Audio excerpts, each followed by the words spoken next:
T2T.org. That's T2T.org. Progressive presents Employee of the Month. Small Business Edition. Today's recipient from Lucky Larry's Landscaping, Larry! Larry saved his business money with a quick commercial auto quote from Progressive. Does it help he's his own marketing manager, accountant, executive assistant, and never been late? Technically, yes, but saving really put him over the edge. So, Larry, give Larry a round of applause. Be your own Larry. See if you could save in as little as 7 minutes at progressivecommercial.com. Progressive Casualty Insurance Company and Affiliates. WFOM and W292EV Marietta, a Dickey Broadcasting Station. This hour is presented by Subaru of Gwinnett. You'll love the difference. The Morning Extra, only on Extra 106.3. Morning, y'all. Monday. I feel like a used car salesman. Monday. Come down here for a great deal at Extra 106.3. Nobody sells cars on Monday, dude. It's Saturday and Sunday. That's why it's always Sunday. That's exactly right.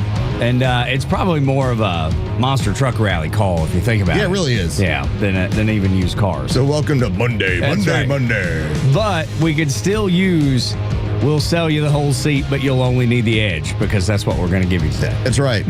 You still have that used car salesman energy this morning. That's right. And the monster truck energy. We'll sell you the whole seat, but you'll only need the edge. That's what, dude, those were...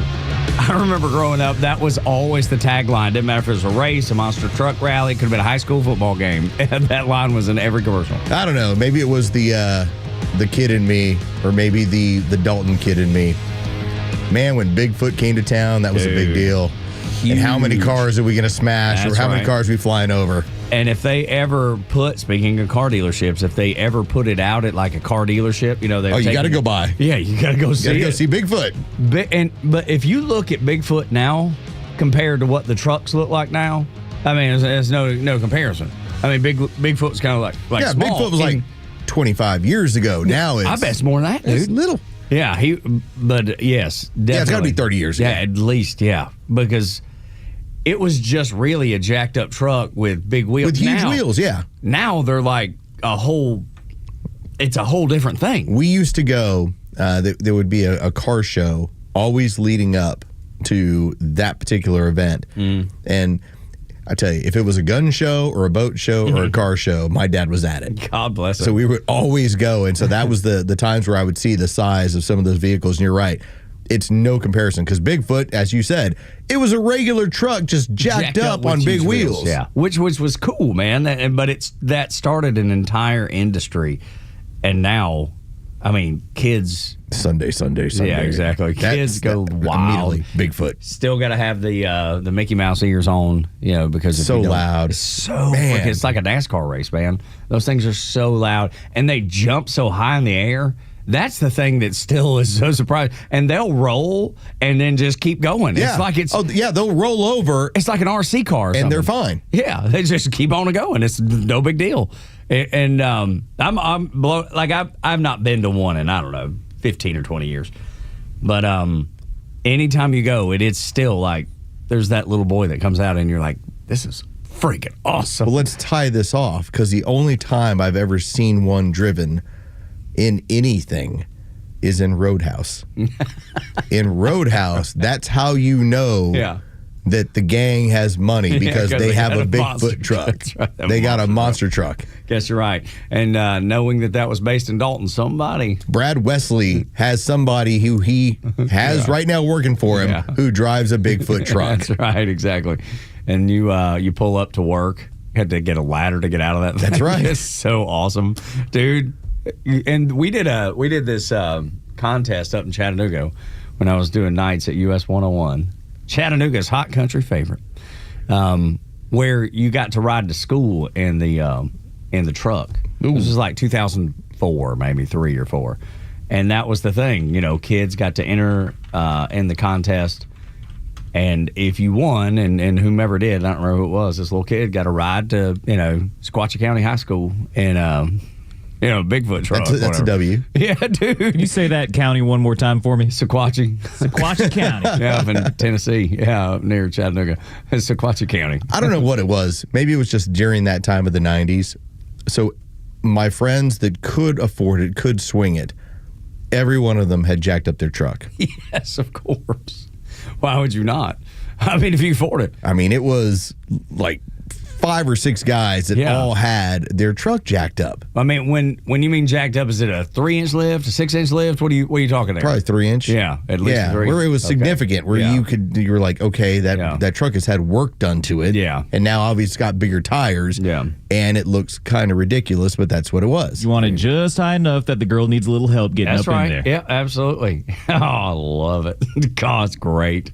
Yeah, I think we had. And by the way, all my friends who did that were all shorter, which made it more ridiculous. Yeah, right. It's like Napoleon syndrome. Yeah, it was a little bit, Sure, I'm 5'5", but my truck is jacked is 6'5". Yeah, that's exactly right. Yeah. I need a ladder, and so do you. I don't care how tall you are, basketball player. I just needed somebody to help me out understanding it. Dude, it's freaking awesome. That's so cool. I love jacked up trucks. Like, I just, there was that, when I bought my truck, there was a little bit of me that was going to go do a 2-inch lift, maybe a 3-inch lift. I wasn't going 6, like where you need a ladder to get in there. But there was that little bit of, and turns out I didn't do any of it. All I did was like a leveling kit. So instead of, the trucks, when you buy them, they actually sit off level. They sit with the front end is about, I don't know, probably inch lower. So it's probably more for aerodynamics than anything. But I leveled it out, and I liked the way it looked. And so instead of jacking it up, I just kept it the way it was. Well, that's one of the things that younger people are doing now is they'll do the squat. Yeah. Where the front end is high and then the back end is low. I hate that. I don't get it. That's the worst look. That was a big in the 90s down in Panama City Beach. I remember being, spring break or senior trip, seeing it, and it's like, oh my God, it's awful. And then it has come back, though. It's back again. Where you put the you lower the back. It looks like something's broken. Or you carrying a whole bunch of concrete in the back of it, where it's off a little bit. But me and Jacob have seen it a few times and have just blasted it because it'll be a great looking truck, great wheels. They've spent a ton of money on it, and then the back is sitting down like you got a heavy load in there or something. Yeah, it looks a little. It's so ridiculous. Yeah, it's a little but weird. It's always the beach towns. You can always see in the beach towns. I don't know what it is about them. They still hang on to that horrible, horrible idea and that horrible look of truck. Well, if they would just check out the show, maybe we can shame them into changing. Well, I hope they will. Because if Where I they can are. change, Yeah, you can change. We can change. Yes, that's right, and that's really what we want to do. Change. Seriously, talking about change. Kids back in school today. Cobb County? I think Fulton's today. Are y'all tomorrow? We're tomorrow. This is the last day of sleeping in. We hosted the freshman 4 on Saturday. So I had 4 teenage girls all going into high school, freshmen together, yelling and screaming and balloon volleyball and everything else until about 1:30 in the morning Saturday night. And finally, I don't know, like tranquilizer dart, something put them down. They talked about putting a movie on it, and they were, here was the fun part, and this is where things have changed. They were throwing around different movies to watch, and they ended up watching Blades of Glory, followed by Minions. Okay, at their age. Yeah, I mean, it's fun, Yeah. Minions is a funny movie, I and love Blades of Minions. Glory is kind of a goofball, I don't remember seeing that one, but I love Minions. It's Will Ferrell and the dude that played from Hater. Napoleon. Yeah, exactly. Yeah, it's a goofy ice skating movie. Yeah. It's a comedy, right? Yeah. I started bringing up different movies that were on Hulu that I suggested. I suggested Jaws. Yeah, 50th anniversary. They wouldn't do that. No, of course not. Aliens right now. The James Cameron classic is back on Hulu. Welcome. They would not entertain that movie. So I was trying to find like the horror movie for, the girls that won't sleep. To get a scream. Yeah, or at least have them like sit there quivering and stop jumping around. Calm down, girls. Calm down. Well, when you make giant chocolate chip cookies or whatever type of cookies They were baking. Nothing caught on fire. That's good news. And the one part is still, They didn't go down to the basement because it still scares them. So I was like, yes. That's great. So I got left alone. I just watched UFC fighting all Saturday night. Seriously, got girls baking upstairs. Baking upstairs, leave me alone. The and I'm freshman four. downstairs. Yeah. In my new air conditioning. Did that get done? Yeah, everything's done there. God, it's awesome. Yeah, so we're good. And just in time for it to finally cool off. Yeah, I know. Oh, it was so wonderful last night. Freaking freezing. We were sitting on the front porch. I had to go put long sleeves on. It was so cold out there. Felt like we had moved to Antarctica just randomly, the way it was. Because it was 65. Yeah, it was. Sorry, it was 75. Awful. Yeah. 75 and windy. It was It wonderful. was 65 at our house in Windy. Just telling you that football season's creeping in on you a little bit. There was that actually came up because you're like, oh my gosh, it almost has like a. Kind of feels like a Saturday in Like a Athens, like fall kind of like we're getting into late, like you're hosting Alabama, Yeah, that's right. like late September. Which they will. Yeah. How you feel about that game? I think Georgia's obviously in a pretty good place, and given that last year, if you look at what they did, I mean, In the second half? well, no, I'm talking like in general. Oh, okay, got it. They had to beat 4 top 15 teams It was tough. One of the toughest schedules to win the SEC and Yeah. make the playoffs. Now they get the return visits from Yeah, everybody. I So know. Texas, Ole Miss, Alabama, all coming into your building. I think it shapes up if you have a much better offensive line in terms of being on the same page. You got to run the football. Then you're gonna have a big year. It'll be fun. God, I hope so. It's gonna be great. I can't wait to see them dogs. Right around the corner. I know it's so good, dude. Especially with the Braves obviously scuffling and not playing well, and it's pretty much done. What an atrocity on Saturday, by the way. Which could have been so cool because I'll admit I downplayed it. I thought it was dumb, and then It looked cool. It turned out looked so. And when they hit Eli White hit the home runs, they were taking a lap of the car. So you had the Speedway Classic So good. from Bristol. That's redneck heaven right there. And Saturday, if you were not paying attention, Saturday they got into the bottom of the first inning. It starts raining. It's 1-0, and it's not like a little bit of rain. No, it's downpour. Buckets, and they end up trying to pause the game. Fox keeps the coverage because it's a national game, and as they get to like the 2.5 hour mark, they're like, it's not stopping. Like, we're going to have to call this thing. We're going to have to suspend it right now.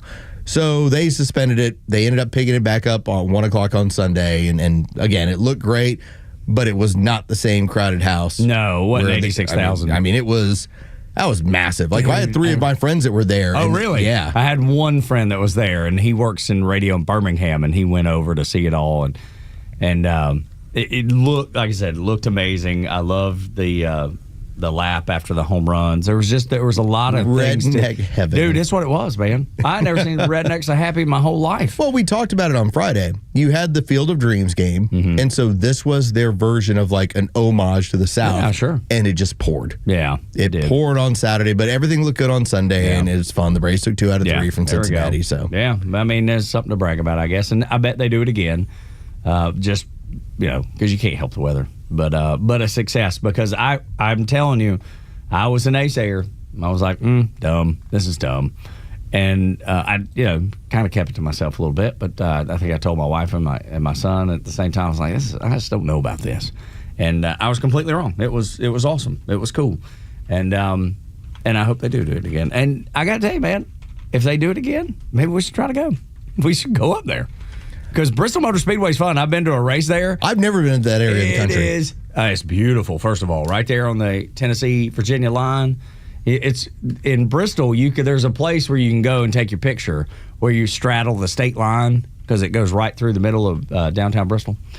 Been up there to the Bristol 500 or the Food City 500. It is so much fun because it's that short track, and the dude that's in first place is literally on the bumper of the dude that is in last place because of the the shortness of the track. It is one of the most fun races I've ever been to, and if you live up that way or been up that way. From up that way, it's beautiful on top of it. I've been to Knoxville. I've been to Nashville. Knoxville's beautiful. I've never been to that area, though, that northeastern corner. Yeah, just up the street. It's about what Knoxville kind of sits in the middle and keep on going You up. just have to promise me a good time. Dude, let me tell you, we won't be there for a long time, but we will be there for a good time. That is for sure. I want to play you a piece of audio from Harry Anton because they tried. They did their best to tell you, oh, my gosh, everything's falling apart. The jobs number was low. And my rebuttal to that was, okay, but look at the unemployment number. Didn't move. You know what I mean? So everything is still just fine. Nobody's losing their jobs. They're not mass layoffs. That's the message that I kept hearing this weekend. Everything's going to fall apart. It's terrible. It's the worst. It's just the only time that they've had to do anything. I will give you my quick summation. We are not seeing government jobs growing. We're seeing private sector jobs growing. And that's it. That's all I care about. And on top of that, going to native-born Americans. You can't argue with that either. People born and raised here that deserve to have an opportunity to work are getting that opportunity. But listen to what Harry Enton calls Donald Trump. The theme of this segment is going to be love it, like it, lump it, Trump's remaking the United States of America. We can start there with tariffs. What are we talking about? No tacos for Trump. The effective tariff rate, get this, 18%. It is the highest, Omar, the highest since the 1930s, up from, get this, just 2% last year. As I'm going to talk about in this segment, I can't think of a more influential president during this century, and it starts here with tariffs. He said he was going to raise tariffs, and despite the claims otherwise, he is in fact doing that. The effective tariff rate at this point looks to be 9 times as high as it was last year, the highest since the 1930s in FDR, Omar.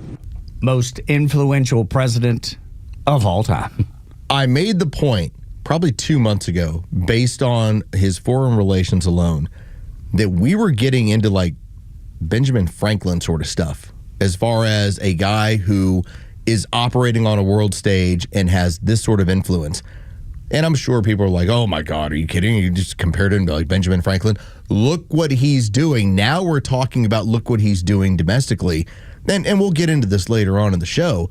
But Frank Luntz, he was interviewed for a particular article, and he pointed out, considering everything that has happened to him and the margins, this isn't like he's got 65 senators in, as far as on his side when it comes to the Senate. And it's not like he has 230 House seats. He's got tiny margins everywhere. And still winning. And is still winning. $29.5 billion just last month in tariff revenues. I mean, they brought up, hey, maybe the tariffs can take the place of the income tax. Not the first time we've heard that, but it's come up again. So, yes, I love the way that sounds. I like the way we're trending. There's a big day for you ahead here on the Morning Extra on Extra 106.3. We're so glad that you're here. We owe you. Maybe a cold beer maybe one day. Somewhere. How funny is it that CNN is now having to, out of all their commentary, yeah. And then their numbers guy has to show up and say, I know what y'all are getting into, but let me tell you what's actually happening. Yeah, exactly. Trump's terrible, Trump's terrible, Trump's terrible. Harry Enton, man, things look really, really good. Things are amazing. He's winning at an unbelievable rate. Most influential president of all time. Have a nice day. I'm Harry Enton. He's terrible. He's terrible. He's terrible. That's the way the programming goes. When we continue, with the demonization of ICE, you'd think that the polling would take a hit, but you'd be wrong. Next on Extra.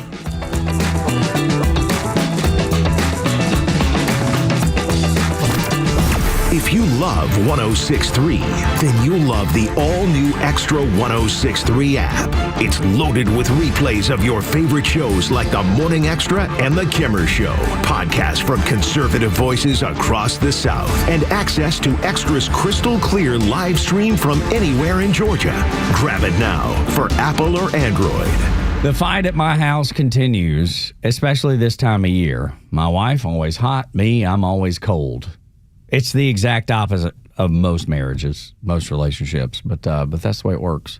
So I'll walk by the thermometer or the thermostat and doop, doop, take it up a couple notches, and she'll walk by it, doop, doop, take it back down a couple notches. We always seem to settle on 70, but I literally needed to wear a sweatshirt last night. Why? Because central heating and air conditioning does its job so effectively. They make our house whatever temperature we want it to be, and there's never a thought about it. We never worry because they come out and they do the maintenance on our HVAC, and it works the way it's supposed to. So well maintained, functions properly, perfectly, keeps our house really nice. And if you're asking me, a little too cold. But the point is, you can make it whatever temperature you want in your house. You get to fight back and forth a little bit with it. But that maintenance agreement is key because they come out and change the oil, if you will. You know how you take the car to get the maintenance done? If you don't, it don't last. Burn out the motor, man, it'd be bad shape, having to replace that thing. I mean, it's not that much difference because the HVAC systems are expensive too. That's why it's important to maintain them. So do that. Call them at 404 or no, that's not right at all. It's let's hit the website. It is centralheat.com. 770-GET-HEAT is the phone number as it comes to me now. You got 1,000 phone numbers running through your head today. I was about to give you Central Heating, and I was about to give you Southern Exteriors number. All crazy like 770-GET-HEAT. Let me just bail out of this while I'm ahead and go to centralheat.com because that's the best place and the number will be there for you. You've still got it, but your immune system weakens as you age, making it hard to fight flu, pneumococcal pneumonia, RSV, and COVID-19. Ask your doctor or pharmacist which vaccines you need. Sponsored by Pfizer. This is Tom with the Honest Car Guy. Hey, what's with all this honesty stuff? We help you buy your next pre-owned car or truck honestly. How honestly? We guarantee that each vehicle we sell will come with a bill of sale showing what we paid for the vehicle. You'll pay what we pay, plus an honest fee. Guaranteed. No gimmicks or tricks? Nope. Man, this sounds like a new way to buy a car. Get an honest car buy from the Honest Car Guy. Call 844-SHOW-ME-1. That's 844-SHOW-ME-1 or visit honestcarguy.com. It's August 4th, and this is your Fox Daily Snapshot. Today is National Chocolate Chip Cookie Day. The delicious treat was invented by Ruth Graves Wakefield from Massachusetts in 1938. She and her husband bought a tourist lodge in 1930 and named it the Toll House Inn. She published a cookbook with a recipe inside 8 years later. Wakefield sold Nestle's the rights to reproduce her Toll House recipe on his packages for supposedly $1 and was hired as a consultant on recipes for the company with a lifetime supply of chocolate. If today is your birthday, you share it with Barack Obama, the 44th president of the United States, born in 1961. I know you didn't do this just to win an election. I know you didn't do it for me. You did it because you understand the enormity of the task that lies ahead. He became the first African American to hold the office when elected in 2008. I'm CJ Papa. That's your Fox Daily Snapshot. Fox on Film. I'm Daria Albinger. Marvel's first family holds on to the top spot at the box office. Famous around the world, please welcome the Fantastic Four. The Fantastic Four First Steps, earning another $40 million from North American theaters, bringing the domestic total to more than $198 million. The movie has made more than $368 million worldwide. Newcomer comedy, The Bad Guys 2, earning second place at the box office with $22 million in theaters in the U.S. and Canada. We need the bad guys for the biggest heist in history. Maybe you don't keep up with the news, but we're good now. Paramount slapstick comedy, The Naked Gun, also in its debut weekend, snagged the third box office spot, earning $17 million. Daria Albinger, Fox News. The stories that matter to you. These are your Georgia headlines. Here are your Georgia headlines for Monday, August 4th. Today is back to school for most students in the metro area, including Cobb County. Be alert for increased traffic and pay close attention to school zones and buses. Some districts are enforcing increased fines for traffic violations in school zones. Restrictions on electronic devices go into effect this school year for all Georgia students, as well as new school safety measures. The Georgia Snap headquarters was targeted by a cyber attack last week. Officials say callers encountered bots that were attempting to access and infiltrate their account information. DHS is encouraging Snap recipients to lock their card between purchases. It's unclear how many accounts were compromised. And two of Georgia's streets have been listed among the most walkable and feel-good streets in America. Main Street in Dahlonega was ranked number 12, and East Main Street in Blue Ridge was named number 35.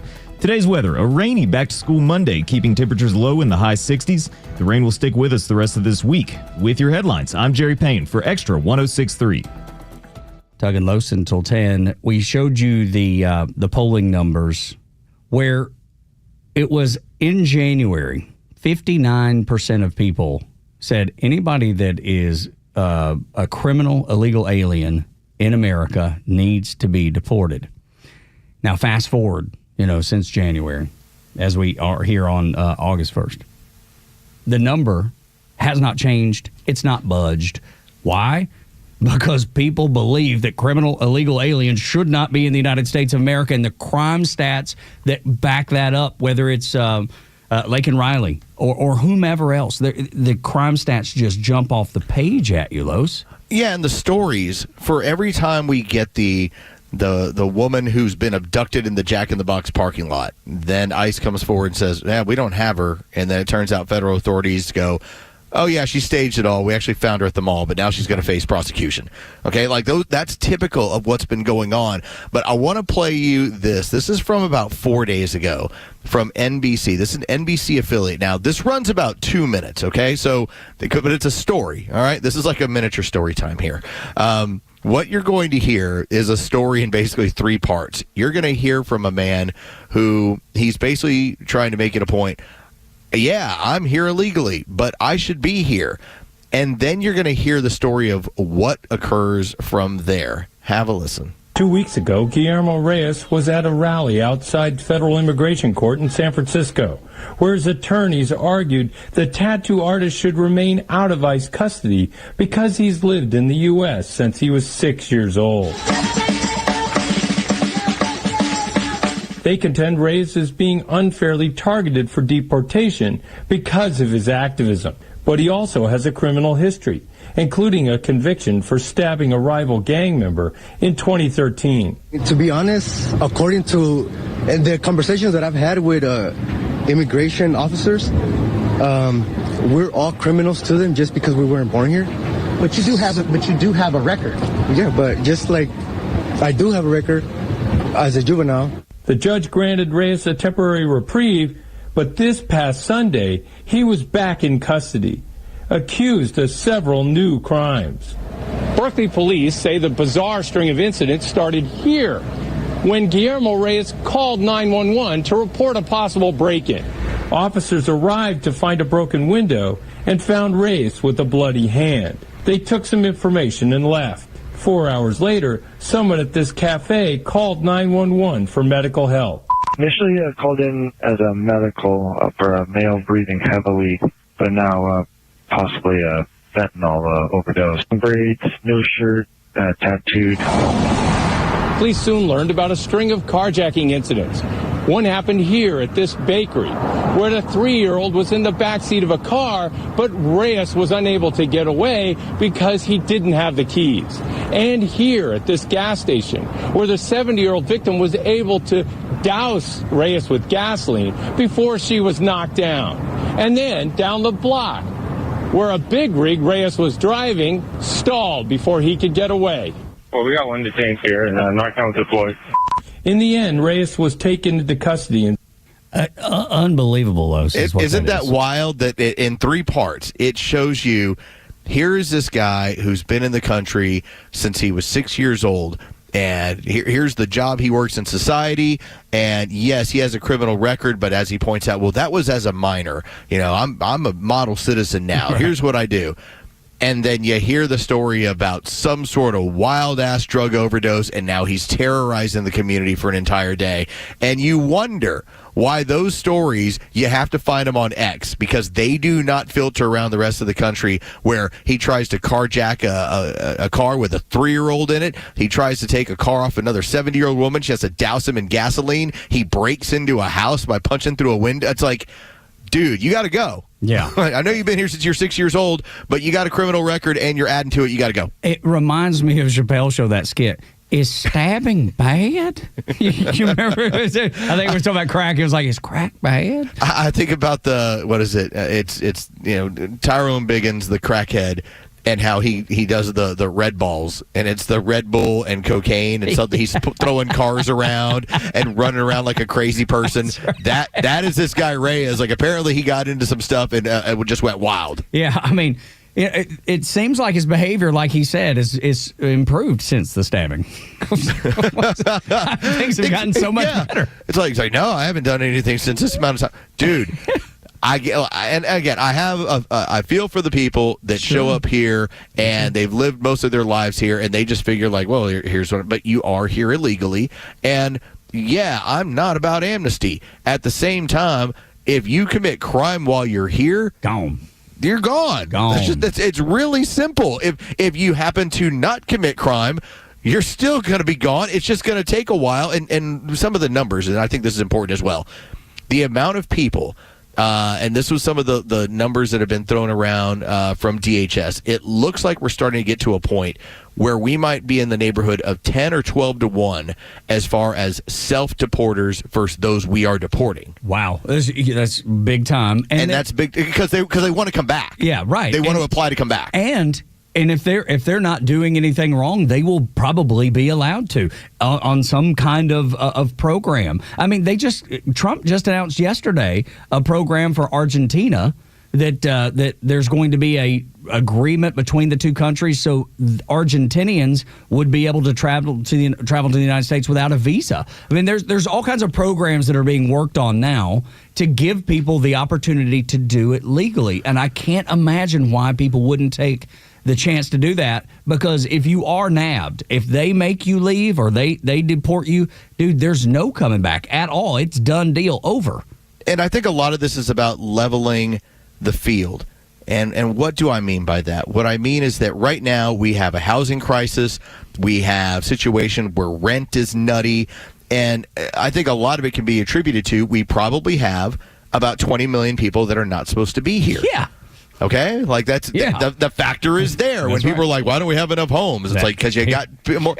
And all the government is looking into is self-deport. And as we start to get this back under control, in balance, where things have now leveled out, the playing field is now level once again, prices drop back according to the amount of people that are here and the amount of demand.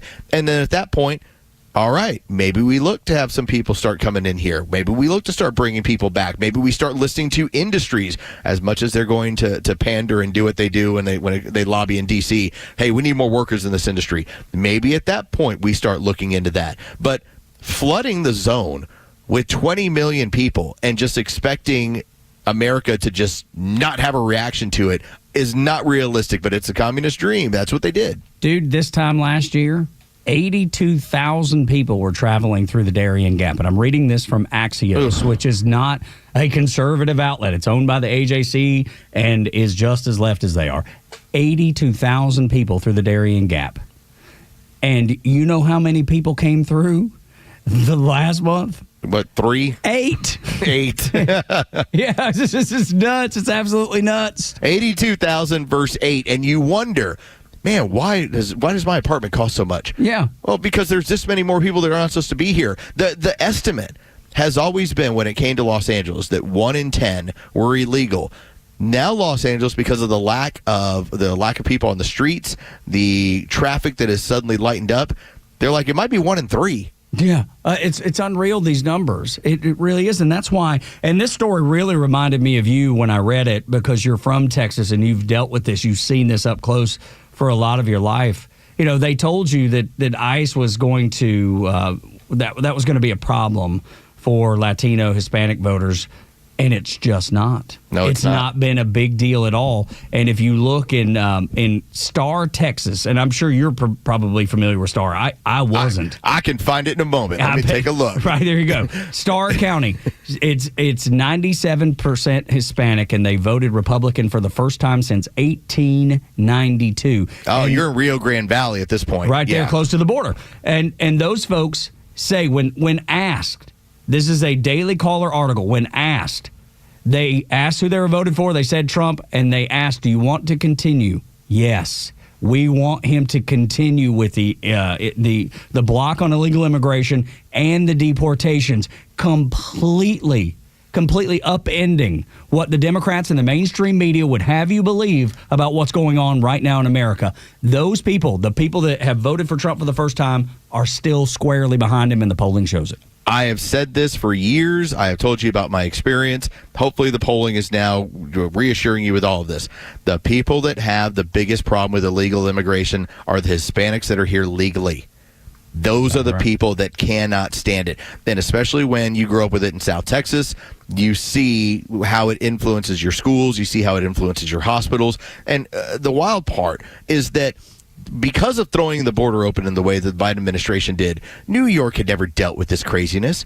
Minnesota had never dealt with it. This was a Texas, New Mexico, Arizona, California problem.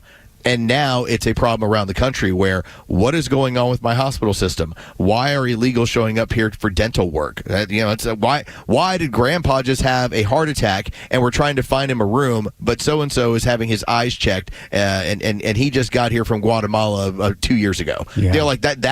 That is what is going on. That's why those numbers haven't changed and why Hispanics, especially near the Texas border, are all about Trump and making sure to keep that border tight. They're asking people what the differences was and have been since Trump has been in office since January.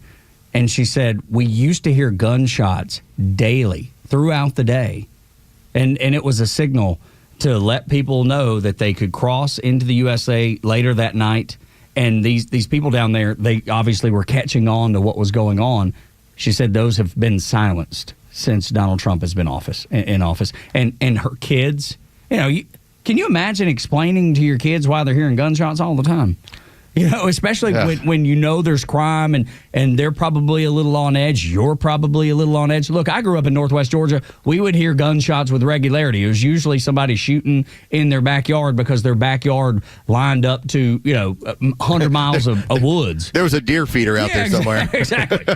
So I'm not saying there's never an instance where kids wouldn't hear gunshots, but when it's going the way it was in Starr County, in deep Texas, those people were so nervous because they knew what those gunshots mean and they knew what they meant. And now that they're gone, they're like, thank you, Donald Trump. Yes, please keep this up. This is what we voted for. The first time, that number was unbelievable that year, 1892. First time they'd voted Republican since 1892. That's the difference in kicking the door open, knowing exactly what you're doing it with an intention, and Donald Trump closing the door and actually having law and order down there. And those people are appreciative, and I admire it. I think it's great. Along with Donald Trump, I will point out that a lot of this is cartel activity. Oh, yeah, for sure. And that's why they're probably so nervous about it. And because, when I was growing up, you still had basically the Colombians ran everything when it came to the drug cartels. And you did have a Mexican mafia, but you did not have this massive cartel network that now exists in Mexico. That really grew once the Colombians fell apart. Once we were part of it. The international community, the Colombian government were all about as far as smashing their cartels apart. Well, part of the thing is the power shifted to Mexico, and so.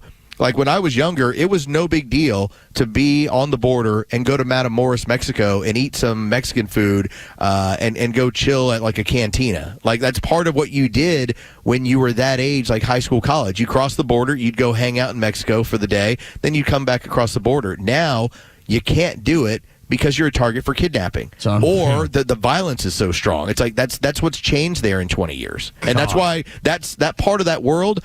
When it comes to Texans who are of Hispanic origin, they're pointing over there and saying, keep it over there. We don't want that in our neighborhoods. Absolutely, and I understand why. Dude, I get it. There's a reason I live in Alpharetta. There's a reason people live where they live. They want to feel safe in their homes, and who can blame them? I mean, who doesn't want that feeling? So when they get it, why would you want to turn it loose? One of the biggest party places in the entirety of the country, and many people have heard about it, South Padre Island. Yeah, boy, I've heard fun stories about that place. South Padre Island is so close to the border that even South Padre Island, everyone there, it's we got to keep this stuff out because we don't want to hurt tourism to the best beach, best place in Texas. Absolutely, man. We got to protect ourselves. We got to protect our communities, our economy, our livelihood. Look at how many things hinge on that very thing, safety. It all hinges on safety. And that's all anybody can ask for. That's what everybody wants. All the declassified Russiagate information you're seeing is being labeled a particular way. It's one that'll make you roll your eyes. We'll talk about it next. 6 o'clock hour brought to you by Subaru of Gwinnett. The The latest sports news, powered by 680 The Fan, and driven to extra listeners by RBM of Atlanta in Sandy Springs, Atlanta's Mercedes-Benz connection since 1964. Good morning. Here are your sports headlines for Monday, August 4th. The Atlanta Braves took 2 of 3 over the weekend from the Cincinnati Reds, including the Speedway Classic at Bristol Motor Speedway yesterday, 4-2 the final. The team returns to Truist Park to host the Milwaukee Brewers tonight. First pitch is set for 7:15. You can hear that game on our sister station's brand new app, 680 The Fan. From the NFL, Falcons training camp continues today with a practice beginning this morning at 9:30 from Flowery Branch. The Falcons will play their first preseason game this Friday as they host the Detroit Lions. With your sports updates, I'm Carlos Medina. Make going back to school a little more fun as the Brewers and Marlins come to Truist Park August 4th through the 10th. The week includes the Ronaldo Lopez bobblehead giveaway presented by Coca-Cola, followed by the Ronald Acuna Jr. Funko Pop giveaway presented by Xfinity. Then head into the weekend series where it's all about the kids, including Kids Club Day on August 9th, plus 2 Kids Gate giveaways featuring the Chris Sale Triple Crown and the Kids Sliding Mitt. And the second half of August is even more stacked, with more fun as the White Sox and division rival Mets battle the Braves August 18th through the 24th. Fans can look forward to 3 giveaways, including the 1995 World Series replica ring presented by Coca-Cola on Alumni Night, which will celebrate the 30th anniversary of the World Series title, a camo rope hat presented by Realtree as part of the hunting and fishing night at Truist Park, and more. Purchase your tickets at Braves.com/promos. Atlanta Braves baseball. We are Braves country. We all know the importance of good daily habits, whether it's getting your steps in, stretching those limbs, or eating right. Doing it on the regular is key. That's why if you're dealing with everyday aches and pain, it's time to bring Relief Factor into your routine. Relief Factor is a daily supplement that fights pain naturally. Developed by doctors, Relief Factor uses a special formula of 4 natural ingredients. Relief Factor doesn't just mask pain, it helps reduce or even eliminate it. In fact, the longer you take it, the more effective it is. So call 1-800-4-RELIEF and try their 3-week quick start for only $19.95. That's less than $1 a day. Simply call 1-800-4-RELIEF. That's 1-800-4-RELIEF. Wherever you're having pain, don't let it keep you from living the life you want. Make Relief Factor part of your daily routine. Go to ReliefFactor.com or call 1-800-4-RELIEF. That's 1-800-4-RELIEF. Fox on Tech. Want to buy a robot? A China-based company will sell you one for the low price of $6,000. You've seen the impressive humanoid robots like the one from Tesla, which has demonstrated uncanny ability to handle delicate items. Elon Musk predicts robots that move and function like people will one day work in factories or as domestic help, but they're not cheap, at least they weren't. China-based Unitree Robotics is now selling its R1 model robot for just under $6,000. Making it probably the least expensive high-tech thing you could possibly buy. Experts say the R1 is likely a scaled-down version of their flagship robots, which run around $90,000, but Unitree's website shows a very versatile and programmable robot standing about 4 feet tall. Unitree, however, says the target market is for researchers and developers and not yet a person looking for a robo-buddy. With Fox on Tech, I'm Eben Brown, Fox News. It's Fox Wheels. Auto loan rates have been declining over the past couple of months, though Cox Automotive reports that consumers with good credit are seeing even lower rates. Cox reports that nearly 7% of dealer-financed buyers locked in 0% APR offers due to having good credit scores. The average new auto loan rate is just over 9%, but with great credit, that drops loan rates on average to about 5.4%. A record high share of car owners now owe more on their vehicles than they're worth. An Edmunds report shows over 26% of trade-ins toward new car purchases had negative equity. Almost 33% of those underwater trade-ins had between $5,000 to $10,000 in negative equity. About 24% had negative equity above $10,000, with almost 8% of car buyers owing more than $15,000 on their trade-ins. That's Fox Wheels. I'm Jeff Manasso, Fox News. Promises made, promises kept. The president is making the economy great again. He's securing the border for America's safety, and the mainstream media still wants to tear him down. The media wants Donald Trump to fail. That's their goal. That's how they'll report his progress. But we know the truth, and we give you the perspective that other stations won't. Atlanta's only conservative voice is Extra 106.3 FM and the Extra app. Tug and Los until 10 on the Morning Extra on Extra 106.3. Download the app so you can listen live and on demand. If you ever miss anything, it is there for you when you want to listen to it. The ultimate flexibility. Having it your way, which is the way most people like it. I want to bring up something, Los, that you've been stewing on a little bit. And that is the fact that all of this information that is coming out from Tulsi Gabbard, all of this stuff that's being declassified, we know, or we had a good inclination, we had a good feeling that none of this, none of the Russiagate thing as it was happening, as it was laying out, was real. I mean, my gut told me, it's like, man, none of this makes sense. This whole Russiagate. And now that all the information is being declassified and proving that you're right, now, of course, the left is like, well, no. This is not real. It's not real. The problem is it's not real. Crossfire Hurricane was a real operation. This is what the plan was to try and kneecap Donald Trump from very early on. That's right. Now, we didn't recognize how organized it was. Yeah. We didn't know how detail-oriented it was. We didn't know how many organizations were a part of it. And so that's the discovery portion of this that we're getting on now a 2-week basis of information from the FBI, information from national intelligence, information from the CIA, along with whistleblowers that are saying, here's what happened while we were on watch and we didn't agree with it. And just like clockwork. So if you're listening during prime time on Friday, we were talking about how if you talk to Aunt Peg, which happens to be Tug's aunt, who's very, very liberal, the joke was that all of this information coming out, that Aunt Peg would go, well, I don't believe any of it because it all came from the Russians or the Chinese. Right. And that was the joke. But I was mapping out for you what's going to happen next. Here's the telegraphed pass. This is the interception because he's looking down the receiver. This is what they're going to do in order to try and disparage, in order to try and get you to look the other way on this information. Because when you hear that, it's an immediate turnoff. Right. Yeah. So what happens over the weekend? Right on time. New York Times. Clinton plan emails were likely made by Russian spies, declassified report shows. Right.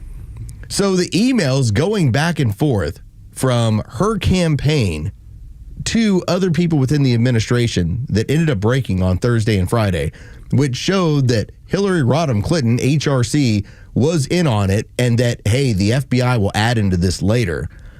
All of that was just Russian disinformation. That's what they're going with now. Of course it was. Which is what I told you was going to happen on Friday. Because they only have to convince 19% of the country that that's the case. They don't have to work hard. They don't have to come up with this an elaborate scheme. They can just merely say that, and 19% of the country will be like, yeah, that's it. My Aunt Peg's agreeing this morning, shaking her head. I mean, you have an adult son at this point. But do you remember when he was young, and obviously he has some food issues, did you ever give him anything that he was really into, like cotton candy? Yeah, of course. Okay. He'd spin like a little top. Right. And that would get him all fired up. Now, there's like 10% of the world that'll eat cotton candy, and they're all children, okay? That's right. This is their cotton candy. Yeah. This is their, listen, they all look down. Let's give them some cotton candy. Let's tell them it's Russian disinformation. I know that they look like they're going to prison. Let's give them something to be excited about. We'll call it disinformation. And this always comes from, this is the Democrat Party that reaches out to their media allies, and they always do the same thing. We need some cover on this. Somebody write a story. Give us some cover on this. And on cue. And right on time, here's the New York Times, like, here's your cover. Dude, You brought up cotton candy.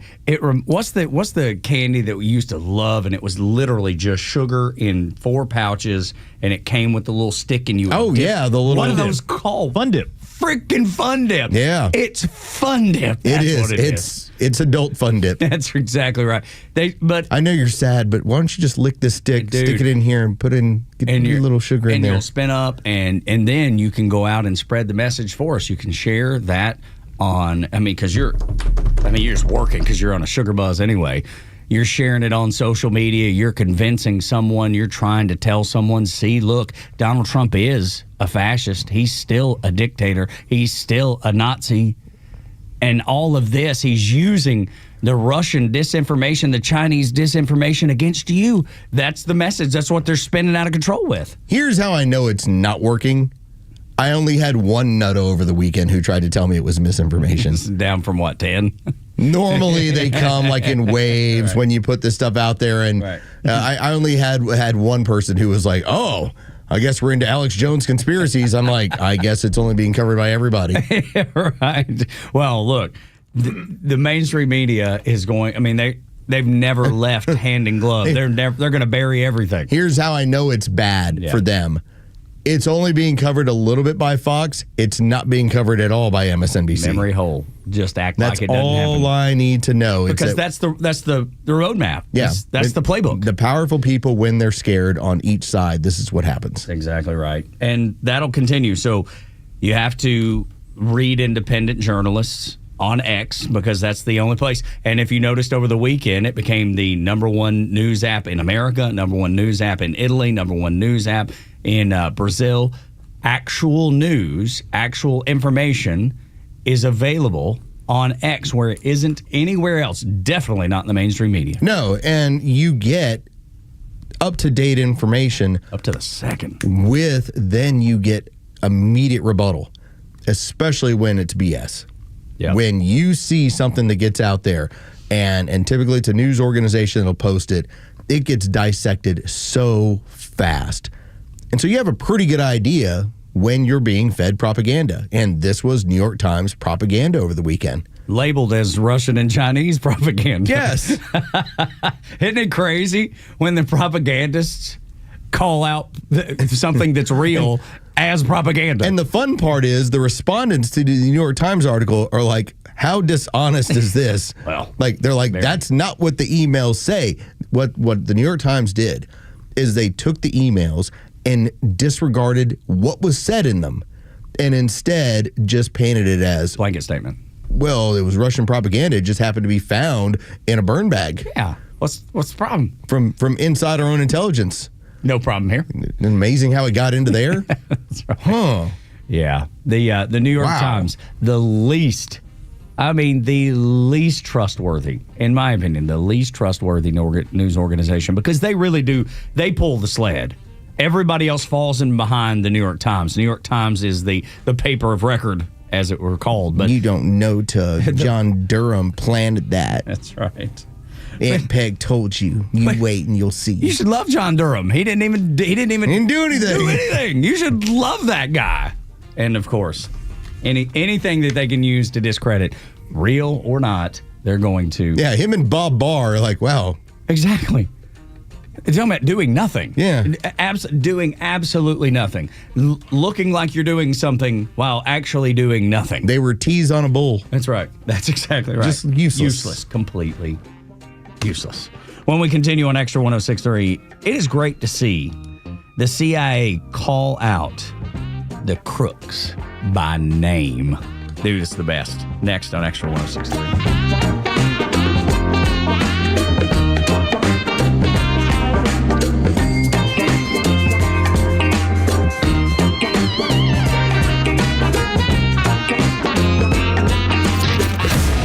Favorite Extra shows are streaming live video from the studio on Extra 106.3's YouTube channel. Subscribe to the Extra YouTube channel and get the Morning Extra and the Kimmer Show in live digital video. Good morning, Mike. What you eating? You gotta try this.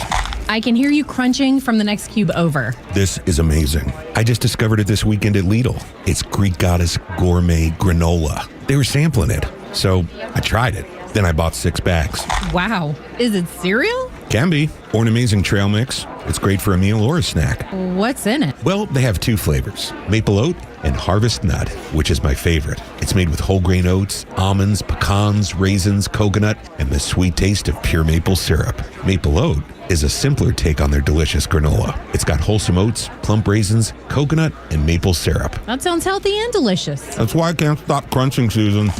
Greek Goddess Gourmet Granola. It's a breakfast or on-the-go snack you can feel good about. It's dairy-free and gluten-free, and with only 2 grams of added sugar per serving, even your belly will love it. Pick some up at Lidl, Amazon, GreekGoddessGourmet.com, or at specialty stores near you. Hey, Kipper here. I'm going to help you cut through all the nonsense when it comes to windows and siding, Peach State Windows, and so much more. The company you want with owner Jeff Shea and his outstanding crews. I've known these people for 25 years, Jeff and his wife. They've been doing around here for 50. Here's the deal. Peach State was not built on marketing gimmicks and cookie cutter things from vendors who knows where they get their stuff. It's built on reputation of integrity and quality workmanship, plain and simple. Relationships with the top vendors mean they always offer you some kind of special deal with the best materials and the latest tech and a price that makes sense for your budget. They don't just throw random stuff at you. Each job customized to fit your home's look, age, function, whatever. Still get the best deals from those trusted vendors, and Peach State even offers financing options as low as, I don't know, how about 0? And don't break the bank to get your home looking sharp either. Current offers and financing options right there for you at peachstatewindows.com. Skip the gimmicks, cut through the noise, go straight to the company's been doing it for decades. Peach State Windows and so much more. The trusted name, peachstatewindows.com. You protect your physical health by choosing your doctors carefully. Protect your financial health by choosing an attorney carefully. An accident can be very costly. You want to receive the compensation you deserve. Call Van Sant Law. My friend David Van Sant will take care of you, trust me, very well. The number is 855-GA-INJURY. The website is vansantlaw.com. In the event of an accident, it could be the most important phone call you make. This is House Call for Health. August is National Breastfeeding Month, originally declared by the U.S. Breastfeeding Committee back in August of 2011, with a proclamation that read in part, each August, the U.S. Breastfeeding Committee hosts a social media advocacy and outreach campaign inviting member organizations, breastfeeding coalitions, partner organizations, and individuals to participate in online action and conversation about the policy and practice changes needed to build a landscape of support for babies and families. This year's theme is Forward Together, centering on unity, solidarity, and hope, and celebrating the strength and determination of organizations and advocates committed to advancing policy, systems, and environmental change in the first food field and improving access to human milk. You can get more information at usbreastfeeding.org, or for more health news, go to foxnewshealth.com. House Call for Health, I'm Lisa Brady, Fox News. Many of these protesters, not all, were paid. They'll be somewhere else next week at another protest, gathering their envelopes full of money. Catch Neil's commentary every day on Extra 106.3 and the Extra app. WFOM and W292EV Marietta, a Dickey broadcasting station. This hour is presented by Van Sant Law, vansantlaw.com. He calls Democrats derelicts. I'm Dave Anthony, Fox News. And Texas Governor Greg Abbott is threatening their jobs after more than 60 State House Democrats left Texas to block a vote on congressional redistricting they say will suppress minority voters, letting Republicans take 5 more U.S. House seats in the 2026 election. They have spent their entire time playing dirty political games that only help themselves. That's House Democratic leader Gene Wu. Abbott not mincing words, saying, quote, real Texans do not run from a fight. But that's exactly what most of the Texas House Democrats just did. The truancy ends now, ordering them to be in attendance when the House reconvenes today at 3 p.m. Otherwise, the Texas governor threatening to initiate legal action to remove the missing state lawmakers from membership. That's Fox's Todd Pyro. Some Democratic governors, including J.B. Pritzker in Illinois, are considering fighting back with possible redistricting in their states. All bets are off when the cult leader and, would-be dictator of the United States tells Texas to midstream change the game when they know that they're going to lose in 2026. It's day 4 of a Montana manhunt for an Army veteran turned accused killer Michael Brown. Brown's accused of shooting and killing 4 people at the Owl Bar located in Anaconda. Authorities released a surveillance image showing the suspect fleeing down a stone staircase while wearing only black shorts and then taking off in a white truck. Now that truck, a white Ford F-150, was found by investigators, but no sign of Brown. Fox's Marianne Rafferty's search also continues in Tennessee for another quadruple murder suspect. Lonnie Anderson has died, and anyone old enough to remember knows her for this. I'm living on the air in Cincinnati. She starred in the WKRP in Cincinnati sitcom in the 1970s and 80s, earning 2 Emmy, 3 Golden Globe nominations. Lonnie Anderson was 79. America's listening to Fox News. Born on America's darkest day of 9/11, the Tunnel to Towers Foundation has been helping America's heroes ever since. People who put their lives on the line for our country and our communities need your help now more than ever. Join Tunnel to Towers on its mission to do good in their honor. Never forget 9/11 or the sacrifices of this country's heroes and their families. Show your support. Donate $11 a month at T2T.org. That's T2T.org. Progressive presents Employee of the Month. Small Business Edition. Today's recipient from Lucky Larry's Landscaping, Larry! Larry saved his business money with a quick commercial auto quote from Progressive. Does it help he's his own marketing manager, accountant, executive assistant, and never been late? Technically, yes, but saving really put him over the edge. So, Larry, give Larry a round of applause. Be your own Larry. See if you could save in as little as 7 minutes at ProgressiveCommercial.com. Progressive Casualty Insurance Company and Affiliates. Want weather? Grab your phone. Need traffic? Grab your phone. Conservative news and talk, also on your phone. Get the Extra 106.3 app. Tug and Los until 10 on the first day of school for so many kids across Metro Atlanta. Some kids back tomorrow, but, I think the bulk of everybody's headed back today. So it is, it's a big time, new school year. You got to make sure you're looking good. Got to make sure that... it's a big deal in my house. With girls, I can only imagine. Because with boys, and I'm sure you kind of fell into this as well, so did I, it was usually either jeans or some sweatpants. And I just had to have a cool OP shirt. Yeah, that's right. Ocean Pacific. That's right. That's right. Dude, that's all I needed. OP was the jam back in the day. Or as I got older, maybe a nice Spurs shirt. Yeah, that's right. To go along with my jeans. Yeah, it was always a dog's sweatshirt. Whereas every single first day of school, it was, what are the girls doing? Yeah. And that was a big deal to them. Yeah, absolutely. And now that you have 2 daughters, it's a big deal. What are they wearing? Absolutely. Yeah, for sure. It's like a fashion show. It is. You got to make sure you look good. But look good, it's not a matter of, I'm going to wear my best. Sometimes it's you got to set a tone. Like I'm not trying. Oh, yes, because you don't look like you're overworking. Right. Yeah. No, I got that. So it's not always about, hey, excuse me, hey, these jeans are $100. No, that's not the case. No, it's, I'm comfortable, I look good, but I'm not trying too hard. That's right. I'm the coolest person in the room. I'm cooler than the other side of the pillow, to steal one from Stuart Scott from back in the day. He, that's the way to live. And boys, I just don't think they care whatsoever. That stuff never really hits the radar screen for most boys. I love seeing everyone's first day of school pictures from Facebook. Yeah. Because you can see the radical difference between most of the daughters and then the sons. Yeah, and the daughters are on a stage, and the sons are just disheveled. That's right. It's like they just barely got the hair together. Maybe combed it, maybe not. Probably got a ball cap on. I know for Jacob, they let him wear ball caps most of their time in high school. That was like the forbidden sin when I was in school. I know. We could never wear ball caps, and now it's relatively common, I think. Or at least it was for his high school experience. If that's gone back to no, that's a no, then let me know at 404-741-1230. Yeah, tell us what we need to wear. Yeah, for sure, because I don't know, and Los doesn't have boys, so we're unsure. I'm on the outside looking in on this one. I know for my son, high school was all ball caps, man. It's just different with both of my girls now moving to another. We're in Forsyth County, but they were going to go to South, so they've all done Southern oriented, with their middle schools and elementary schools.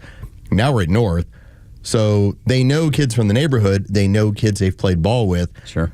This is largely going to be just all new kids. Yeah, but it'll be great because it's when you have that that relationship with kids you play ball with. It's always high fives in the hall. You know, I will tell you, I got a kick out of it. So as we were talking about it on Friday, so I did the show from home because both of my daughters had their orientations basically in the same time frame. So it's just overlapping almost. Basically. So I went from as soon as the show was done, I run upstairs, I throw on a different shirt because got to be a little bit more presentable. Went with the collar, threw on some shorts, and I headed straight over to North Forsyth High School. I brought my middle schooler with me. We tagged out. Basically, Mom grabbed her, took her to the middle school. I was still there for another hour and a half. I texted you guys the picture from the cafeteria from the presentation like 10:25. Like, that's how fast it turned around. By 10:10, I was in the building. But then to see these school organizations, so it became this free-for-all.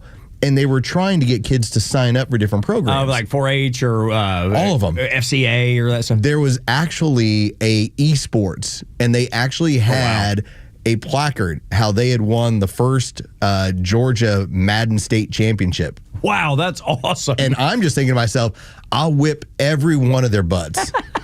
Like, put me in that room. Let's do this. I want to take on some state champions. We saw it's so funny you brought up esports because we saw a guy when we were moving my son into his house because he's going to be going to Augusta University. We just drove over Saturday, moved a whole bunch of stuff in. There was a kid when we stopped by campus or drove by campus that was wearing a Augusta University esports shirt. Yeah, they have a team. There's money involved now, and they have scholarships, and it's Title IX oriented. They have to make sure this again, depending on what else they have going on campus, where there is money involved. Now, a lot of them will play, whether it's like a World of Warcraft or some of these other games. Yeah, sure, there's a bunch. Yeah. But you can play Madden, and it now means scholarship dollars. I hope you're studying something good, though. I mean, I hope you're not banking everything on playing Madden for the rest of your life. You know what I mean? I don't know. It's coming out later this month. I gotta start working on it. Well, yeah, but I'm saying I've been top 2,000 in the world for a number of years. So goodness, all right. I got to see how high I can get up this year. That sounds. Because maybe then I can get my esports scholarship. You have like 1 year remaining. North Forsyth might have a new coach on the esports team. That's right. Coach Medina. I did walk by like the baseball team, and I thought to myself, well, can I volunteer, like help out? Dude, you probably could. And they would love to have you. Because the volleyball, the head coach of the volleyball team, her husband, they both played at Georgia. She played volleyball at Georgia. Her husband played baseball at Georgia. And he's been coaching further away. How about them dogs? He has landed an assistant coaching job with the team. So it's a cool kind of crossover. Yeah. I just don't know. Obviously, I can't demonstrate that much anymore. My arm doesn't work. But you know can the pass mechanics, along some knowledge. Absolutely. Yeah. Even a community coach. You know what I mean? I know. Just to show up and work out. Absolutely, dude. I guarantee you the head coach and the assistant coach would love that. I'll reach out. Dude, you should. You absolutely should. If you can make time to do it, you 100% should. Let's see. At Know It All Mom, our friend Stephanie says, I'm just wondering which pajama pants my son's going to wear for the first day of school. That's what I'm talking about. His senior year, Lord help me. As he said, Lord help me. We've all been there when you're like, gosh, just please show up one day and look presentable. Please don't reflect poorly on our family, Isn't it great when things get called out? Like, in good ways, too. When somebody, like if your daughter does something good and they call her name over the intercom during morning announcements or whatever it is. It could be any of those things. Or somebody's done well and there's just a little blurb about them on Facebook or in a newspaper somewhere. It can be good when you get called out, but it's even better when the bad guys get called out. That's my favorite. Yeah, yesterday was a lot of fun because Friday we brought up names. We started talking about if you're not going to be able to prosecute Barack Obama, which that's not completely off the table from listening to a lot of the discussion that has been within this administration. Does it require jumping through some additional hoops? Yes. Now, if you're telling me, because part of what you'll hear later on in the show, Stephen Miller talked about how the conspiracy against Donald Trump was ongoing and that it continued through the Biden administration. Well, that suddenly takes Barack Obama away from being president. Absolutely right. He was working underhandedly as a private citizen. But they're laying the groundwork They're talking about this so that there's an acceptance that comes from everyday Americans. So the James Comey, the Clappers, the Brennans, the Hillary Clintons of the world. Don't forget her. We talked about them all on Friday, that if you want to have a bullseye on some people, this is the first group. So this ends up being Radcliffe. He's on with, who is it, with Maria Bartiromo yesterday morning. And suddenly, like, oh my God, like, did they actually just say this? So what I think I hear you saying is there is still an opportunity for indictments, potential prosecutions, accountability from those people who may have lied under oath, like John Brennan, James Comey, and perhaps Hillary Clinton. Well, that's why I've made the referrals that I have. D&I Gabbard has made referrals. And why we're going to continue to share the intelligence that would support the ability of our Department of Justice to make bring fair and just claims against those who have perpetrated this hoax against the American people and this stain on our country.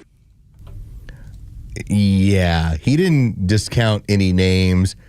Wasn't like he endorsed it. At the same time, he's like, no, here's the plan. But I'm not going to disparage what you just said there, Maria. No, yeah. And I love the fact that he is straightforward with it.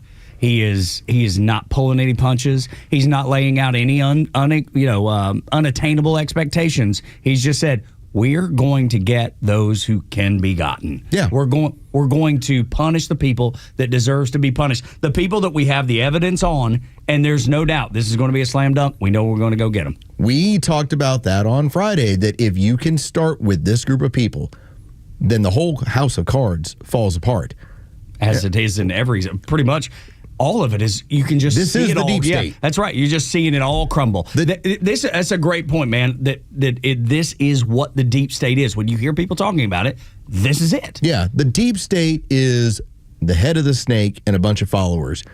This isn't like you have people throughout all these organizations, whether it's CIA, FBI, these groups where they have been career workers, but they're also lazy people that require direction.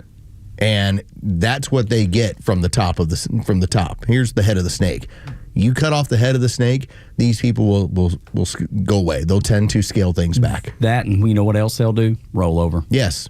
They'll be like, they're not kidding around. Exactly. These people that I thought were here to protect me are no longer here. They're no longer going to stand up. They're no longer going to be the shield. I'll tell you whatever you need to know. That was the audio from Friday with John Brennan. Brennan is talking about how I hope there's people over who are able, people that are able, professionals over within the Department of Justice. He was on NBC doing that. It was an interview that he did. He was spending all of Thursday and Friday spinning hopefully the deep state will take care of me. That's right. It was almost like a dog whistle. Yes. Like, I know you're there and I've been there. Yeah. Hey, make sure you take care of me. Make sure there's some professionals.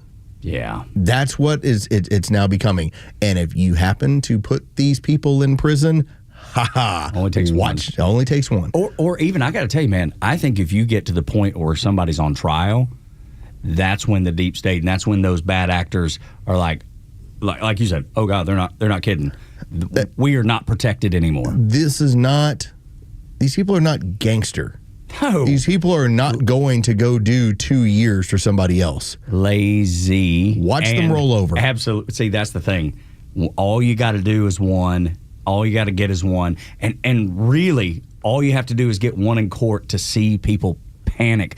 Just the way you heard John Brennan, when you hear his voice, go back and listen to the interview. You hear it because we played it on Friday. Yeah, he's babbling.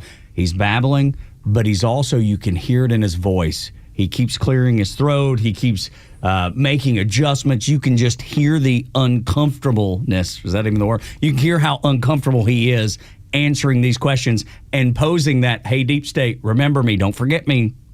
You can hear it in his voice.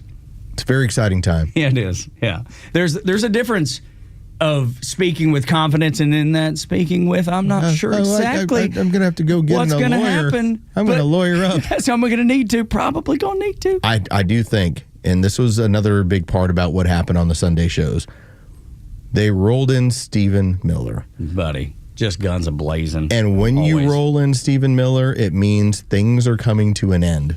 Like, I believe this is going to come down here in a short amount of time. I think over the next 2 weeks, we'll probably have a little bit more info that's going to drop out there. Right now, the American people are being, for lack of a better term, you're being lubed up. Okay, they're getting you ready to where you'll go along with whatever they have planned. That sounds filthy. They're just basically taking the friction out of everything. That's right. You are like Prime one the of those. pump. Get you used the to it. prime of the pump. Yeah, get used to it. They're just getting you ready so that when you jump on that slide, you slide a little faster. That's right. Okay, and you don't get distracted. You don't hear the noise. People saying, "Well, this is fascism. This is whatever," because they're going to be calling it all Of those course. things. I mean, obviously, it's what they do. But if you don't hear that, if you're ready to go, all that stuff, just falls to the wayside. So much of this has been trial balloons. The idea, and you've had Donald Trump who's put it out there. Why do you think he puts out on social media about going after Barack Obama? He wants to see the temperature. Yeah, he wants to read the see room. what the room is saying about that. The fun part is you now have, and I think the polling has been at a large amount, I think it's like 67, 70% of people that have been following this believe there needs to be people that go to prison over this. Yeah. Another thing he does, and this is off topic, but it's the same kind of thing. When he, on social media, on True Social, gets shared everywhere else, talks about putting those 2 nuclear subs in strategic positions so he can monitor Russia. It's the same thing. That's a trial balloon. I want to see how Russia reacts to what I'm saying. He's doing the same thing with these potential prosecutions. How do they react? How does everybody react to this information? He's a genius at that, Yeah. reading the room and using technology and the tools at his disposal to read the room. I mean, think about what we had, I think it was like 3 weeks ago, where he had ventured out. Hey, we might have to look into some sort of deal for our hotel workers in terms of illegals. Mm-hmm. And by the next day, went over by like a lead balloon. By the next day, it was, there will be no amnesty. The beauty is he makes the move immediately. As soon as he knows what he needs to do. And now it's off the radar. No one's talking about that. He brought it up, and then 24 hours later, no amnesty. That's exactly right. I love the way he does it. I think it's smart. That's how you stay with the 80-20 issues. And isn't that what a president's supposed to do, Los? Read the room. Do what the people of the United States of America want him to do. And I'm not saying there's not going to be times where he has to make a tough decision that's maybe not the most popular for whatever it is in whatever sector. Maybe it's an international affair. Maybe it's something domestic. But he's able to say, I can read the room. That's what they want. And I'm going to give it to them. That's what the president's supposed to do. This is the nice part about a populist. Yeah. What do the American people want? That's what I'll give them. I love it. I hope he continues doing that. And I think he will, because he's smart enough. He realizes the plan. He knows what he's trying to put forward, and you and I are all here for it. When we continue, for the first time in over 50 years, one thing is true about immigration. Next on Xtra.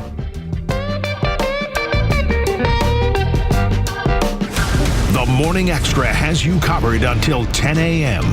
Then it's Glenn Beck, Clay Travis, and Buck Sexton at noon, and the Kimmer Show taking over at 3, only on Extra 106.3.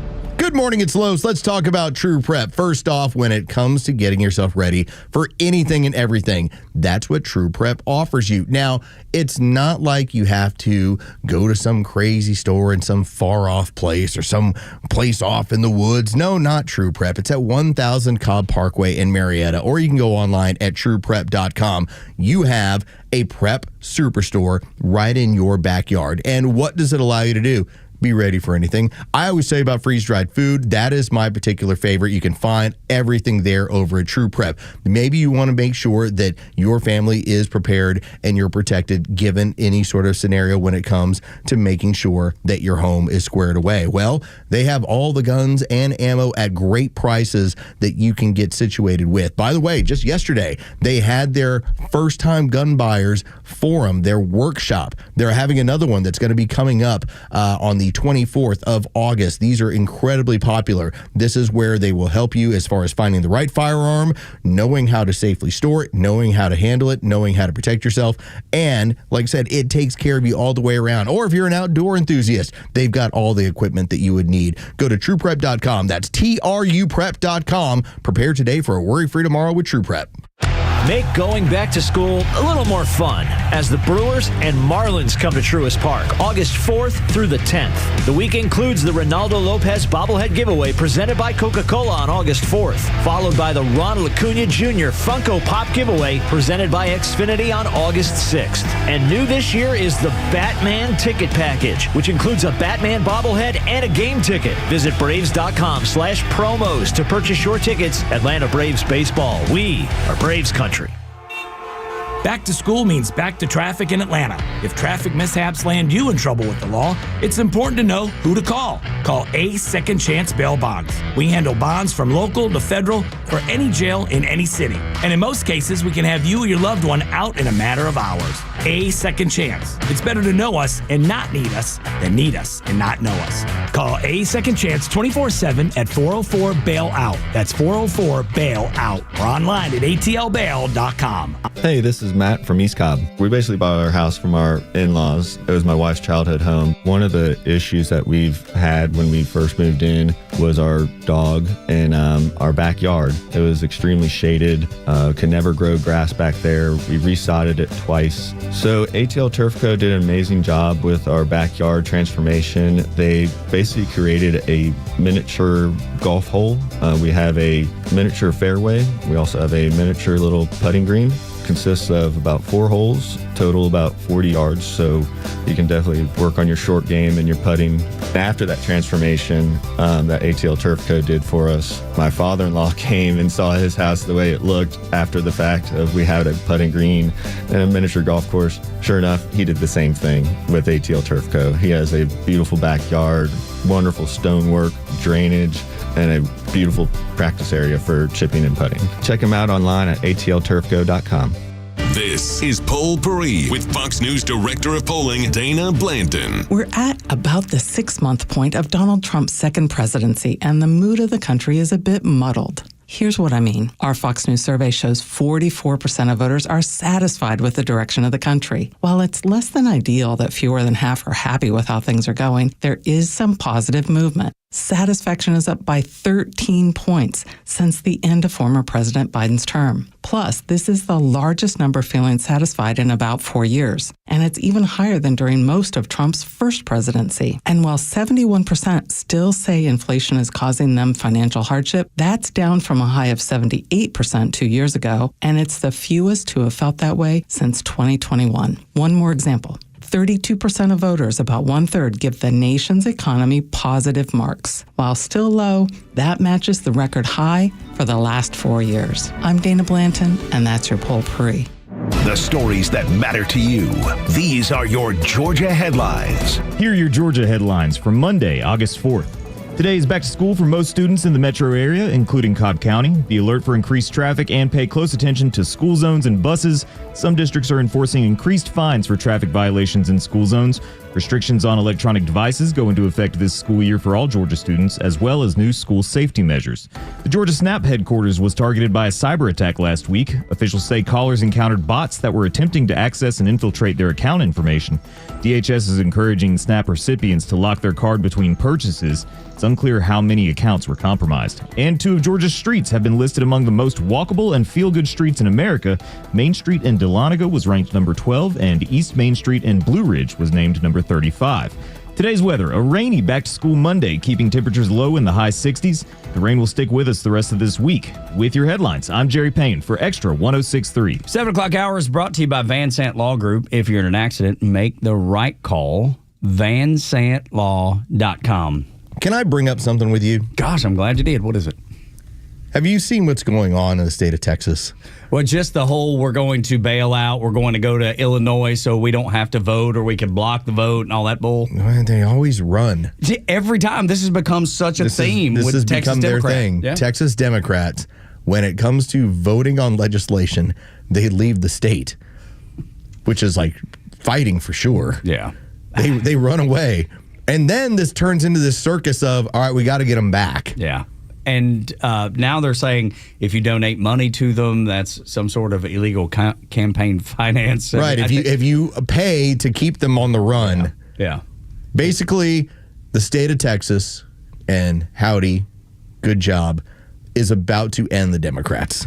in a big way for 2026 with redistricting. Yes, and the other thing is, I think it's so smart that Greg Abbott is going, okay, well, if you're gone, then we're going to, if you're gone at X amount of time, we're going to declare that your seat has been abandoned. Right, dude, that's playing ball. That's playing hardball right there. But fixing their little red wagon. I mean, it's childish. Because the vote, but the whole thing's childish. The vote gets delayed. Basically, it all ends the same way. Texas is going to be redrawn. It'll go through the courts. The courts will end up signing off because this has not been situated in any sort of, and this is another thing that's going to come down the road. This has not been set up in any sort of race-based redistricting or gerrymandering, which is what the Democrats do. Absolutely. I mean, you just look at what we have here in the state of Georgia. Like, more so what happens in Fulton County. Dude, and as a Fulton County resident, I see it and it infuriates me.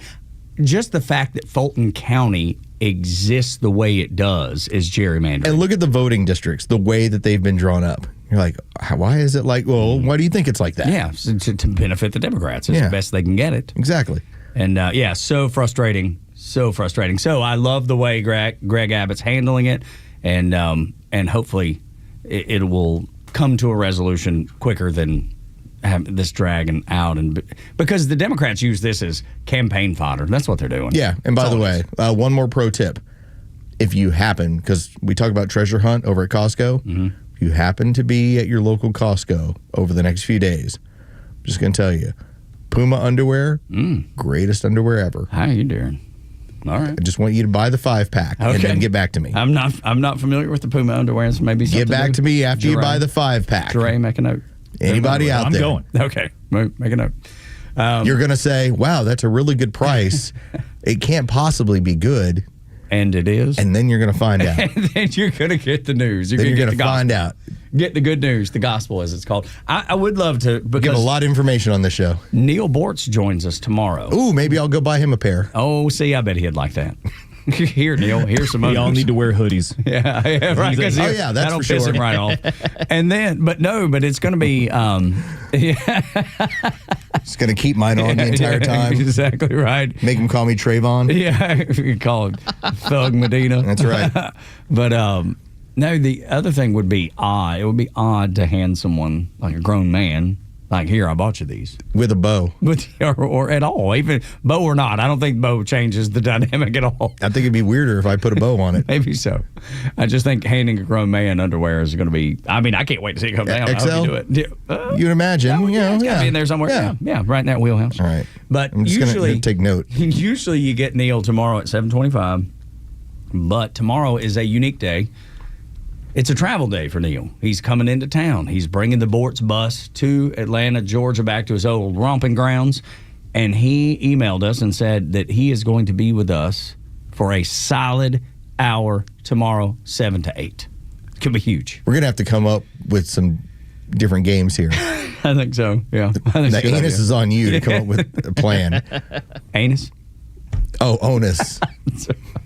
Onus, actually, is what I meant. If you're in, you know. If you know, you know. Should we make something for him? Yes, like something entertaining? Yes, like absolutely. Should we have some Neil Bortz songs or something along those lines? Something that would make him smile. Or should we use AI and see if Neil actually said that or he didn't? Yes, any of those, any and all. We'll play it for him and just see, okay, this is called, did you say this or did you not? Yes. That's genius. I love that idea, actually. Because trying to remember all the things he said over a 50-year career. Over a 50-year career, so I went back in the archives. I have all 50 years of your career. I'm going to play this for you, and you have to determine if you said this or you didn't. Did I say this, yes or no? Did Neil say this? Yes. Some of it, I just have to go to Facebook. Yeah, and just, right, and just absolutely. Write it, just use whatever he's put out there. Right. Dude, this is okay, this is a possibility, yeah. Yeah, no, this is definitely. This will be our final segment that we have with Neil. Did Neil say or write this? Maybe it's like, did Neil put this on Facebook or no? Yeah. Do you think he fires this after he just said this is the final segment? Or is David Dickey going to fire us? Somebody's firing us tomorrow. I have it on good authority. I have a real big Bortz fan that has called in and told me that Bortz said on his radio show one time years ago, he only wears his underwear one time. So he's going to like a pack of that Puma underwear. All right. Where have I heard that before? Only, it was the country star Jelly Roll. He said he only wears socks one time. I was mixing that up. That's Sorry. messed up. Yeah, he said that's the only thing that he's ever done since he's come into money. Yeah. Is he doesn't spend extravagantly. He doesn't buy crazy things. He was like, but my one thing is I'll buy new socks, and I wear new socks every day. All right, I get it, because new socks feel amazing. They do feel really good. I agree. I wear my socks until there's holes in them. Me too. Yep. And then after there's holes, I still wear them. My wife is complaining. She's like, will you throw this away? And I'm like, I just forget. I finally started getting rid of some holes when it came to socks and some underwear. That's why I've been on this kick of like, okay, I'm trying new stuff. And I'm just saying that if you try out the Puma underwear from Costco, the 5-pack, you are going to thank me later. I love Costco on a Monday. Quiet in there. Yes. Nice and reserved. Best day to go. Which, did I tell y'all we made the switch? Like, we've abandoned Costco. We've gone to Sam's Club. What's wrong with you? We've gone to Sam's Club. Dude, the Costco in Alpharetta is Windward's insane. Impossible. Yeah, I know. It's crazy. So 2 exits down at 8 is Sam's Club, and dude, it is in and out. I love it. I don't love the Members Mark as much as I love the Kirkland, but I'm in and out, and that's worth it to me. It saves me time. Sounds It is a little bit. It's redneck. It's a little red. I'm okay with that, though. I've been over to that Sam's Club. When we first moved to Alpharetta, we were part of that Sam's Club, and then we upgraded. You downgraded. I downgraded, but I'm okay with it. You got to get that $1.50 hot dog. You got to get it. Do they not have those at Sam's Club? Because I've never don't have any of that good stuff. I never bought anything at. You never bought it. I've never buy eaten pizza there. I've never eaten double chunk chocolate cookie. Yeah, I've never eaten at Costco ever. You can't ever get like a rotisserie chicken at Sam's Club. Are you sure about that? Not of any quality. See, that's the key, right? You got to get the quality. Rotisserie chicken. It's got to be a quality. At Costco, I used to get that for years. Yeah, okay. My kids, even when we walked by, I'm like, stop looking at it. Dude, rotisserie chicken's so good. Yeah, and they just keep them coming. Dude, I'm telling you, I love them. I love them, love them, love them. I don't think I even realized that you couldn't get them at Sam's Club. Anyway, Harry Enton. You know what else you can't get? What's that? 5-pack of Puma underwear. No, that's right. I'll have to Venmo. Jeray's gonna hit me up later. He's gonna be on our text chat, and he's just gonna go, "You're right." Well, I'll get 2. They're amazing.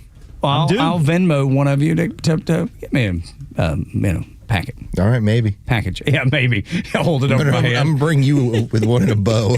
Bulk order at the bulk shop. I'm going to have a bow for you and for Neil Bortz tomorrow. He's going to hold it over my head that I don't have a Costco membership anymore.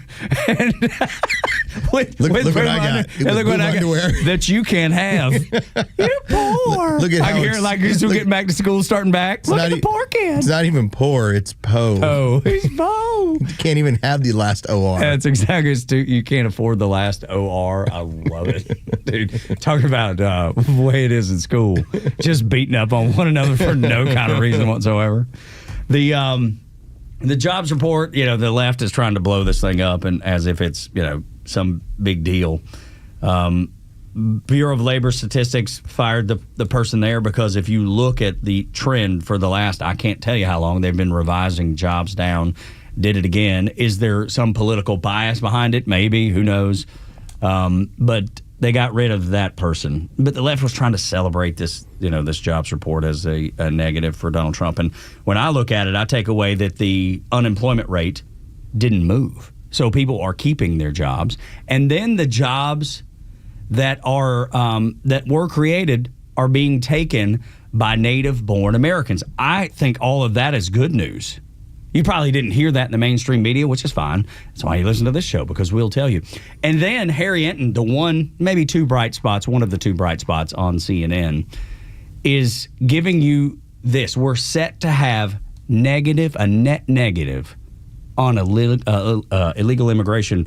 Net migration is down. Listen to this from Harry Enton. How about net migration in the United States? Get this. It's down. It's going to be down at least 60%. We may be dealing with get this, negative net migration to the United States in 2025. That would be the first time there is negative net migration in this country in at least 50 years. We're talking about down from 2.8 million in 2024. So Donald Trump has always run on tariffs, and he's run on a hawkish line on immigration. And on both of those issues, we are seeing record high tariff rates for this century going all the way back, well back into the early part of the 20th century. And when it comes to immigration, net migration, we are seeing record low levels, way down from where we were during the Biden administration. We are potentially looking at negative net migration for the first time in at least 50 years.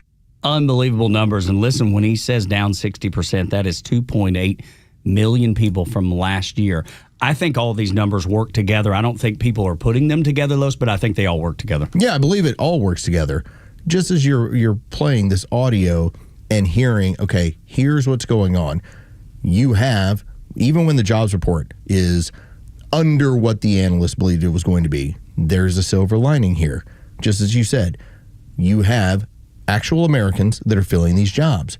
This is good news. When you look at net immigration, you're not having issues of people flooding in. This is good news. And I've got one other piece of good news here. If you look at the previous 2 years, and you can find this, actually it was Eric Daugherty who ended up putting out this chart here. So in 2023, 30% of the jobs that were added to the economy were government jobs. Now, let's be really honest about it. Most of the time, you can say for every job that's in government, there's one less in the private sector. But with the benefits and the way that they reward themselves, it's 2 to maybe 3.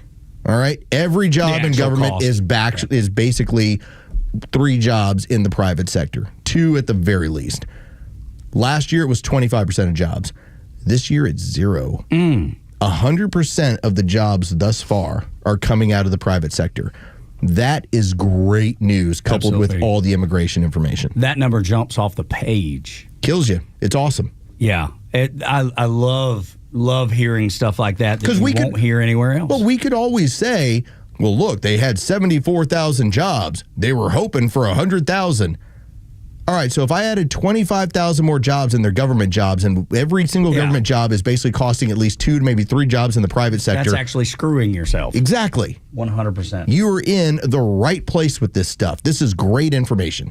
It is on point. Donald Trump is delivering on the promises that he made when he campaigned. He said he was going to close the border. We had the number last Friday, I think it was. It was in the millions, I'm sorry. It was in the probably hundreds of thousands of people trying to get across the border, and through the Darien Gap specifically, and then that number had been reduced to like 8 people.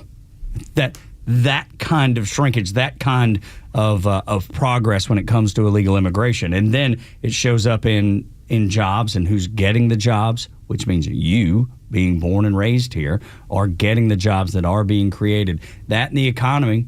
I mean, you think about the number that's coming in with tariffs, and Donald Trump said, baby, can't ever tell if this tariff thing works the way I expected it's going to. We could eliminate the income tax altogether. Dude, that makes my ears perk up immediately because that's the second or third time I've heard him say that. And to bring up what happened during Trump 1, when you look at the amount of government jobs that were added as a percentage of the total jobs. This is first term. 9%, 4%, 6%. The Biden administration kicked it up to almost 30%. They were spending your tax dollars in order to prime the pump, as we put it, in order to lube you up, make you think that things are going to be smoother than it is so that you slide down that slide. No, that's what was going on. So now that it's 0, the private sector is going to have a ton more money. And this is going to be one of the big fights moving forward, is that as the private sector is growing, there's more money. You got to get those interest rates down. Then we can get even more explosive growth. Which is probably why Donald Trump is pretty ticked. Seeing what he's seeing, that they didn't reduce the interest rate by 0.25%. Well, we're on the launching pad right now. No kidding. Can you imagine what would happen if they actually had lowered the interest rate by 0.25%? The growth that you'd be seeing. Now you got to wait till September for it to happen. I understand why Donald Trump is furious at so many people in the federal government. When we continue on Extra 106.3, we are not falling for the hoax, especially us folks on the new right. Next on Extra. latest sports news, powered by 680 The Fan, and driven to extra listeners by RBM of Atlanta in Sandy Springs, Atlanta's Mercedes-Benz connection since 1964. Good morning. Here are your sports headlines for Monday, August 4th. The Atlanta Braves took 2 of 3 over the weekend from the Cincinnati Reds, including the Speedway Classic at Bristol Motor Speedway yesterday, 4-2 the final. The team returns to Truist Park to host the Milwaukee Brewers tonight. First pitch is set for 7:15. You can hear that game on our sister station's brand new app, 680 The Fan. From the NFL, Falcons training camp continues today with a practice beginning this morning at 9:30 from Flowery Branch. The Falcons will play their first preseason game this Friday as they host the Detroit Lions. With your sports updates, I'm Carlos Medina. You need a pre-owned car or truck, but you don't need the headache of searching for one. Spending hours calling dealerships, then spending half the day filling out paperwork. Come on. You need the Honest Car Guy. Hey, this is Tom from the Honest Car Guy. We help you buy your next pre-owned car or truck honestly. We guarantee each vehicle we sell will come with a copy of the bill of sale, showing what we paid for it. You pay what we pay, plus an honest fee. Guaranteed. Get an honest car buy from the Honest Car Guy. Call 844-SHOW-ME-1. That's 844-SHOW-ME-1, or visit honestcarguy.com. Being in control of your retirement, it's something that comes with proper retirement planning. Craig Chandler knows that. So does Coach Pete. Coach, I love when you talk about being in control of your retirement. Yeah, it's such a great feeling when you are in financial, mental, physical control. It all works together. It's like that little checklist they go through when you used to watch the rocket ship. They were going checklist before they launch. Make sure the physical's right. Yeah, the mental. Yeah, financial. Boom. Yeah, takeoff into retirement, and you're done. You don't have anything to worry about. It's a no-cost, no-obligation review to see what your retirement plan could be before you launch your retirement. Call Coach Pete's local trusted advisor, Craig Chandler, 800-419-6164, 800-419-6164, 800-419-6164. Craig Chandler, Chandler Wealth Management, 800-419-6164. Hey, it's a Kimmer. Okay, you're driving along. Suddenly you hear that horrible sound of metal and crunching. It's an accident. Even if it's a little minor fender bender, man, that could be a nightmare. First, obviously, take care of yourself. But before you make a deal with an insurance company or anybody else, call David Van Sant with Van Sant Law. You know why? Because he used to work for the insurance company, so he knows how to get the right settlement and right away. Van Sant Law. Don't forget, if you don't get paid, they don't get paid. Protecting your interests. Insurance is great, but it's complicated. 855-GA-INJURY or vansantlaw.com. Securing America. This past week marked 80 years since the worst disaster at sea in the history of the U.S. Navy. 880 sailors and Marines lost their lives after the heavy cruiser USS Indianapolis was hit by torpedoes from a Japanese submarine in the Philippine Sea just after midnight on July 30th, 1945. About 300 died within minutes. Many more died over the next several days from wounds suffered in the attack, dehydration, and shark attacks in the ocean. The Navy originally had no idea. No distress call was sent because the initial Japanese attack knocked out the Indianapolis's power and radios in the ship's control room. Survivors were eventually spotted in the ocean by an Air Force plane. Only 316 survived, with the last being pulled from the water on August 3rd, 1945. Kevin Uretsky, Fox News. The Dean's List with Janice Dean.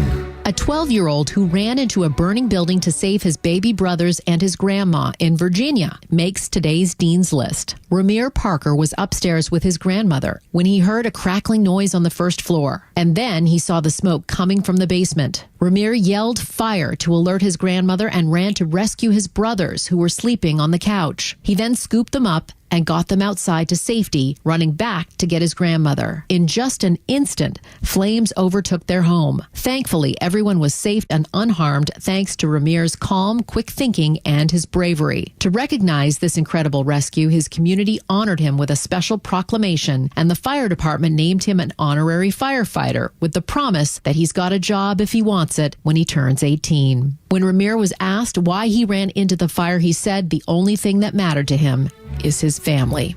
Janice Dean, Fox News.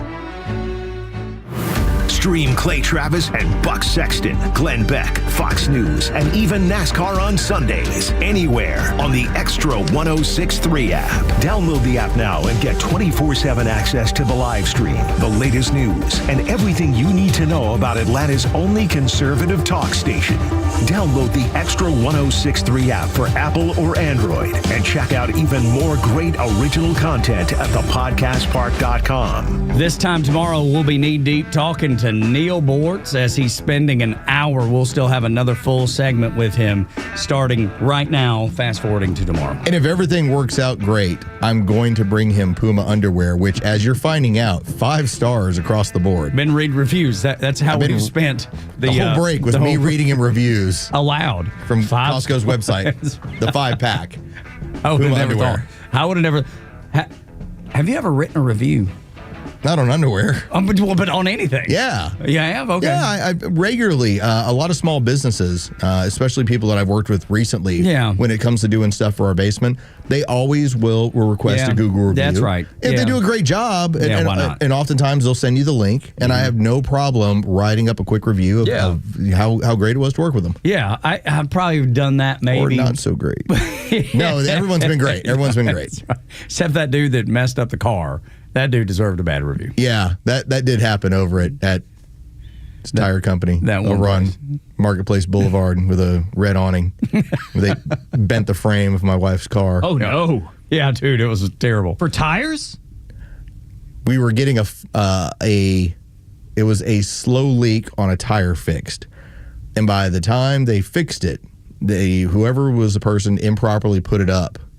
And so when I came back out to get the car, there was a giant dent in it.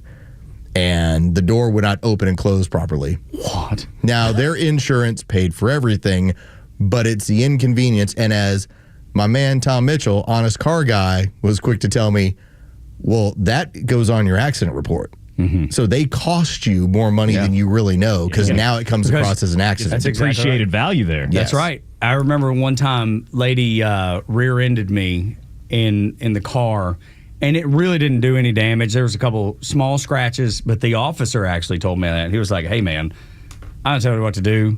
He was like, but if you run this through, if you go through with this, it's going to show up in an accident report, and your car will be worth less. So he was like, if it's me, I would just kind of, get the repair done for the scratches and move on. And that was the deal. We didn't have a choice. Yeah. Well, right, exactly. Couldn't open and close the door. Yeah, that's a big deal. That's a big obstacle to overcome. Oh, and they were so rude about it, too. It's no good. So that's when you deserve a bad review. What do you mean? You can get in the window. It's like a NASCAR drive. Freaking like Duke's a hazard.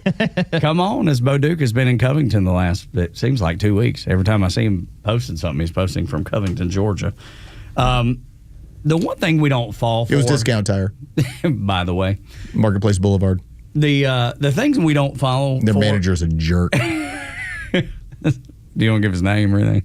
I don't remember. He's like a Brad or something. Yeah. I haven't been in there since. Yeah, which makes sense. But if I ever go by there again, I'm going to be like, hey, so not only did you dent our car, but at one point they actually sold me mismatched tires. What? You didn't tell me about that. Oh, it was years ago. Oh, and you went back? Where they were different sizes. Good Lord.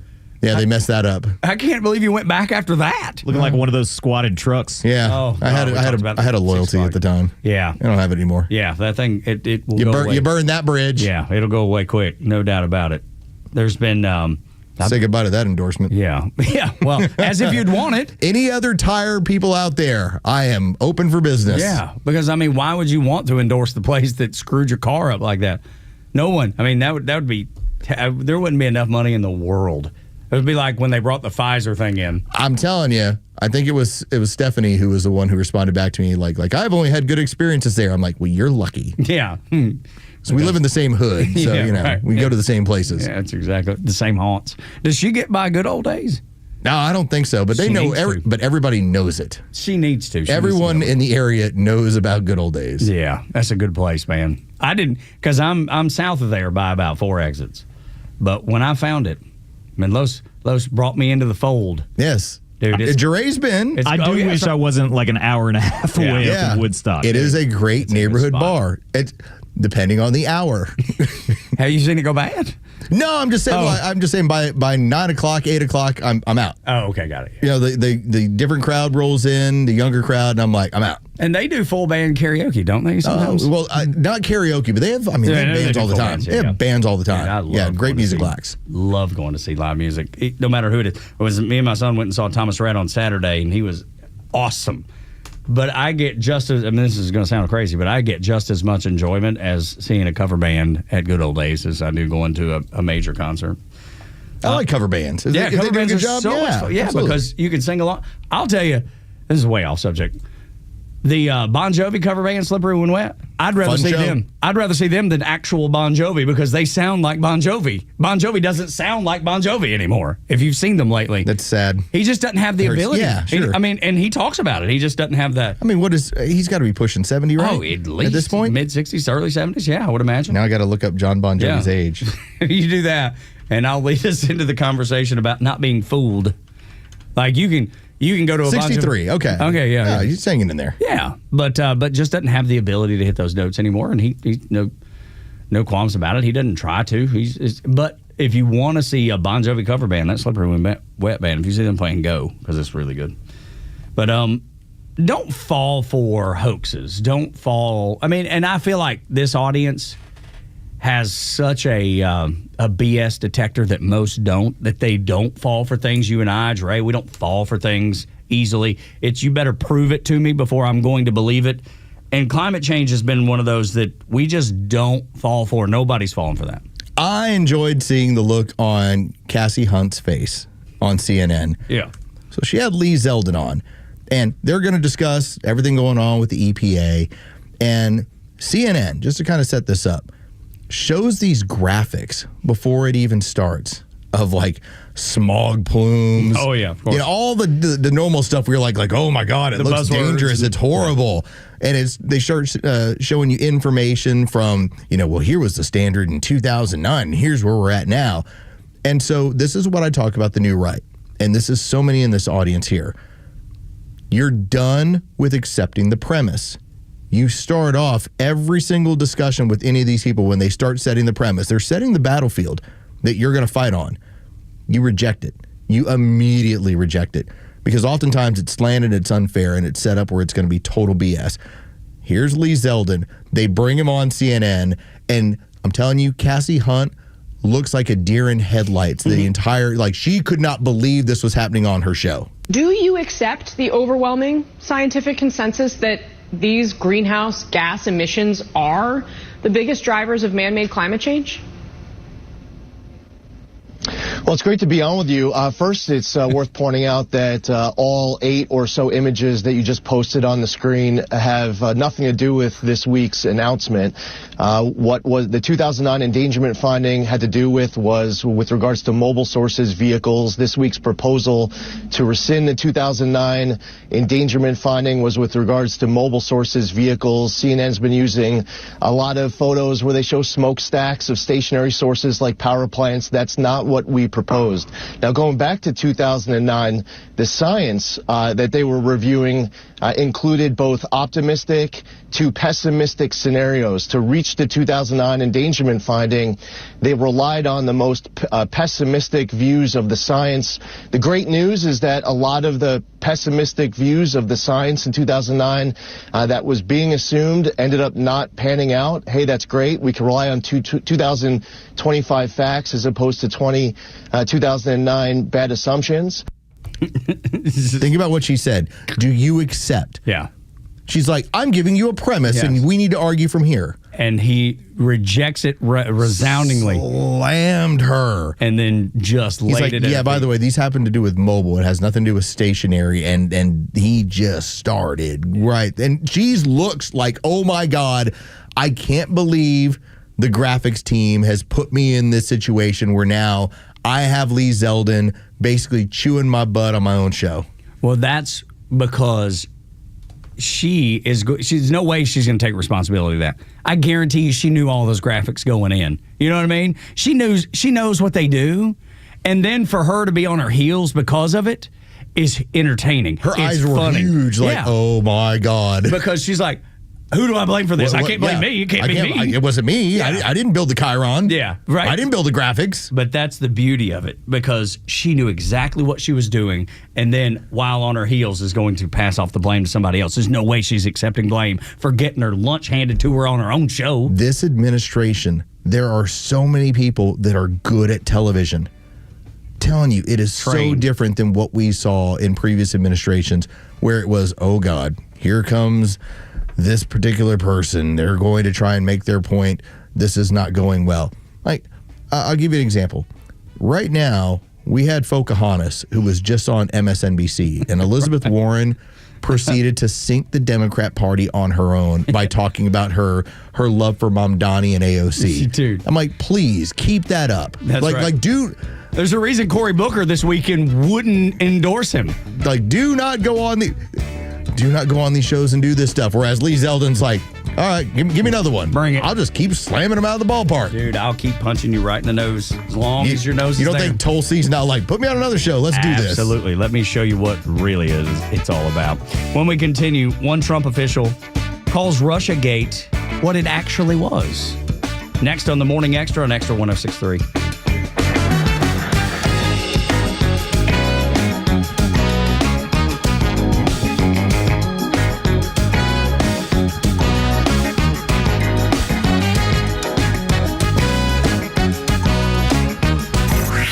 Time for the Bortz Report, exclusively on Atlanta's only conservative news and talk station, Xtra 106.3. Yeah, it is hot. It's especially hot where I am right now, the middle of the Sonoran Desert. High yesterday, 104. Today, up to 107. And I don't want Donna to throw something at me, so I'm not going to say, but it's a dry heat. But I accept the fact that things are warmer now. I accept the fact that warmer oceans mean stronger storms. What I do not accept is the idea that this is all caused by man. Historically, it was a lot warmer during some periods before the internal combustion engine.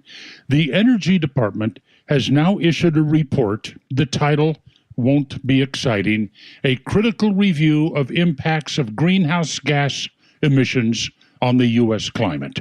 The New York Times had a real snit fit over this one, calling it every name in the book. But this report was written by 5 respected scientists, the former chief scientific officer in the Obama Energy Department, for one. Energy Secretary Chris Wright says, climate change is real. It deserves attention. But the report says we still don't know the extent to which human activity plays a role in warming. You have variable data limitations, uncertain models, fluctuations in solar activity, models predicting what is to come all over the map. And U.S. historical data does not support claims of increased storm frequencies or extreme weather. And the report also points out that climate change is likely to have very little impact on economic growth. And U.S. climate policies, even the drastic ones, will have a negligible effect on global temperatures. So why push the man-made climate change theory? The report doesn't go into that, but I have an idea I'll leave with you. If climate change is caused by man, man can make rules to fight it. Rules mean stronger government. Rules often benefiting one entity over another. Politicians don't want to give that up. Neil Bortz, Xtra 106.3. WFOM and W292 EV Marietta, a Dickey broadcasting station. The 8 a.m. hour is brought to you by Central Heating and Air. Defiant Democrats get a warning. I'm Dave Anthony, Fox News. We come here today with absolute moral clarity. That's State House Democratic leader Gene Wu after he and dozens of other lawmakers arrived in Illinois, leaving Texas to prevent today's vote in special session, protesting Republican congressional redistricting that Wu says will suppress minority voters, giving Republicans the ability to win 5 more House seats in next year's elections. The tool they're using is a racist gerrymandered map. Republican Governor Greg Abbott wrote those Democrats a letter calling them derelicts and warning if they don't return to Texas for a vote this afternoon, he would take action to remove them from the House. There is also drama between Democrats and Republicans in Washington. The Senate is now out of session, but lawmakers left town fuming with each other, and it's all over the president's judicial and political nominees. The White House is accusing Senate Democrats of stonewalling more than 140 people for positions within the government. The GOP claiming Senate Democrats are intentionally using parliamentary procedures to slow walk confirmations. That's Fox's Mark Meredith at the White House. A Republican in Congress, Nancy Mace, is eyeing a new job. I'm making it official. I am running to be your governor of the great state of South Carolina. That's Congresswoman Mace minutes ago joining a crowded GOP race for governor next year's election that includes another member of Congress, Ralph Norman. Governor Henry McMaster, also a Republican, is term limited, can't run again. A manhunt in Montana is now in day 4, searching for an Army veteran turned suspected killer Michael Brown, accused of shooting 4 people to death in a bar on Friday. We've got a lot of resources here in Anaconda. They've been here for about 48 hours. Montana Attorney General Austin Knudsen. The search also continues for another quadruple murder suspect in Tennessee, Austin Drummond, accused of killing 4 members of one family last week. America's listening to Fox News. Born on America's darkest day of 9/11, the Tunnel to Towers Foundation has been helping America's heroes ever since. People who put their lives on the line for our country and our communities need your help now more than ever. Join Tunnel to Towers on its mission to do good in their honor. Never forget 9/11 or the sacrifices of this country's heroes and their families. Show your support. Donate $11 a month at T2T.org. That's T2T.org. Progressive presents Employee of the Month. Small Business Edition. Today's recipient from Lucky Larry's Landscaping, Larry! Larry saved his business money with a quick commercial auto quote from Progressive. Does it help he's his own marketing manager, accountant, executive assistant, and never been late? Technically, yes, but saving really put him over the edge. So, Larry, give Larry a round of applause. Be your own Larry. See if you could save in as little as 7 minutes at ProgressiveCommercial.com. Progressive Casualty Insurance Company and Affiliates. You may know Bortz is back, but not everyone else does. Tell anyone who loves America, Bortz is back on the radio in Atlanta, and his new home is Xtra 106.3. Listen to him now on the Xtra 106.3 app. Still doesn't seem possible that Ozzy Osbourne's not around anymore. You're talking about things changing rapidly. As we listen to his version, his original of Paranoid with Black Sabbath. Gosh, and then Lonnie Anderson died. You know, it just seems Lonnie Anderson checked out. Dude, she was such a smoke show back in the day. That was Nick Cellini's TV crush. Oh, yeah? It's like his first TV crush, yeah. Okay. He used to always talk about Lonnie Anderson. Okay, my first TV crush, Alyssa Milano. Yeah. Dude, she was my favorite. Because we're the same age. Yeah. So it wasn't like weird. It was like, oh, hey, yeah, she should be my girlfriend. Yeah, that's exactly right. A couple years later, Jennifer Love Hewitt. Yep. Did you have a TV crush? No, I'm right there with you. Alyssa Milano. Yeah, absolutely. But then she turned out to be crazy nutty lib. Well, and it doesn't change that. So is Charlize Theron, and she's in my top 5 list. So. I'm married to one. Yeah, right. Yeah. I tell you, I know these people so well. Got a certain type. Yeah, that's right. Exactly right. But it seems like things are trending in the right direction for you at your house. Right? We'll see. It appears. On the surface. We'll figure it out. From a distance, it appears that way. I hope so. And once I got the COVID thing right, it kind of broke down a lot of the walls there. Yeah, right. She was like, wait, maybe he does know what he's talking about. Hang on a minute. Still, this is April of 2020. It's April of 2020. And she's like, if you don't think this is about an illness, I'm like, a chest cold. She's like, what do you think this is about? I go, control. Yeah.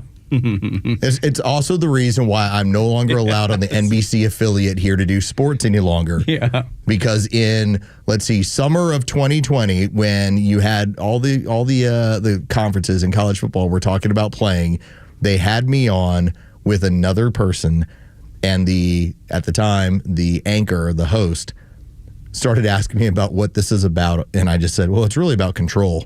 It's about control of the collegiate athlete, and here's what's going. And he looked at me like I had 4 heads, and he went to the next guy And obviously he's saying this, and you can't possibly agree with him. And the person goes, "No, I agree with him." Yeah, that's completely right. And that was the end of me getting to do sports in Atlanta on television. Has that second person ever been back on that show? No, I don't believe so. I was to say, you probably put an end to the. It ended us both. I agree. This is done and over. I agree with him. Yeah, exactly. He just said it. Yeah, he's just the one that was out front enough to be completely honest with y'all when y'all don't. It hurts being first sometimes. Yeah. Well, it's a lonely place. Yeah, I know. That's the heavy thing. is the head. That's right. It is a lonely place to be because people will laugh and poke fun and say you're crazy. I was like, this shot program is total BS. And then 4 years later, they're like scurrying because they never want to say, "Man, I was wrong. You were right." No one ever wants to do that. I can still go back in a podcast from 2020, even 2021, and you will hear me on that podcast basically pointing out that the SEC's plan to play football was messed up because you had been lied to. We talk about on this show, it's hard to lie to this audience. This audience has their antennas up all the time, especially now. When the entire media was telling me, you take this shot, you don't get COVID, I'm like, since when? And the SEC at the time, they were bragging about how many of their programs were 90%, 95% compliant. Yep. Here's how many. And I kept saying, this is a faulty premise. And if we keep doing it this way, we will not be playing football. And you're going to have kids that just fall out because we learned about the heart issues in young men. And you remember what happened with Vanderbilt. If you forget, Vanderbilt was having a really tough season that year. This is before they got their new coaching staff and their new quarterback. Remember, they got to the end of the year and they just claimed COVID and quit. Yeah. I'd forgotten. They didn't even about that. play. Yeah. They were just like, no, we can't play. Yeah. Too much COVID. Yeah, that's right. And we don't have enough kids. Yeah. Whatever the weird excuse was. Too much COVID, can't play. Yeah. It's like, oh, good What Lord. a disaster. What a complete disaster. Oh, yeah. And we lived through that. And it's been 5 years. It's like sometimes it feels like it was just yesterday, but there's those days where it seems like it was ancient history. When I see the people that are still wearing masks. Oh, my God. Me too. Typically it's out and about. Yes. All I think to myself is, all right, I give them the benefit of the doubt. Maybe there's some sort of issue there. Fighting cancer, have some sort of problem. Try to think the best. I'm like, I try to think the best. Me too. Then there's some of y'all where I'm like, that's a paper mask and you're full of it. Like we went through to get my sweet wife a cup of coffee the other morning, and the person that took the payment seemed to be probably mid-20s. I mean, complete N95. Like she was all in. She was all in. Yeah. She bought all of it. It was unreal. I'm like, in my head, of course I didn't say anything. In my head, I'm thinking, what's the matter with you? Like, what are you scared of at 25? What can you possibly be scared of? They bought into all of it. I know. And that's fine. There's going to be those people. There'll always be those people. I know, you're right. The sheep that go along. But at what point do you not step back and go, hey, I can't help but notice everybody else. Every single other person is coming in here with no mask on and they seem just fine. How does that escape you completely? If you actually start digging into the data, do you realize how easy but also hard? Like, it's easy to find it, but nobody wants to spend the time. Right. No, I'll just put on the mask. Yeah. Rather than actually looking into it, that the average age of death during COVID was 78. If you're 25, you're fine. Or if you're 45, 55, you're pretty much going to be fine.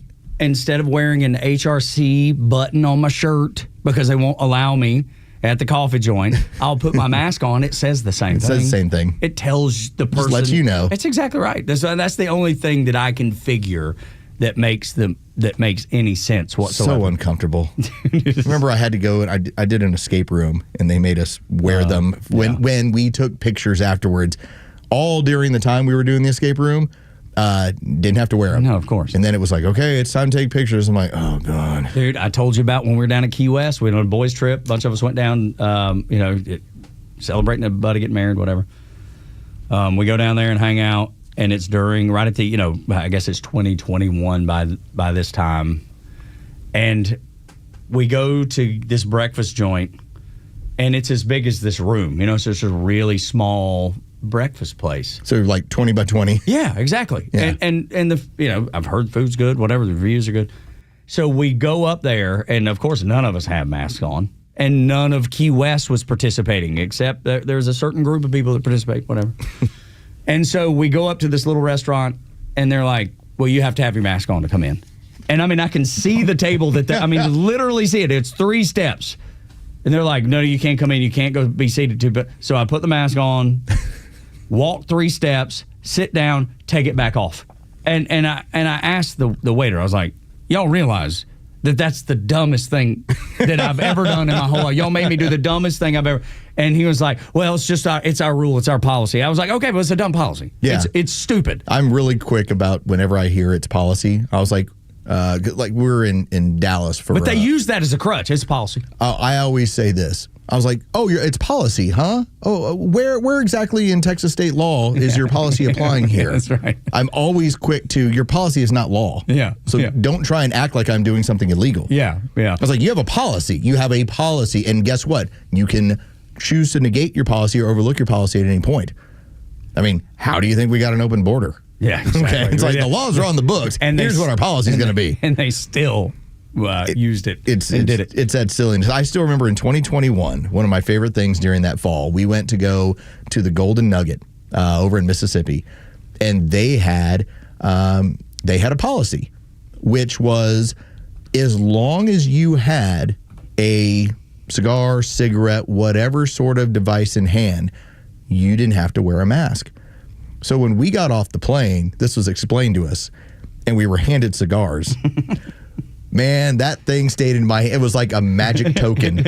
Like, I kept it in my hand the entire time that we were there, because as long as I had that cigar in my hand, I didn't have to wear anything. Yeah. It was awesome. Count me. It was like me in the Navy. You didn't get a smoke break, or you didn't get a break. I didn't even have to light it. I know. Well, I did just because I was playing along. I don't guess I would have had to either. Who's going to be out there checking to see if your cigarette's lit? I mean, But that's the same thing we did in the Navy. We would literally light a cigarette and just hold it, because you didn't get a break unless you took a smoke break. So we worked the system, because you have to work the system. Absolutely have to. And get the 5-pack of Puma boxers, which Los is still reading. Los here for Puma boxers. Yes. Boxer briefs. Yeah, the 5-pack at Costco. Now there's not going to be a flap in front. No, but who needs that? I mean, what dude uses the flap? I don't know. I don't know why. The only bad reviews are from people that are like, why is there not a flap? Like, I don't want a flap. I don't have the fly opening. Where's there no fly? You don't need a fly opening. Just take 2 seconds. Just push, man. You're good. It's really simple. I love it when people get called out, when they get called on the carpet. A show you used to work on down the hall, Buck and Kincaid. John Kincaid did a segment called Call 'em on the Carpet, right? On the carpet. On the carpet with Kincaid. I always loved that, because he would just call out the people with the BS, just like we've been calling out the people at Starbucks and the people down in Key West and the people that you've had to deal with that are just frustrating. Stephen Miller, though, he's like a machete, this dude. He just cuts through the BS and he calls out what actually happened with Russiagate. Stephen Miller's the closer.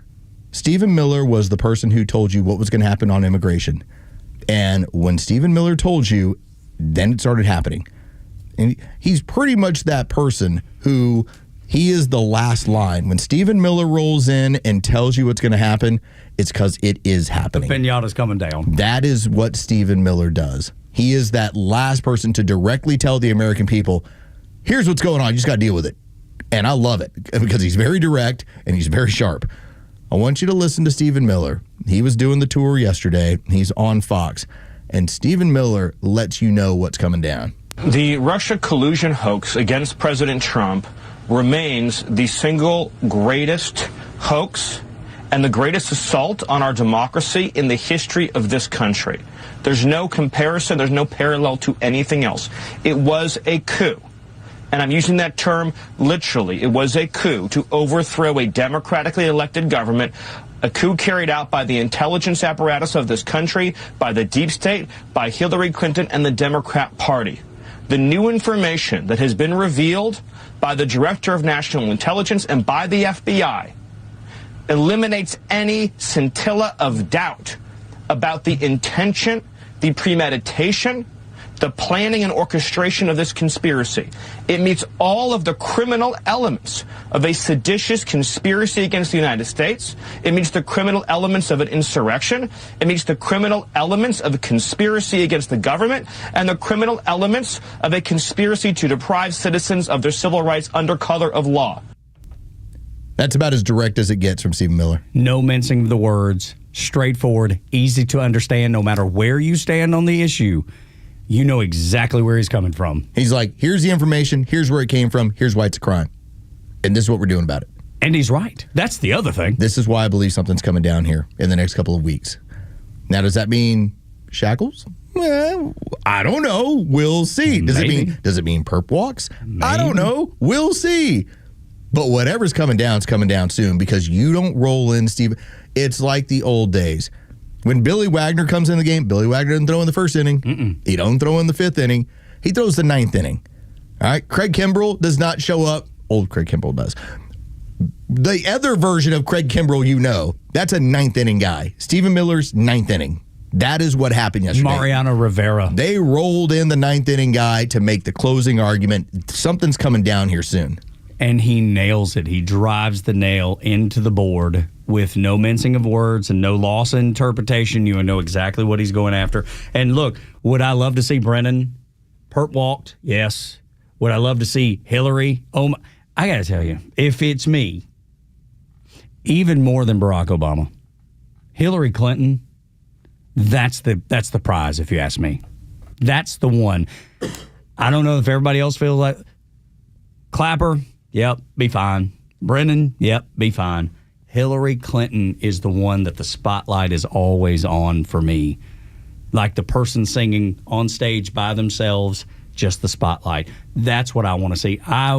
Hillary would be the golden goose, man, because I do believe, like as bad as I think Barack Obama is, Hillary hatched all of this. Her campaign came up with it. They paid it. They paid for it, and then they handed it off to Obama and said, hey, can you help us spread the good word? This is where I like how you've changed.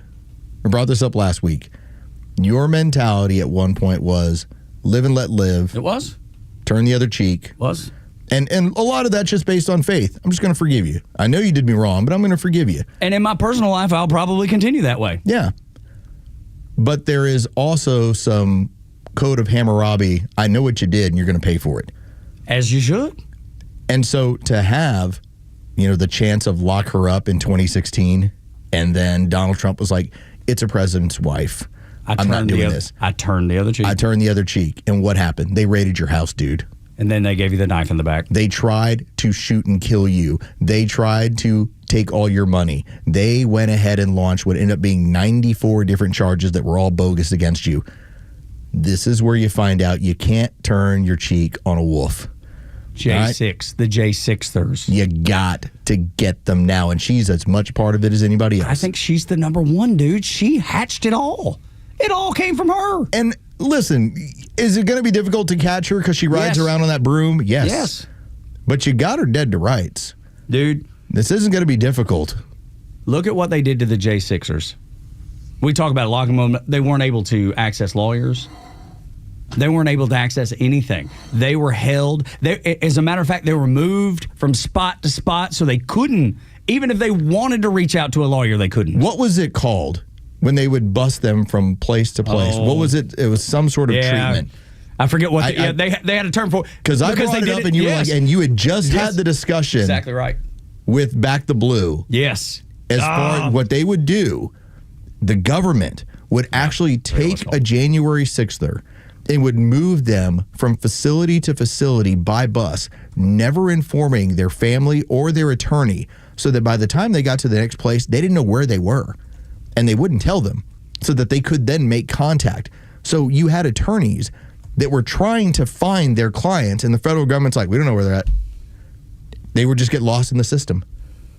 And they would do this to them routinely. Could you imagine?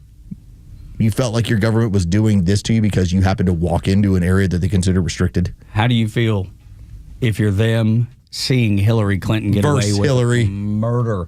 Getting away with murder. Right. She's an elite. I get it. Elites have a different different legal system that they operate in. But if anybody wants to see Hillary locked up more than them, I don't know who it would be. That's why I think Brennan, Comey, Clapper, Hillary. That's, to me, that's the low-hanging fruit. You got to get it. Even if it's just about a trial, even if it's just about the expenditure of the money that they'll have to spend to defend themselves, even if it doesn't go anywhere, still you have that opportunity. And I think it does matter. Got to get it done. Hillary is the prize. Don't be misguided. Obama, great. It'd be great to get him, sure. Hillary hatched it all. She's the one. When we continue on Extra 106.3, a Trump hater calls him the greatest of all time. 8 o'clock hour is brought to you by Central Heating and Air Conditioning. 770-GET-HEAT. CentralHeat.com is their website.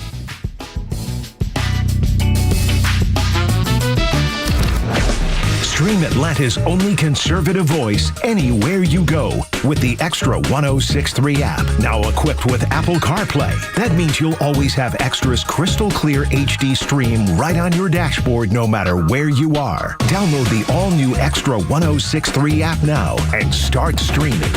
Good morning, it's Los. Let me tell you about Tom, the honest car guy. You can always reach out to Tom at 844-SHOW-ME-1. That's 844-SHOW-ME1 or honestcarguy.com. That's honestcarguy.com. Now, some of you have already reached out to me. Y'all have enjoyed working with Tom.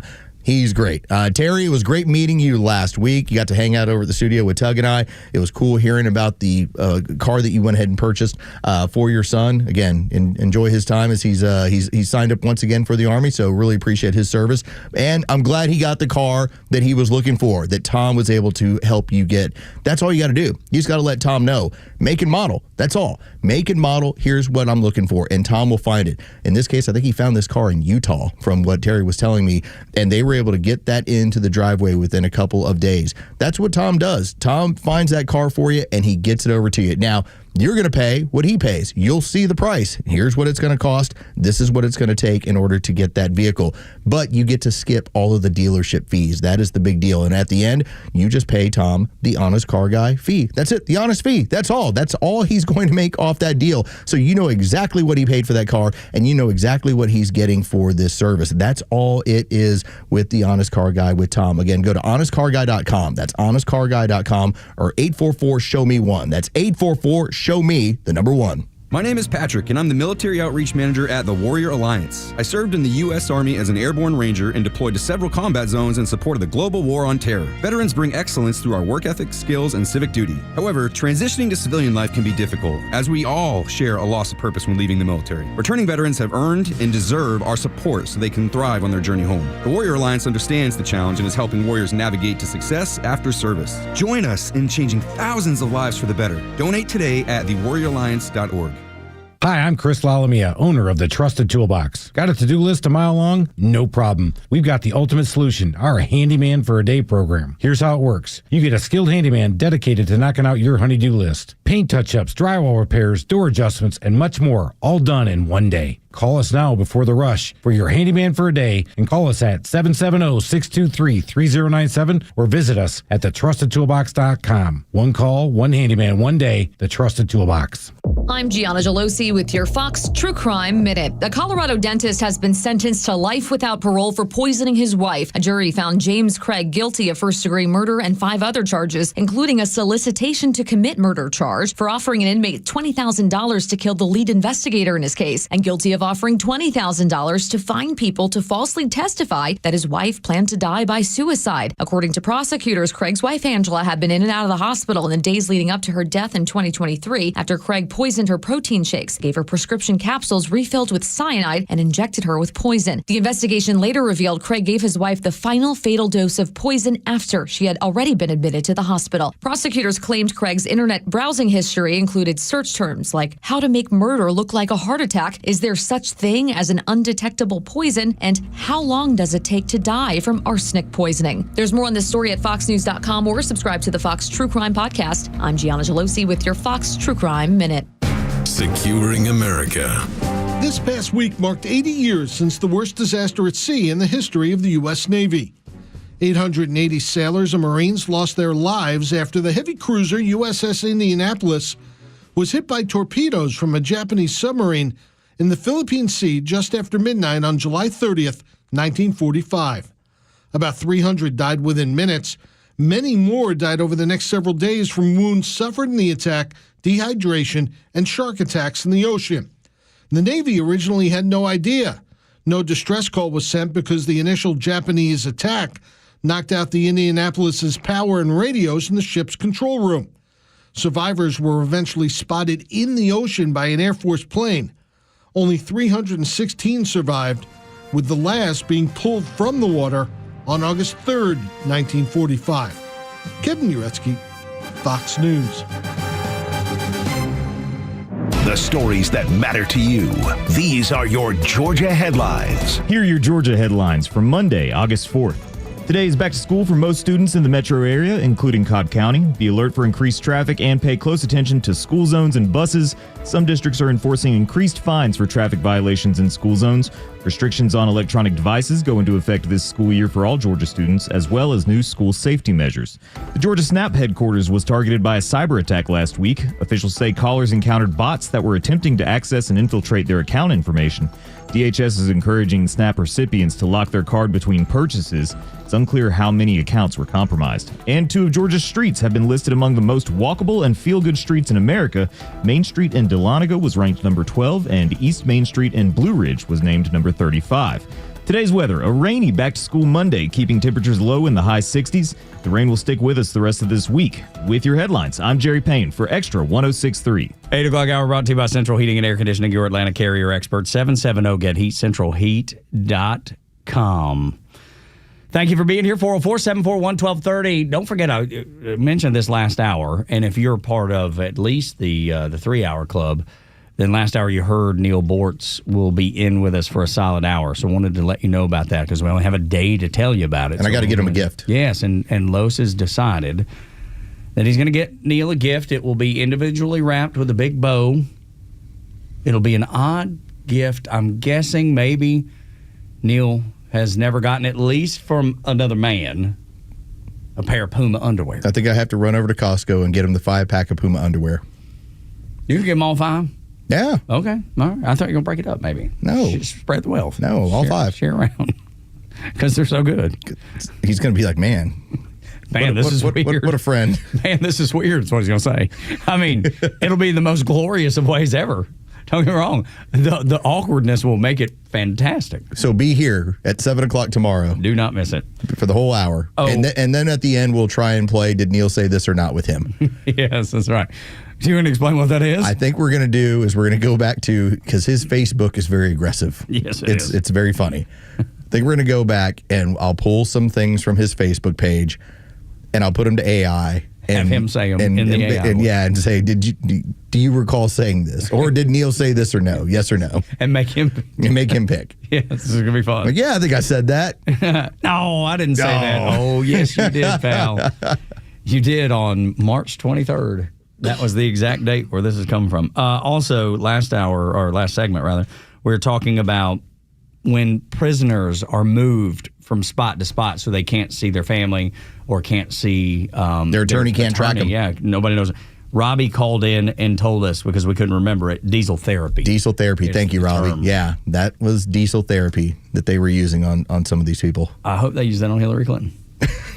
She's getting diesel therapy. She's been running around. Whatever. She'll end up at some place where she can do yoga. Yeah, that's exactly like Martha Stewart. Yeah, why not? It would be the same. She's not a hardened criminal. No, it's more the inconvenience. Yeah, but she should be though, because that's treasonous. I sure hope that when you get locked down, it's for your white collar crimes that they put you in some sort of country club resort and you just play golf. Yeah, that'd be great. Wear your ankle monitor. I would have to be in a position to get real good at golf and prison tats. That's all he comes back with. Got a face tattoo. He's got like a 3 handicap and crazy tats. I got like teardrops coming out my eye. That's right. Because I've murdered someone in my luxury prison. The golf ball right there on your cheek. Yeah, exactly. This is my heart now. Yeah, that's right. That's what it is. I love golf. But I'd have to be in a position to commit some sort of white collar crime, and I'm not. Unfortunately, I know your taxes. Yeah, well, I have somebody do them so that way I don't mess them up. Well, that's what I'm wondering. I always have somebody do it. Maybe that person has not been taking care of it. Remember, that is not. When the IRS calls you, you can tell them, like, I have a guy, and they're going to be like, no, it's on you. Doesn't matter. It's your responsibility. You signed it. You signed it. You said it was okay. Mine is a dear friend of mine up in Virginia who handles it. So, I mean, I will burn down his farm. Out of state, huh? What's that? Out of state, huh? Yeah, absolutely. Seems suspicious. I can't help he lives out of state. How's that my fault? He's just a friend that's... See that contract. Yeah, no He's got kidding. out-of-state agents and out-of-state people handling No, stuff. it's just a dear friend that's very good at this kind of stuff. That's all it is. He and I used to do a financial show together for a long time, and then he ditched me. He was like, I don't need you no more.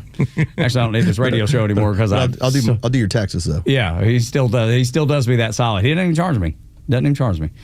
Good man up there. So thank you, Robbie, for diesel therapy. Trump, the greatest politician of all time. Who in the world would say that in 2025? Probably a lot of people that maybe wouldn't have used to have said it. But this guy stands out because he's. Would you call him a Trump hater? Kinda. I would say he was at the forefront of there's no way this guy gets back in office. Then he turned into, I don't like him, but he's getting back in office. So this ended up being Frank Luntz, who was interviewed with the Times.com. And the name of the article is Show Me a President Who Did More Than Trump in 200 Days, pollster says. The subheadline is, Frank Luntz says no U.S. leader since Franklin D. Roosevelt has been more effective in delivering their campaign pledges. Now, this is by David Charter, writer out of Washington. And this appeared late last week, it was Friday, when this article was out. And Frank Luntz ends up laying out what Trump has done within 200 days. Remember, this is not somebody who, as we talk about, worships at the altar. This is somebody who has been very critical of Donald Trump. But what Frank Luntz continues to point out, this is not a president where he has 65 seats in the Senate. This is not a president with 235 seats in the House. And yet, look what he's been able to get done. These are small margins. At the same time, you have an adversarial establishment on each side that doesn't care for this guy. That's the biggest thing is on your own side. Having to fight your own side. And yet he has effectively used the bully pulpit to make sure that the establishment on his end will curb to what he's asking for. Now, we're going to see what happens with his nominations. That still is ongoing, and we're going to see how that plays out, where you see the establishment on both ends are trying to slow walk his agenda as much as they can. But Frank Luntz points this out. Says, quote, you show me a president who did more in the first 200 days. Sure, he's not united the country, but that was never his promise. He stated his stated priority was to make America great again, and almost every policy he talked about, he's been able to do, including the border, including the taxes. Another thing that stands out to me, it's kind of along these same lines, is that the Democrats, when they're coming at Donald Trump, they're saying we have to cuss more. We have to do all these things to aggressively go at Donald Trump. And a guy that I like a lot, Scott Adams, he said something over the weekend. I saw parts of his podcast that he does. It was based off of Luntz. Exactly. He said, the reason this is a failing and a futile strategy is because none of it's authentic. They're saying we have to do these things. All of our politicians have to fall in line and follow this script. That's how we attack and be successful against Donald Trump. And as Scott Adams pointed out, no, it's going to come off as inauthentic, which it has. And it does nothing more but bolster Donald Trump because everything he does is authentic. People relate to it. And I think the Democrats really would like for you to lie to them and be nice about it, rather than tell you the brute and honest truth. You heard that audio last week here. I think we're probably the only major show that was actually playing Frank Luntz on a local California Fox affiliate. It was either Fox or an NBC affiliate. It's like imagine having him on like your local TV show. 2 or 5 or whatever. Atlanta and Company. Yeah. And Frank Luntz is on, okay? He was on a local, and he flat out said, you can't out-Trump Trump. In order to do that, you're making a mistake.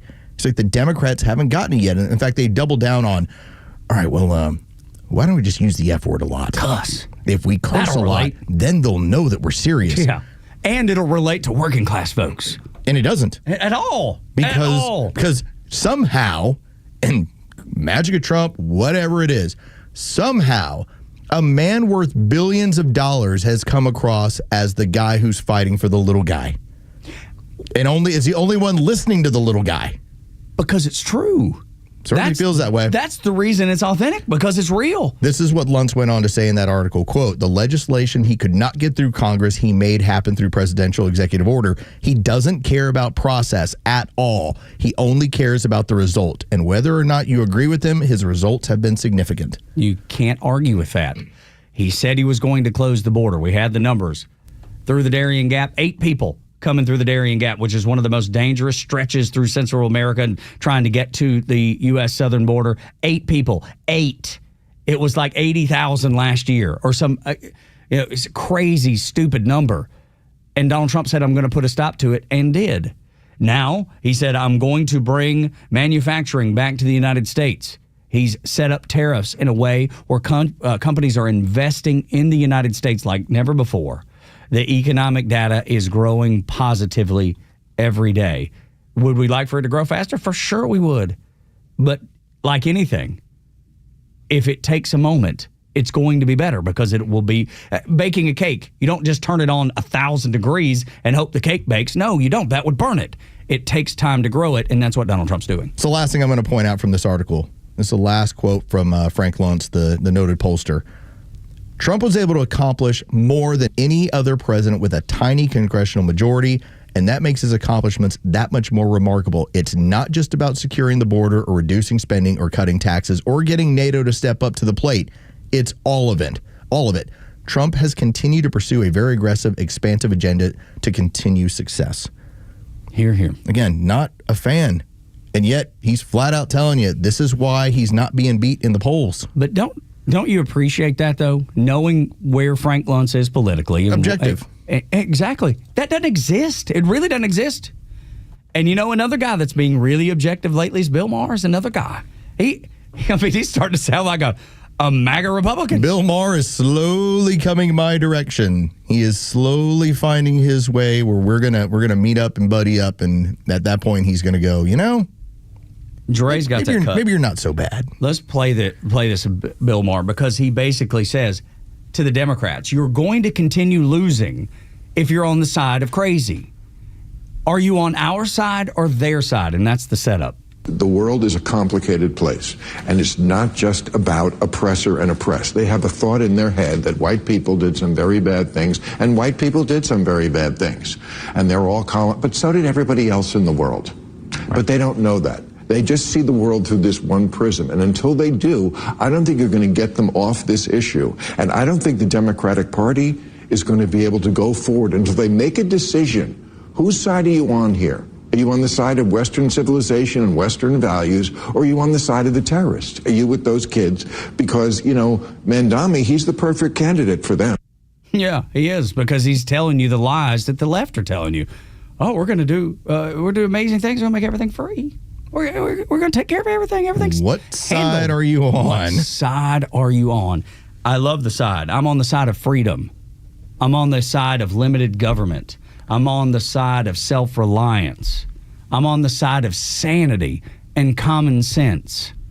What side are you on? I think you listening right now are on the same side I am, or at least most. Bill Maher went on to point out, if the socialists, the Democrat socialists, take New York, he's like, that's the end. It's then J.D. Vance it's a done deal. As the president without a problem. Handing him the presidency. And the person he was speaking with as part of his podcast, was clearly trying to argue and articulate that he didn't look at it that way.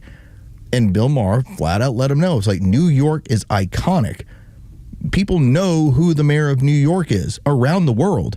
So when that person ends up being a socialist, it ends up being the example as to why would you ever go with this sort of person? J.D. Vance is automatic. Yeah, he's as far away from that as you can possibly Bill Maher right now, I wrote about it like this. In Shakespeare, it's always the fool, the drunk, the court jester. Yeah. They always speak the most knowledge. Yep. He's that person on the Democrat side right now, and they will not listen to him. He's telling you how to center this message. And I'm like, good. Fine. Y'all stay out there. Don't listen. Keep making Bill Maher crazy. Problem is, for New York and the country, is I'm afraid that spreads. And I know it ultimately ends in disaster in New York. I understand that, but it'll take a minute to get there because that's a big economy to wreck. But they will get there But in the meantime, how many other people pick up that torch and try it in every other place before the disaster happens? That cancer spreads. That's the only worry's not the right word, concern that I have. And maybe something you should think about too, if you're keeping track of what's happening around the country and what needs to happen or not. When we continue next, the real reason that Sydney Sweeney's ad for American Eagle Outfitters was called Nazi propaganda, the real reason. Next on Extra. The latest sports news, powered by 680 The Fan and driven to Extra listeners by RBM of Atlanta in Sandy Springs, Atlanta's Mercedes-Benz connection since 1964. Good morning. Here are your sports headlines for Monday, August 4th. The Atlanta Braves took 2 of 3 over the weekend from the Cincinnati Reds, including the Speedway Classic at Bristol Motor Speedway yesterday, 4-2 the final. The team returns to Truist Park to host the Milwaukee Brewers tonight. First pitch is set for 7:15. You can hear that game on our sister station's brand new app, 680 The Fan. From the NFL, Falcons training camp continues today with a practice beginning this morning at 9:30 from Flowery Branch. The Falcons will play their first preseason game this Friday as they host the Detroit Lions. With your sports updates, I'm Carlos Medina.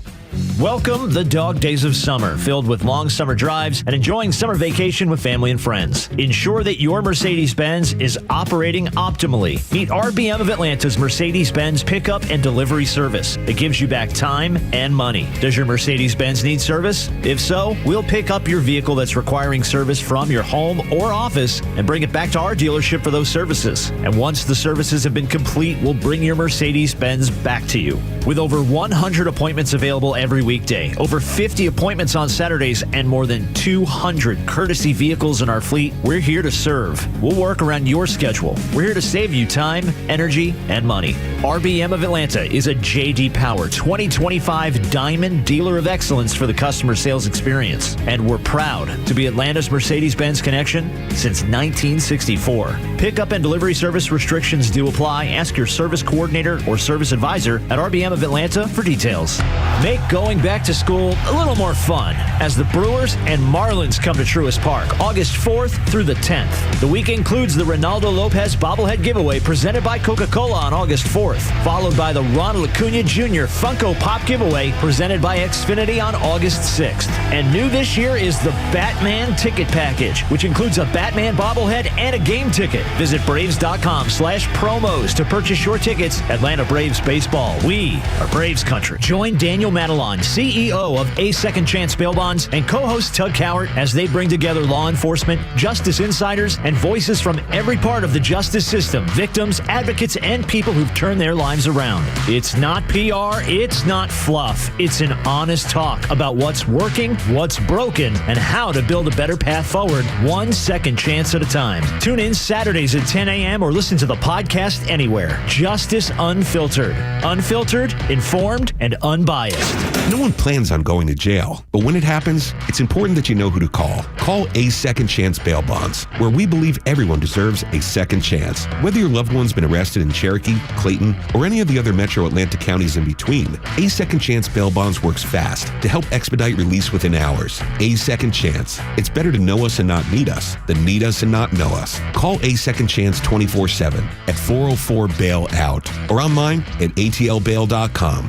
Saving you money, I'm Hillary Barsky. Canceled or delayed flights can cost travelers a lot of dough, and getting an airline to pay you back for expenses isn't impossible, but it involves a lot of work. Airline passengers have very few rights, according to Paul Hudson, president of Flyers Rights. Customers are entitled to a refund if a flight is canceled for any reason or significantly delayed, and they opt not to travel, according to the Transportation Department. This policy extends to non-refundable tickets, but the DOT makes that determination on a case-by-case basis. While airlines are required to provide refunds in these circumstances if requested, they aren't barred from offering other ways to correct the situation, and often offer a passenger the opportunity to rebook on another flight or a voucher or credit for future travel. In these situations, customers will need to speak with an airline representative and ask for an involuntary refund. And not all customer service reps will be familiar with this term, but Hudson says it can be magic words for a quick refund. Saving you money, Hillary Barsky, Fox News.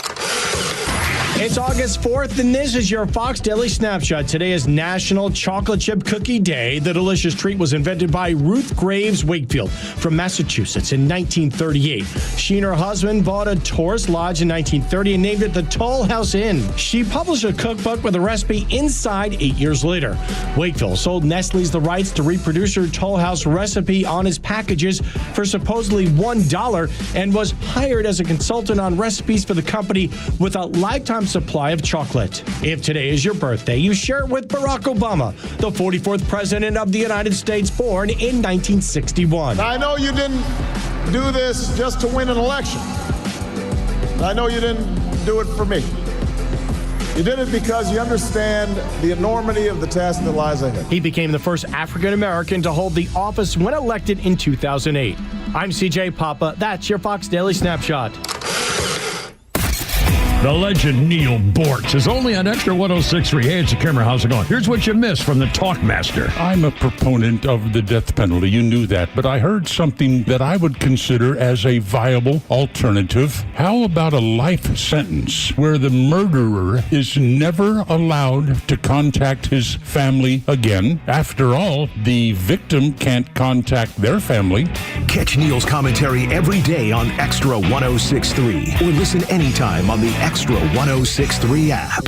Tug and Los until 10. 8 o'clock hour brought to you by Central Heating and Air Conditioning, your Atlanta carrier expert. 770-GET-HEAT, centralheat.com. You've seen the leftists all weekend long just melting down. Still melting down. Gets better. Over the Sydney Sweeney, American Eagle Outfitters, Good Jeans ad. It's a gift. Keeps giving. No kidding. And I'm watching a video right now of Trump derangement syndrome, this mental disorder. These a very robust woman with pink hair, and then there's the Looney Tunes. They're all tatted up, and not that tats are bad all the time, but in this scenario, it kind of speaks to who the people are.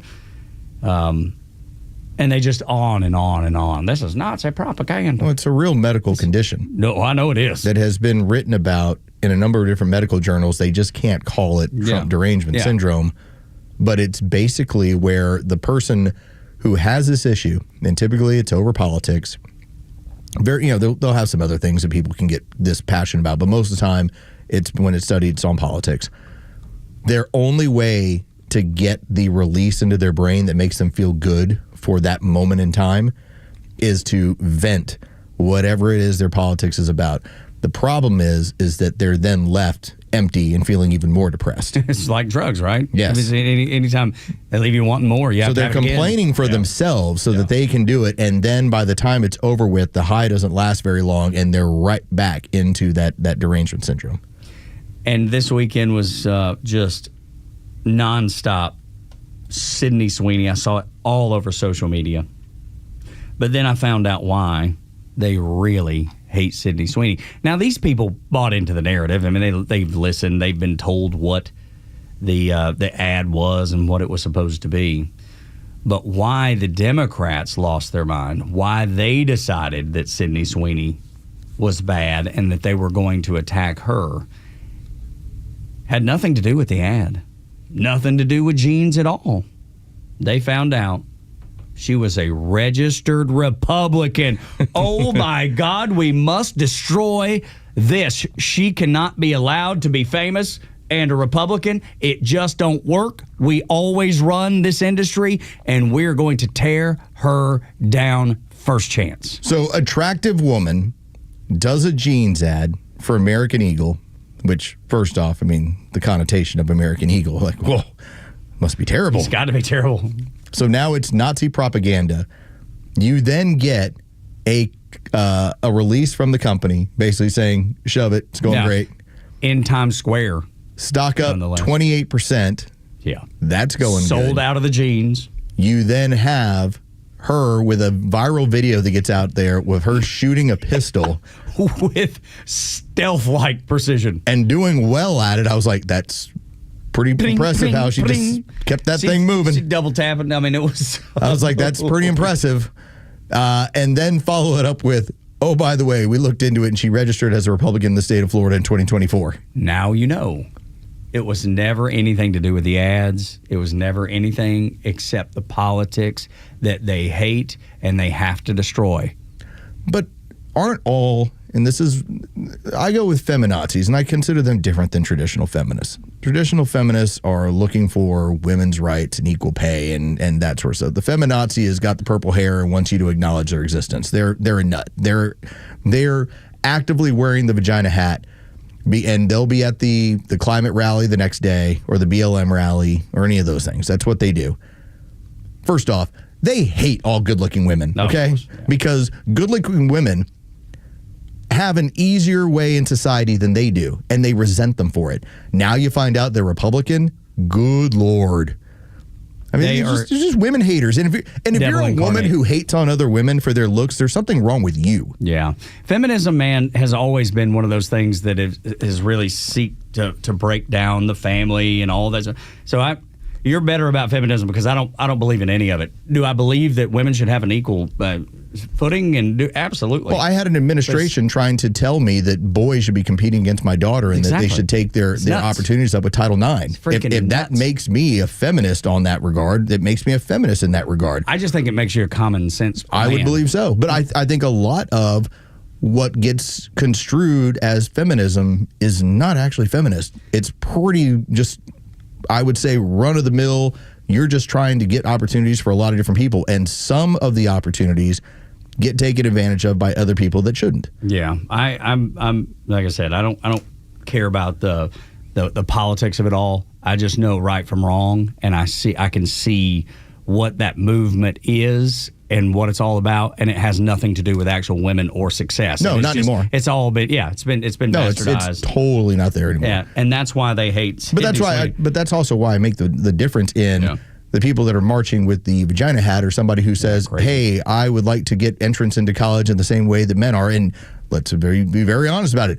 Women have more postgraduate right now degrees than men do, and also when it comes to young people, they're only at 4% unemployment, whereas young people, men, are at 7%. And I think a lot of that has to do with the fact that we've changed schools to completely go against the way that young men learn to begin with. There's always politics that seeps into every aspect of life, and I think that's what Donald Trump's trying to clean up, that whole filth that is politics and everything. But that's where I believe Sydney Sweeney is an example of you're going back to basics. I hope so. And I think that's the part that really freaks these people out of, wait a minute, we're back to common sense? We're back to hot people are hot? Yeah.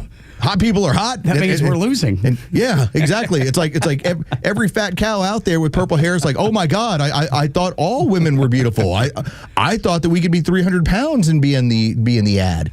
No, not anymore. Right. All right, in Donald Trump's America, not everybody gets to wear spandex. Yeah. All right? Or should. That's the way it goes. I was out and about this weekend. I saw some people that shouldn't be. Now, let me tell you, the yoga pant, awesome. Not awesome for everybody. Not awesome for everybody. Not everybody gets to wear the yoga pant. Now, here's the cool part about it. You all have the opportunity to wear the yoga pant. Yeah, you can. You can get yourself ready for the yoga pant, and I highly endorse. You put in that little bit of work, you get on that treadmill, we get in that yoga pant. It's so funny you bring that, putting up that little bit of work, because most people are not willing to do that. There is a new trend in plastic surgeries and it's called Ozempic face. I read about it this weekend. Yeah. Facelifts are through the roof. Yep. Because people losing so much weight so quickly with Ozempic that the skin has nowhere to go. So there's a huge uptick in facelifts. Tightening and all that, which is going to ultimately backfire, because at some point you're going to look like Dolly Parton, where it's just, you have behind your ears and on your cheeks, there's just laps of skin. See, I'd never heard of that until this Sydney Sweeney situation where they said she doesn't have Ozempic face. I was like, what is Ozempic face? What does this mean? And it's because of that tightening of the facial structure after you've lost all that weight. So quickly. When it happens so fast. Because if you work out, it's gradual. Yes, it's much more gradual. And nobody wants anything gradual these days. You got to have it immediately. Instant gratification. Now, I'll tell you from friends of mine that have done it, it does work, but there is a trade-off there. Yeah, no kidding. You know, the osteoporosis thing is real for people when they start having bone structure issues. And then facelifts. And then you got add that to the list. No. I gotta tell you, man, I'm not taking medication for. We talked about it in the break. Yeah. Just the fact that pain meds or stuff, dude, it makes me scratch like Tyrone Biggins. I'll tell you what, I got a wife right now. She's got her L4 and L5 in her spine that are compressed, and so she's having to try and do anything that doesn't require surgery. That she's trying everything right now because she doesn't want surgery and she doesn't want pain meds. It's like that's supposed to be the quick fixes stuff. Like that's not something that we've ever pushed in our house. Is like quick fixes. Now we'll see what happens. This is a process we're going to be in for like 3 months to see if we can get this thing fixed. But she doesn't want to do surgery and she doesn't want to do pain meds. God bless her. I'm with it. I understand that. And Los, being the good husband he is, he downplays it a lot and will probably be blushing a little bit. This guy got up at 1 a.m, made his wife a sandwich. Why?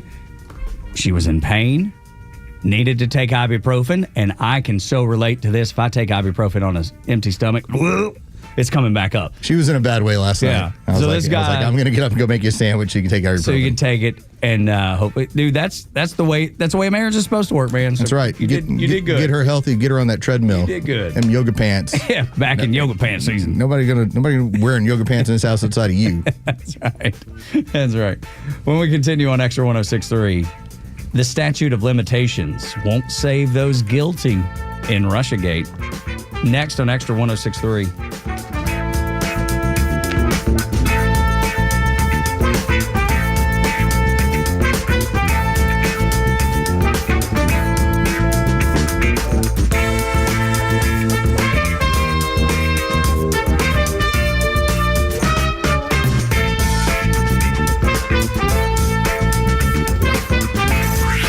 Time for the Bortz Report, exclusively on Atlanta's only conservative news and talk station, Extra 106.3. Yeah, it is hot. It's especially hot where I am right now, the middle of the Sonoran Desert. High yesterday, 104. Today, up to 107. And I don't want Donna to throw something at me, so I'm not going to say, but it's a dry heat. But I accept the fact that things are warmer now. I accept the fact that warmer oceans mean stronger storms. What I do not accept is the idea that this is all caused by man. Historically, it was a lot warmer during some periods before the internal combustion engine. The Energy Department has now issued a report, the title won't be exciting, a critical review of impacts of greenhouse gas emissions on the U.S. climate.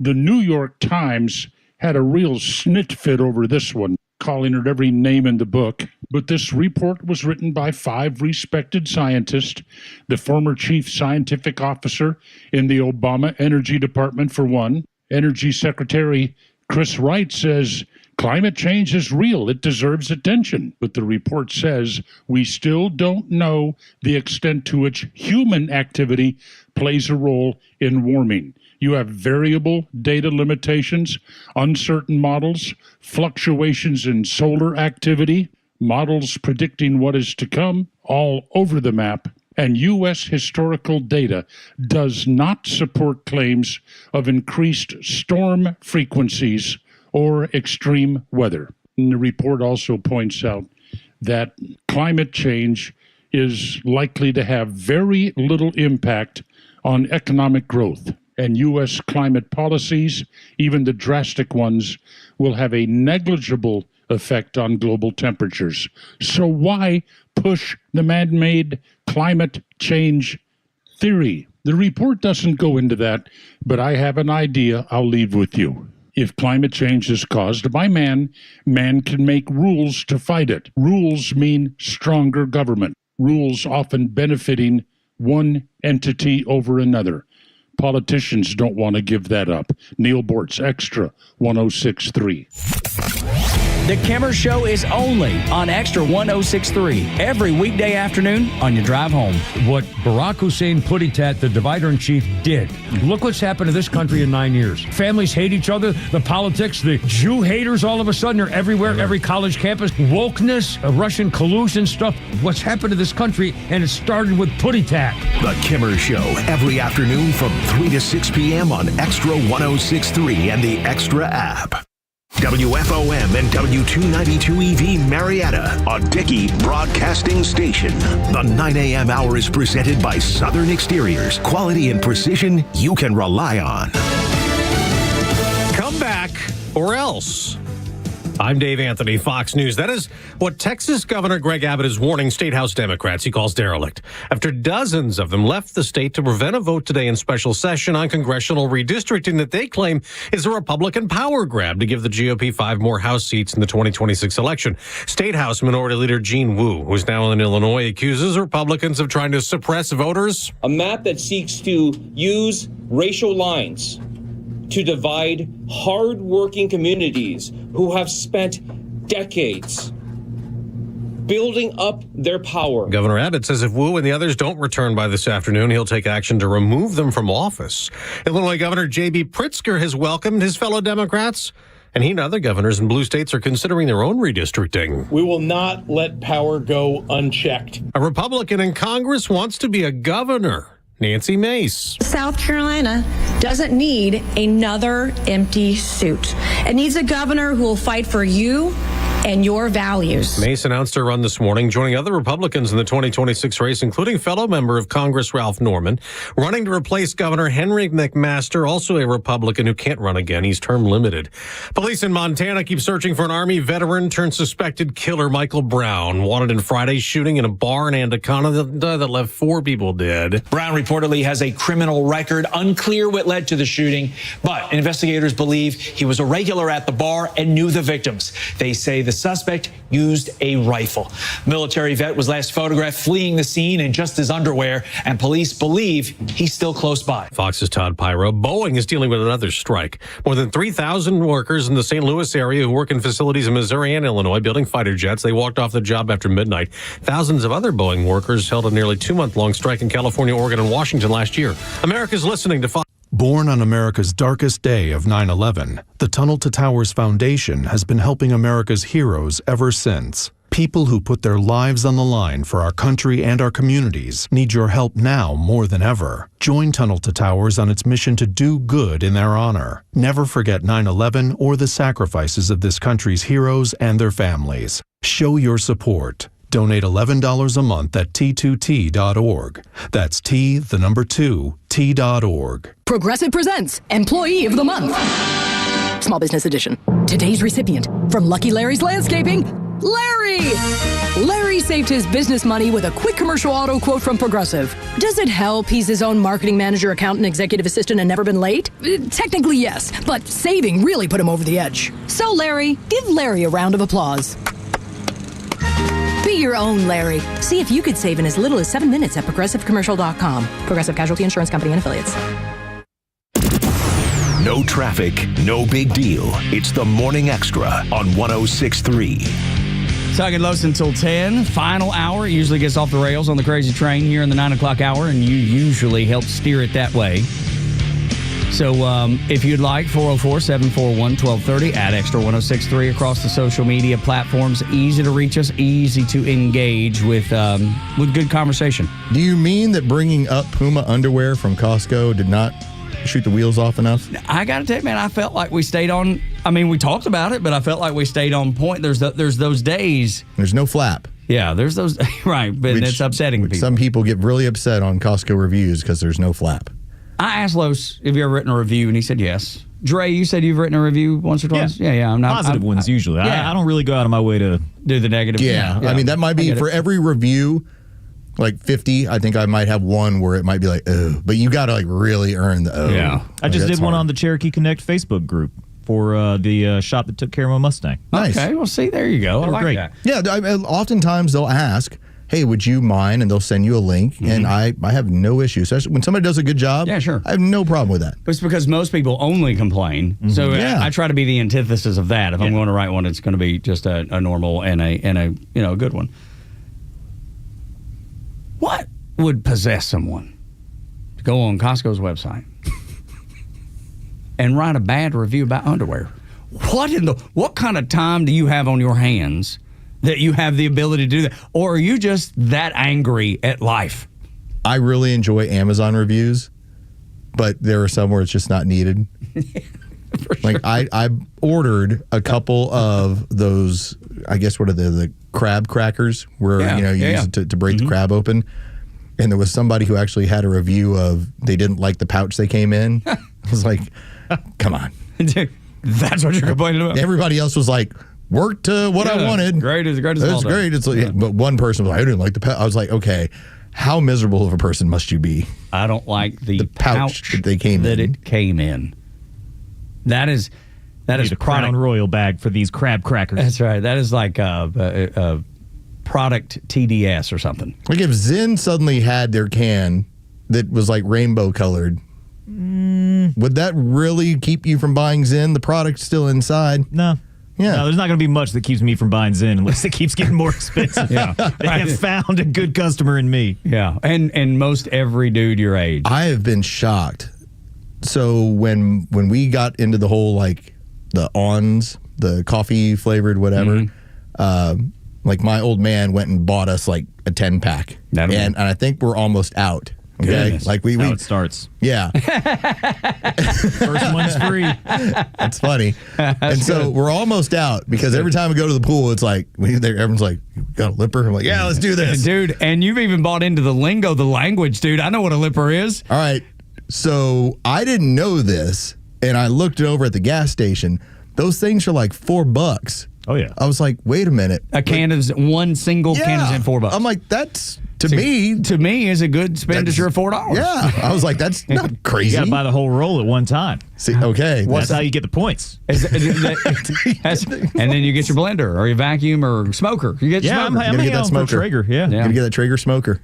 And if you don't, then we can probably guide you toward Howard Brothers. Yes. Oprah will do you a deal. So if you could get a deal there and then like whatever the next most... I'll trade them Zen points if they'll take them. What I would tell you is this. Use your Zen points to get the Traeger smoker, but the accessories for it at Howard Brothers, because you're going to want to do the right pellets. Yeah. There's still, for my grill, and I don't use it all the time but because I have a table near it, but there is a detachable flap that you can just pull up, and so suddenly you have like a nice little prep spot there.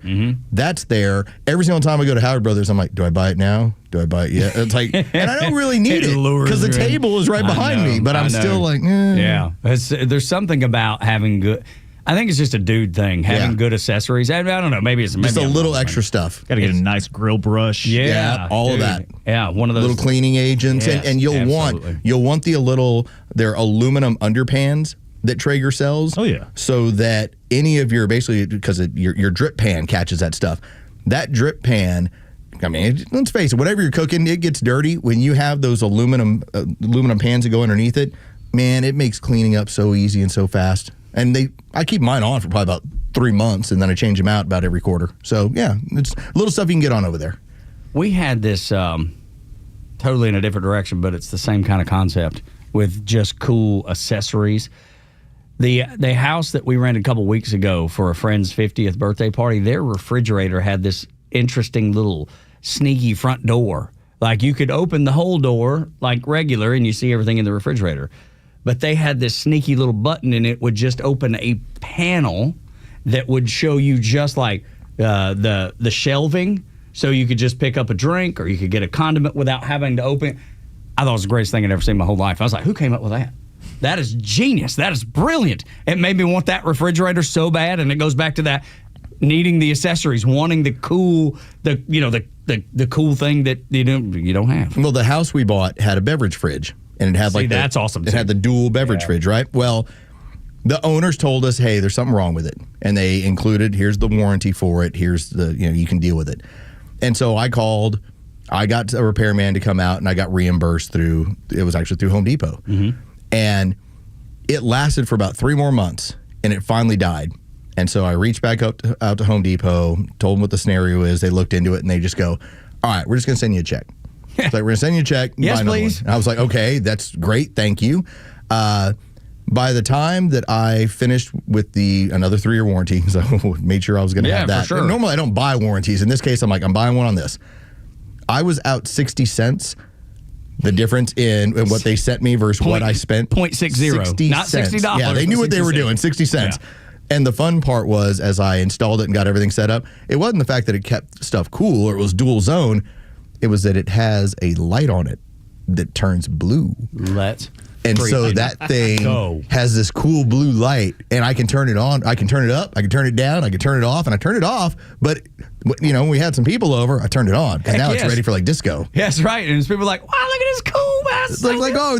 It suddenly looks like it might be colder because it's a blue light, right? Of course. It's the same reason Coors did the mountains that turn blue. Right. It's the same idea. Like when you watch Terminator 2 and everything's in a blue light because it's supposed to be a little cold. It's metallic. That's what it feels like. It works, man.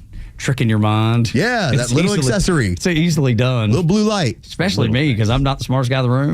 But that blue light's must mean it's colder. Must make it colder there. I bet you that is the coldest it's ever been. Crack open the drink. You're like, Los, this is the damn coldest drink I've ever had in my life. How did you get it so cold? It's amazing. The blue light. It's the blue light, man. Gotta be that blue light. That's what it did it. I love it. That's a good day right there. That when things work out the way they're supposed to, because they so rarely do. Let's be honest, they so rarely do. So when they do work out the way they're supposed to, doesn't it make you smile? Isn't it Every great? time. Isn't it great? Now, I know you're supposed to embrace the hard times. A good book says embrace the hard times. Same way you embrace the good times. It's not as easy. I fail at it daily. But when it works out in your favor, that's when things are at their very best. This is the Morning Extra and Extra 106. In conclusion, get yourself a Zen and a blue light, and you'll be so happy. Life is so good. And a pack of underwear. and a good grill brush with some Puma underwear. That's right. And if you got a refrigerator with that little blue secret light door. Stand by your smoker and your Puma underwear. Just show off to the neighbors a little bit. Like cousin Eddie out there. Yes. Dude. Merry Christmas. Yeah. Esser's full. Yeah. And the person's just like, I don't know what that is. That large man over there trying to run away from police. Dude, it's so good. You absolutely should call the police if cousin Eddie ever shows up. The statute of limitations, because we've worried about that many, many times, or at least we've, I don't worried about it's not the right way of putting it, but we've just discussed the fact that so many things happened, especially if you take Barack Obama, for instance. Some of the things that he did while he was in office. Probably he's got immunity. Maybe the statute of limitations have run out. But there are scenarios, Los, where statute of limitations are not going to be an issue. I loved hearing Stephen Miller do this over the weekend. And as I said before in the show, when Stephen Miller comes out, you might as well have hell's bells, okay? Like, he's the closer. He's coming in to make the last argument, and then something's coming down. When Stephen Miller rolls out, you know bad stuff is going to happen for whoever the opponent is, okay? So Stephen Miller, as he's doing the Sunday shows, joined to talk about statute of limitations, and the argument that's going to be made by what I believe this Department of Justice is that under this criminal conspiracy, this Russian collusion, is that it didn't stop in 2016, 2017, that it continued. Now, last weekend, John Ratcliffe, a CIA director who is a former prosecutor, former DNI, told us that the statute of limitations, the 5-year statute, does not apply when it comes to conspiracy. And he says the conspiracy is ongoing because they still won't admit it. The conspiracy is still happening. So what is your take on what Ratcliffe told us last week? Oh, he's completely right. So several of the statutes I mentioned, we have not even come close to eclipsing the statute of limitations. But more than that, it is an ongoing and continuing conspiracy. It continued through the entirety of President Trump's first term. It continued through the entirety of President Biden's term in office. And it continues to this day. There are still deep state coup plotters who are trying to conceal and hide this information on behalf of the people they are protecting. There are still staffers in Democrat offices who know the full truth, who are concealing that truth. What have I told you? Those people still exist in the FBI, the CIA. That's what the deep state is, man. They don't leave. They're lifelong bureaucrats. What is it, Operation Mockingbird? Yes. That they brought up from last week that Tulsi Gabbard said there's still CIA operations that are ongoing that are used in order to push propaganda on the American citizen, and that they're trying to bring an end to that. This is the opportunity to get rid of the deep state. Once in a lifetime. This is the once in a lifetime opportunity to take something that's been growing within this government for the better part of 70, 80 years and cut its head off. You have the chance to get it right for future generations of Americans. If you love this country, you should be in support of everything that's happening because you know the goal is good for America. What did Donald Trump run on? Making America great again. And we have the ability to be great. This country is it's the greatest country of all of them. And there are people that would like to see it tumble, crumble, fall to its knees. And a lot of those people are embedded in the government. If you've got the chance to get rid of them, why wouldn't you? And I do believe that Donald Trump really feels that. And when Stephen Miller makes the whole point about, hey, statute of limitations, you don't have to worry about it. Yeah, we got that. We got that covered. I mean, that was supposed to be the saving grace for the left, right? Well, it happened in 2016. There's no way they can go after us for anything that happened in 2016. Too late. Not so fast. Yes, that's exactly right. Yeah, like, was it, who was that? Dude on Corso. Lee Corso. Yeah, not so fast. Not so fast, my friend. But, it's not like they're going to just throw up their hands. They're going to continue to fight the way they do, dirty, low down, and you're going to continue to see people like John Brennan run to the TV camera to convince you, probably not you, convince my Aunt Peg that things are happening because it's a fascist country and it needs to be stripped down. It needs to be built back up in some sort of other way. These people are like roaches, and the lights got turned on. Sunlight is the best disinfectant for any of this. Truth ends up being the absolute in all of these scenarios. That's what they're running from. They're running from that light being turned on in the kitchen. They're running from that truth being exposed. Everything. You haven't heard one of them. Brennan, Clapper, Comey, not one of them has taken anything that has been published, anything that has been released, and said that's inaccurate or false. What they're saying is, well, they're not coming to the right conclusion. They're not saying that it's not. No, not true. That's exactly right, and that's been pointed out. The conclusions they're reaching are wrong. You're not saying any of this is false or not true. That's right. And we played the guy last week, that the rando, the dude that was just on social media, and he was like, I used to be a Democrat, and they never, ever, ever have said Barack Obama's not guilty. They've just said wrong conclusion because he was focused on. They're just pointing out immunity. Yeah, that's right. Not that what he did was wrong or illegal. Yeah, that's right. So make sure you pick up on the things that they say and what they don't say, because sometimes what they don't say is just as telling. I think it's interesting. Another thing that pops up is when they say, well, the Russians were trying to help Donald Trump, and then they stopped short of Russian collusion, right? They stopped short of Donald Trump's an agent because they knew better. They know better. That's how they back off. They dial it back just a little bit so they can blur the lines. Democrats claim that they never said Russia hacked the election in 2016. What? Oh, yes, you did. Here's Hillary Clinton laying it out for you. There is no concerted effort going on anywhere in our government to try to understand what it means that, for example, at least one county in Florida was breached. But not only that, the network of election machinery in one area.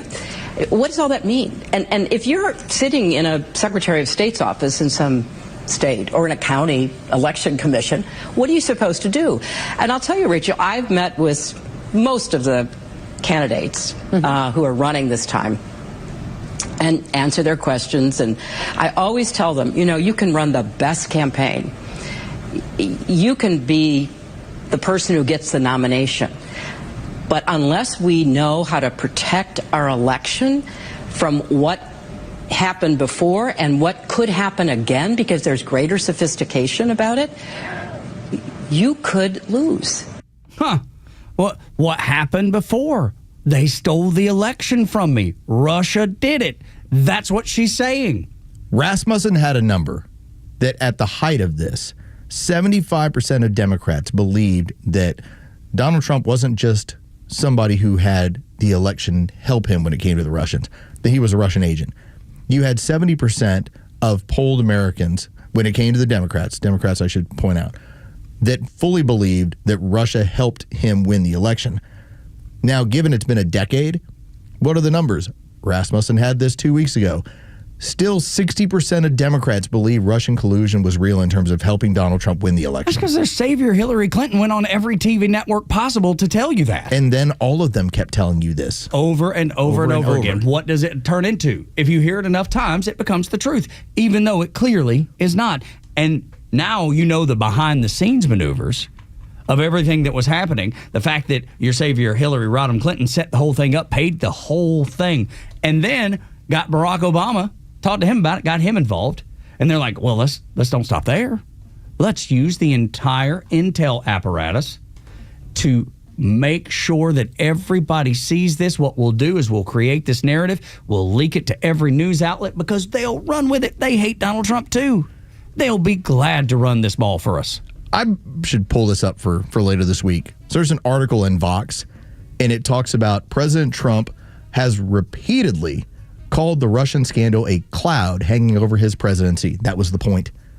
This is an article from 2017 that's like, there's still unanswered questions about how he worked with the Russians. This was meant to handicap him, people. Illegally done to him. You weaponized the CIA, the DOJ, and the FBI so he could be not able to get the legislation through that he wanted. Now, with all that in mind, think about what is Donald Trump's greatest success. Think about how he's been handicapped. What do you think his greatest success is? I'll tell you what we think next on Extra 106.3. 9 o'clock hours brought to you by Southern Exteriors. Your home exterior solution since 1999. 877-9-SOUTHERN. SouthernExteriors.co is their website. Get the latest breaking news and insight from the biggest conservative voices in the South when you follow Extra 106.3 across all your social media platforms. Find us on Facebook, X, Instagram, and YouTube at Extra 106.3. All right, so the weather has a tinge of fall to it. We were sitting on the front porch last night, and I had to go get me some sleeves. I was like, when did we move to Antarctica? And my wife got a good laugh. When we walked back in the house, completely comfortable, though. Why? Because we have energy-efficient doors. We have energy-efficient windows. And you can have the same thing with Southern Exteriors. We got all this rain in the forecast. Maybe there's some things with the roof that you need to get taken care of that you've been putting off and putting off and putting off. And if you put it off much longer, the damage could be incredible. Maybe it's just a repair. Maybe it's a replacement. Maybe the rain has affected the siding because once that moisture gets behind the siding of your house, man, the damage continues to add up. I'm giving you all these nightmare scenarios, but if you fall into any of those categories, call Southern Exteriors. 877-9-SOUTHERN, SouthernExteriors.co. They can repair, replace, they can fix all of those problems. Maybe you only have one, they can fix that one. If you have multiple, they can fix multiple. They'll give you 10% off whatever the job is, no matter how big the job is. Or you can do 12 months, 0% financing. It's so simple with Southern Exteriors based in Jackson, Georgia, serving Metro Atlanta since 1999. Over 200,000 jobs under their belt. Maybe you can be the next. Call them, 877-9-SOUTHERN, SouthernExteriors.co. Gentlemen, listen up. When it's not hard, it's really hard. Did you know that 50% of men over 50 have some form of ED? It's true, and I'm one of them. ED followed me everywhere. Heck, even my initials are ED. I'm Dr. Eric Deal from Total Body Therapy of Georgia, and I know ED. It can lead to feelings of embarrassment, stress, and sadness. But there's good news. I can fix it.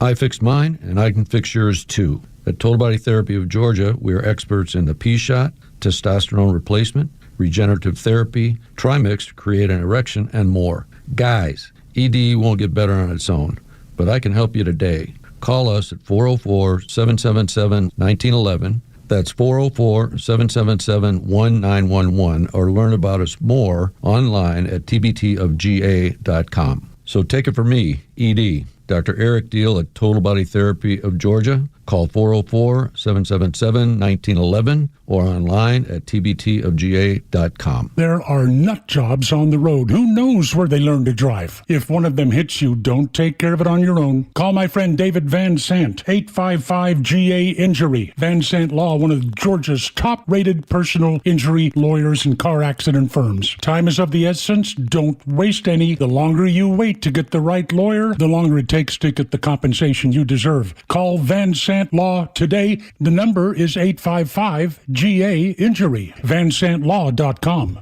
The Dean's List with Janice Dean. A 12-year-old who ran into a burning building to save his baby brothers and his grandma in Virginia makes today's Dean's List. Ramir Parker was upstairs with his grandmother when he heard a crackling noise on the first floor, and then he saw the smoke coming from the basement. Ramir yelled fire to alert his grandmother and ran to rescue his brothers who were sleeping on the couch. He then scooped them up and got them outside to safety, running back to get his grandmother. In just an instant, flames overtook their home. Thankfully, everyone was safe and unharmed thanks to Ramir's calm, quick thinking, and his bravery. To recognize this incredible rescue, his community honored him with a special proclamation, and the fire department named him an honorary firefighter with the promise that he's got a job if he wants it when he turns 18. When Ramir was asked why he ran into the fire, he said the only thing that mattered to him is his family. Janice Dean, Fox News. The stories that matter to you. These are your Georgia headlines. Here are your Georgia headlines for Monday, August 4th. Today is back to school for most students in the metro area, including Cobb County. Be alert for increased traffic and pay close attention to school zones and buses. Some districts are enforcing increased fines for traffic violations in school zones. Restrictions on electronic devices go into effect this school year for all Georgia students, as well as new school safety measures. The Georgia Snap headquarters was targeted by a cyber attack last week. Officials say callers encountered bots that were attempting to access and infiltrate their account information. DHS is encouraging Snap recipients to lock their card between purchases. It's unclear how many accounts were compromised. And 2 of Georgia's streets have been listed among the most walkable and feel-good streets in America. Main Street in Dahlonega was ranked number 12, and East Main Street in Blue Ridge was named number 35. Today's weather, a rainy back-to-school Monday, keeping temperatures low in the high 60s. The rain will stick with us the rest of this week. With your headlines, I'm Jerry Payne for Extra 106.3. 9 o'clock hour brought to you by Southern Exteriors, your home exterior solution since 1999. 8779 Southern. SouthernExteriors.co is the website. If we were to take us out a piece of paper, take us out a pen, or maybe even just open the Notes app that you have on your phone, we could probably start making a list of Trump's accomplishments since he was inaugurated. Closing down the border. Said he was going to do it. He did it. Working on the economy to make it less brittle, because that's what it's been with all the government jobs. It's been brittle. Scott Bessent called it brittle, and I think it's a really good term. And Donald Trump is working through making it less brittle, making it more robust. So there's 2. I mean, those are the 2 that he campaigned on. But, I mean, there's so many more that we all wanted to see and we have seen. But there's one.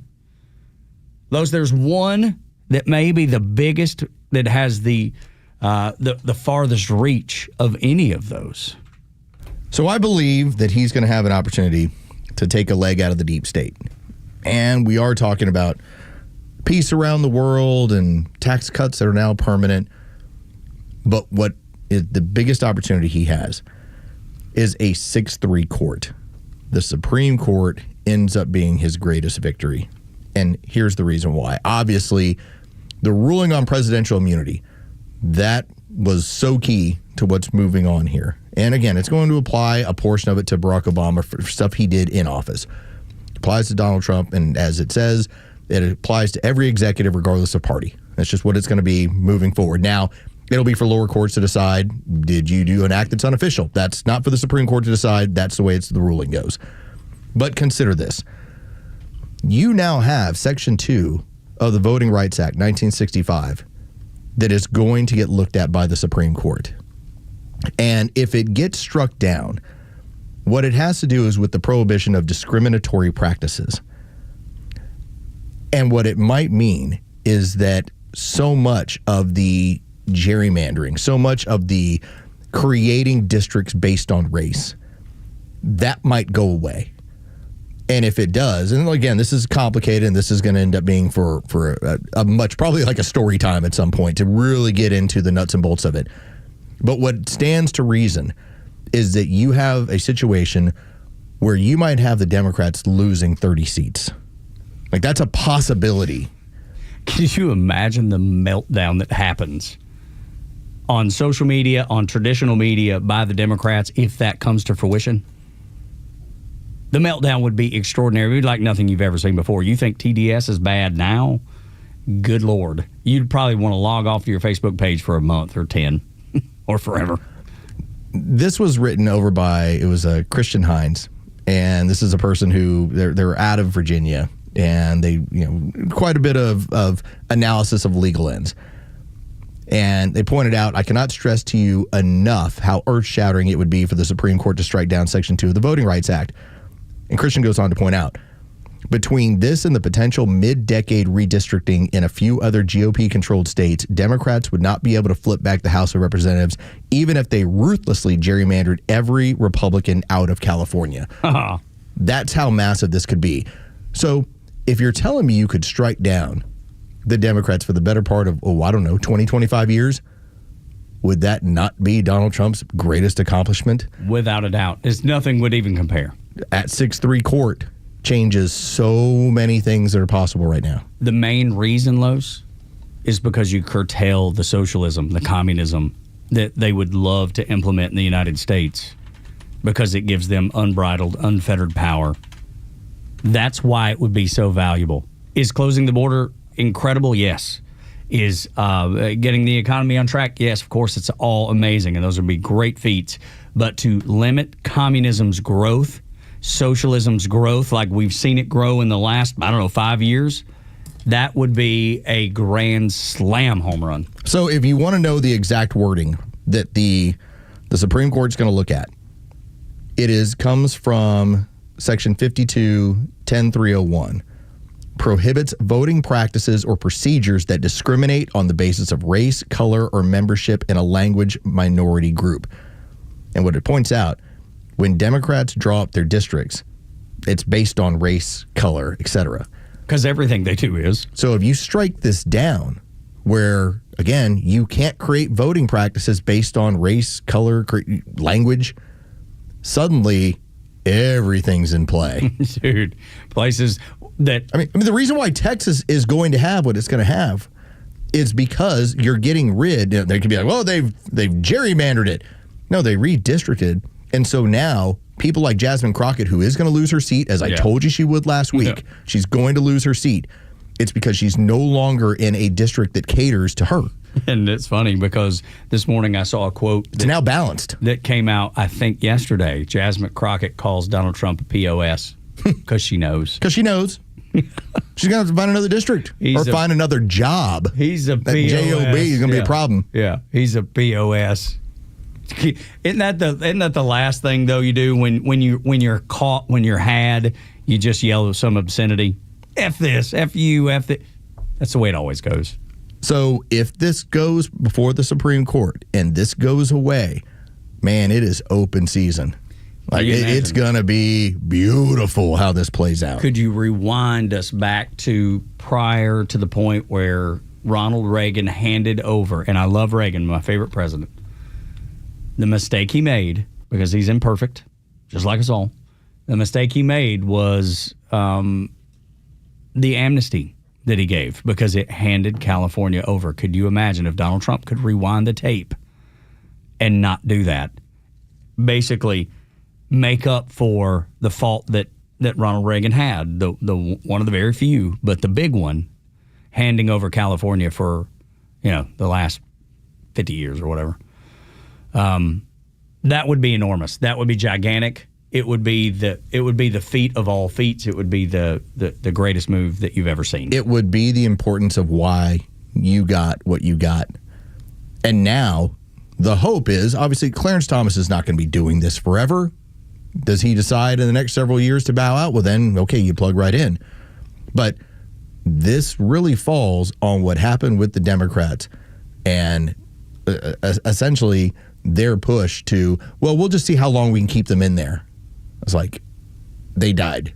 Yeah, because that's what happened to them. And Donald Trump got a chance to put what he wanted in there. And that's why I'm thinking. Is it perfect with Amy Coney Barrett? No. No, it's not. But on the major issues, it's typically 6-3 every time. At least the ones that we consider to be the major issues. And if so, if somebody steps aside while Trump is in office, or if B, the Democrats stay the course on this socialism, communism thing, which I expect they will, especially in this midterm, and what are we, year and a half from it, a little less?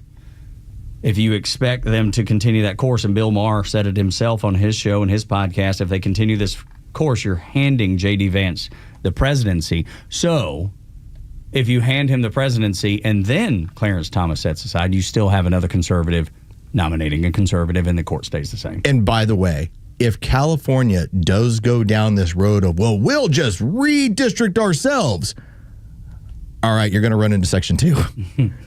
Because you're going to have to build it around race. Yeah. That's not what's happening in Texas. Which is no longer allowed. No. Well, I mean, it hasn't been allowed since 1965. That's the whole point, is that you cannot draw these things up based on race. And the Democrats have gotten away with it for so long, to the point where if this does get struck down, how they've done this, then California doesn't have a leg to stand on. Which will be humorous to watch. We'll redistrict. We'll make sure we get a majority of our Hispanic area. Okay. Oh, that sounds illegal. Will you? You're going to call that out loud? You're going to say that aloud? Because something tells me. Kind of sounds illegal to me. It kind of sounds like you're violating the Section 2 of the 1965 Voter Rights Act. Just saying. If you're looking for things. Another win Donald Trump has gotten is one that Los and I have talked about because it affects us directly.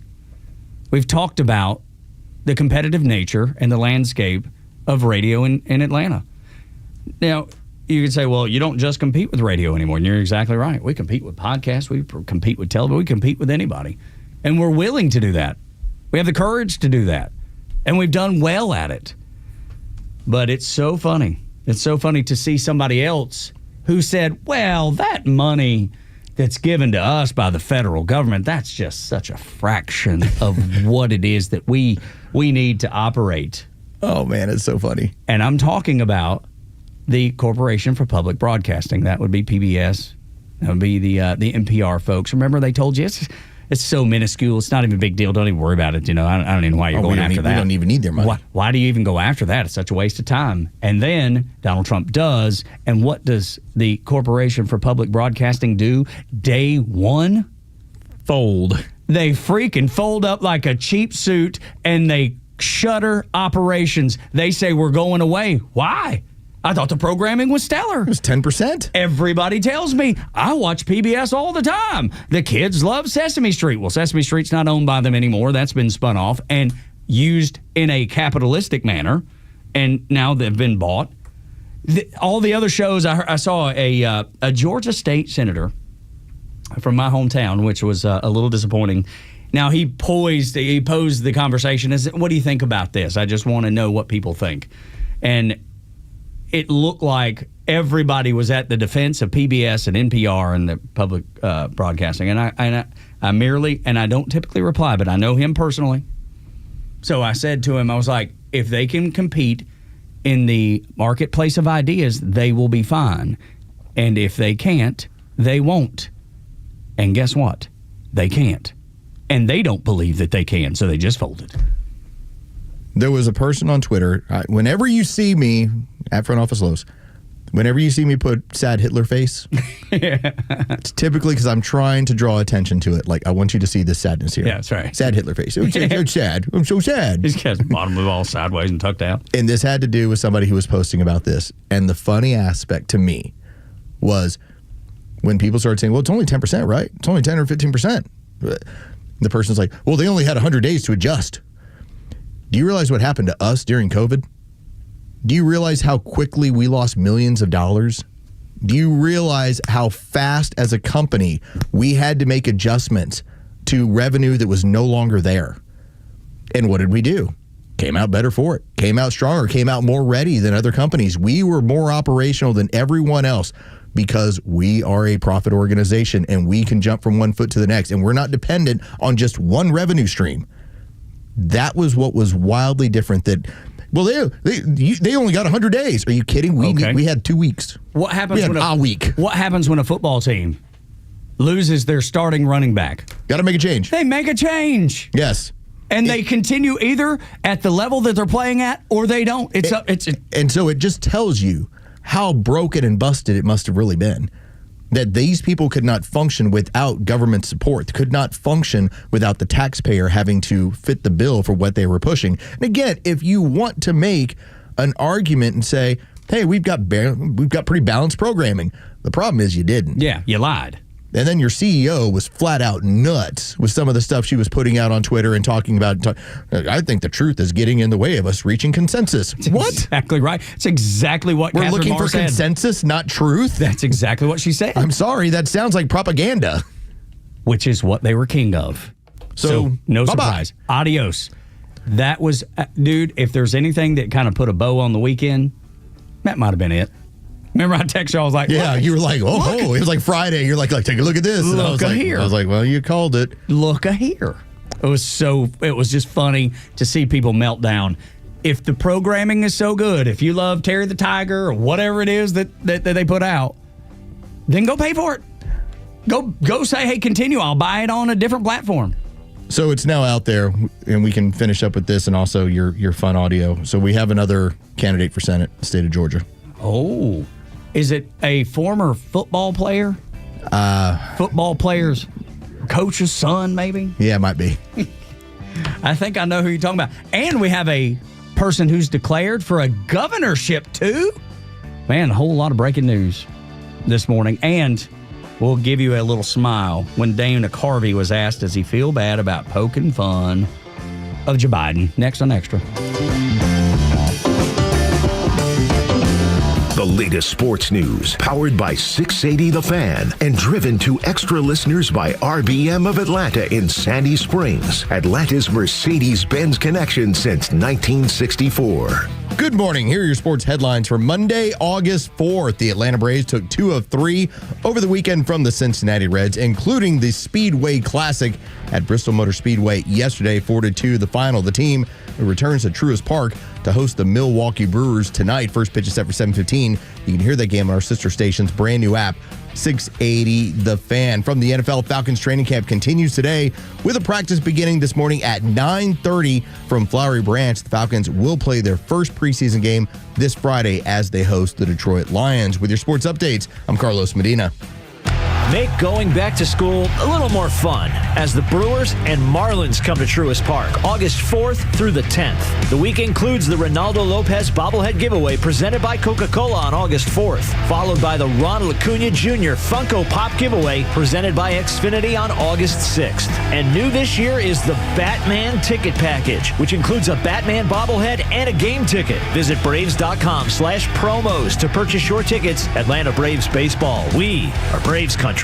Hey, it's Flounder here, and this month at Solomon Brothers Jewelers, we're celebrating love with a full month dedicated to the trend-setting, award-winning designs of Gnome Carver and Crown Ring, 2 of the most iconic names in bridal jewelry. Whether you're shopping for an engagement ring or wedding bands, we've got the largest selection in Atlanta. Special offers all month long, and every piece is backed by our low price guarantee. Even on Gnome Carter's latest Luna collection featuring a patented pillow comfort interior. And here's something you don't want to miss. Wedding Band Weekend is happening August 15th through 17th for 3 days only. Buy 1 wedding band, get 1 half off on all wedding bands in the store. It's the perfect time to find your forever rings. Come see us on Peachtree Road in Buckhead, on Old Milton Parkway in Alpharetta, or on Fisher Crossings Drive, Sharpsburg. And you can always shop online at SolomonBrothers.com and click Book Appointment for your private consultation with one of our expert jewelers. Hey, it's Front Office Lowe's here to tell you about a new company that is changing the way people buy their next pre-owned car or truck. At The Honest Car Guy, they offer a completely transparent way to purchase a vehicle. You pay what he pays, plus a small honest fee. You can choose any make or model. He will search the country for the best deal out there. He'll handle the paperwork, your trade-in, shipping, and even give you the bill of sale. Friends, I've done the research, and this is a buying process that you can trust. Call 844-SHOW-ME, the number 1, or visit online online at honestcarguy.com. You should never need financing for a simple garage door repair, but it's happening here. Out-of-town companies have invaded Atlanta for a cash grab, charging outrageous prices. Hi, I'm Dan Watkins, owner of All Four Seasons Garage, Entry Doors, and Windows. Stay local and stay on budget for every opening of your home. All Four Seasons, trusted in Atlanta for over 25 years, exceptional customer service, and fair, honest pricing. When trust matters, trust us. All the number 4 seasonsgarages.com. Hey, Atlanta's Mark from the Safe House. I have a question for you. Am I the only person pissed off with the mainstream fake news, liberal judges, and whiny liberal politicians who don't realize why Donald Trump is president, and fake safes? And you may wonder, why fake safes? Well, a fake safe is like Joe Biden, cheap and ineffective. A real safe from Atlanta Safe House is like Donald Trump, tough, effective, and provides peace of mind when you need it the most. So drop by Atlanta Safe House and check out the largest selection of safes in the Southeast and see what a real safe looks like. So go to atlantasafehouse.com. Fox on Tech. Thinking of cheating at schoolwork with ChatGPT? Think again. School starts again in the coming weeks, and ChatGPT's creators, OpenAI, now have a new feature they hope will enable students to use the artificial intelligence as a way to learn, not as a way to have a machine do their schoolwork. They call it study mode, and it attempts to help students develop critical thinking by asking the students questions to test their understanding of the subject matter. And if students don't engage, the AI won't continue with their queries or instructions. Use of AI in schools is a major education policy point, with public elementary schools to elite universities making students pledge not to use artificial intelligence, and even giving teachers AI tools to sniff out who used AI to write papers and finish their math homework. Study mode is rolling out all this week. With Fox on Tech, I'm Eben Brown, Fox News. Extra 106.3 personalities aren't afraid to tell it like it is. Without Donald Trump, nothing that's going on would be happening right now. Donald Trump is changing the world. And you'll never hear us spew that violent rhetoric from the left. So don't be afraid to tell it like it is, because we're happy to have you as part of the Extra community. I particularly like Donald Trump's actions in getting illegal aliens the hell out of this country. Extra 106.3 and the Extra app. I see that Sports Illustrated has labeled Herschel Walker as one of the most influential sports figures of all time. And now we have a couple of announcements to make as far as people that are jumping into the Senate and governor's race. Los, I'll let you start with the Senate.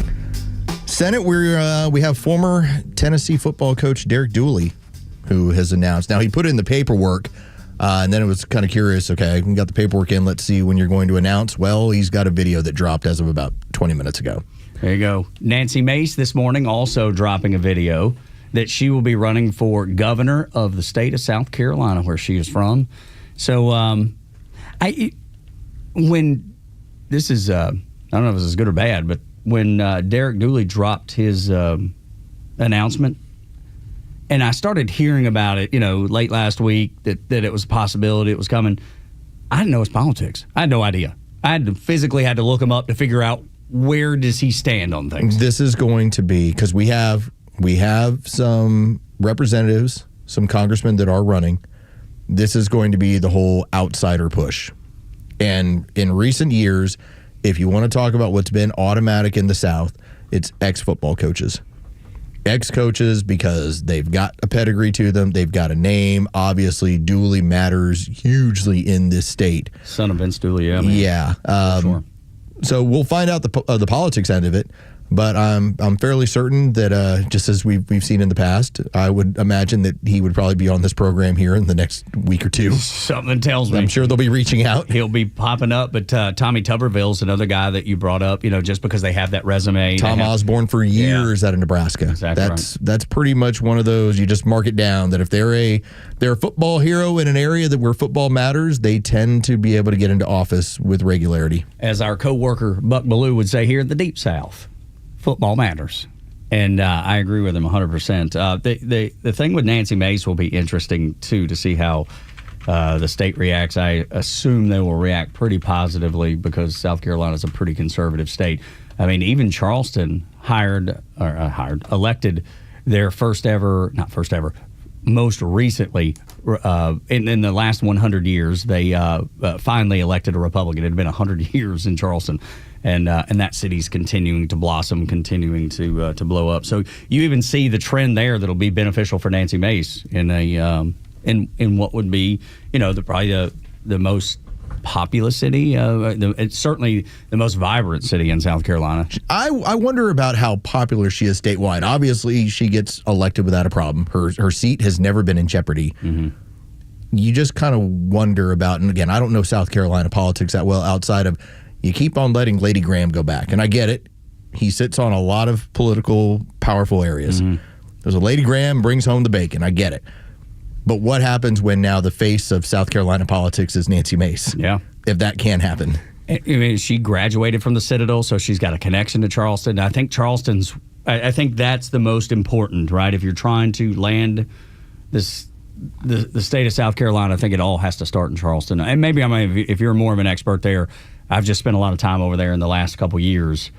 There's certainly you would think there would be a liberal slant because it's a very artsy-fartsy kind of city. There's some hipsters that are down on King Street in downtown Charleston, but I think by and large, it's a pretty conservative place. I've always enjoyed my time over there. Yeah, it's always been a great city. They taught my language over there. Outside of their, what do they call them? Their palmetto bugs? Yeah, that's right. Roaches. There's a lot of good stuff in Charleston. They're roach bugs. They're big, though. The things are gigantic. Yeah, they're gigantic. I tried to break that gross. out on my wife one time. You see. They're like, it's palmetto bugs. I'm like they're giant roaches. That's right. Stop lying to me. Gross. Is exactly what they are. Dana Carvey, he was sitting in an interview. It was he and who else was in there? Joe Dirt. David Spade. David Spade, thank you.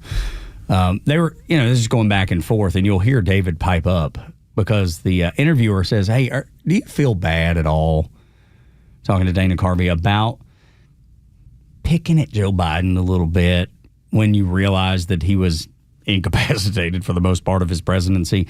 And his answer is, well, Dana Carvey has been somebody who's responded to this in the past. Yeah, absolutely. He was like, they all waited. Yeah, right.